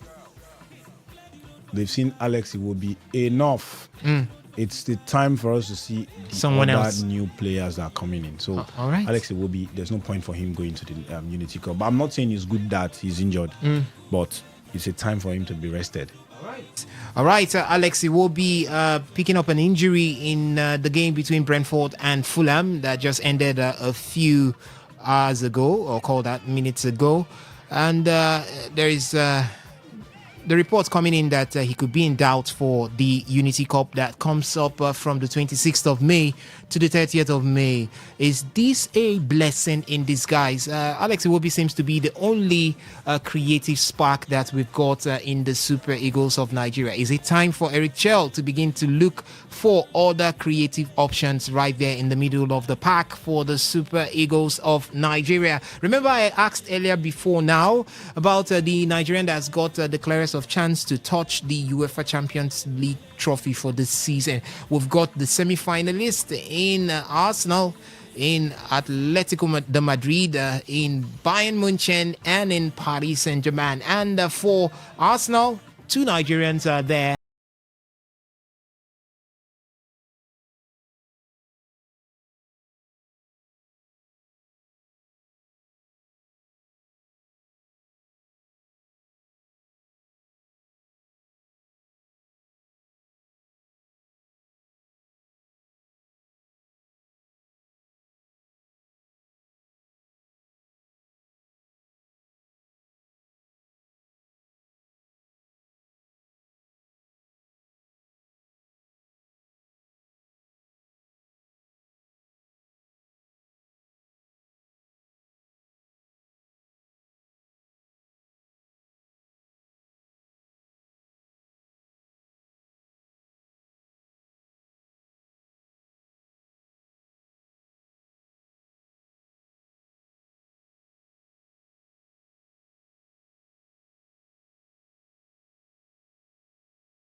This our league. Our league is nothing to write home about. It's not to glamour let players come from the league. The league is not.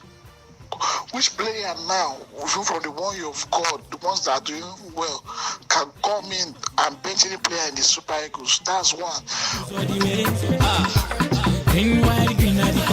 All right, so that was from the SMS and the WhatsApp portal right there as one of the listeners is expressing his discontent, saying that Eric Chell should not think of the Nigerian Premier Football League for any reason, calling up players for the Unity Cup. Yeah, we've got all of that to talk about maybe from tomorrow's edition of Today's Sports Live. For now, we draw the curtain right here. Ladies and gentlemen, thank you so much for listening. It's been fun and amazing doing this with you. Thank you also for those or to those who did join us from the various feedback platforms.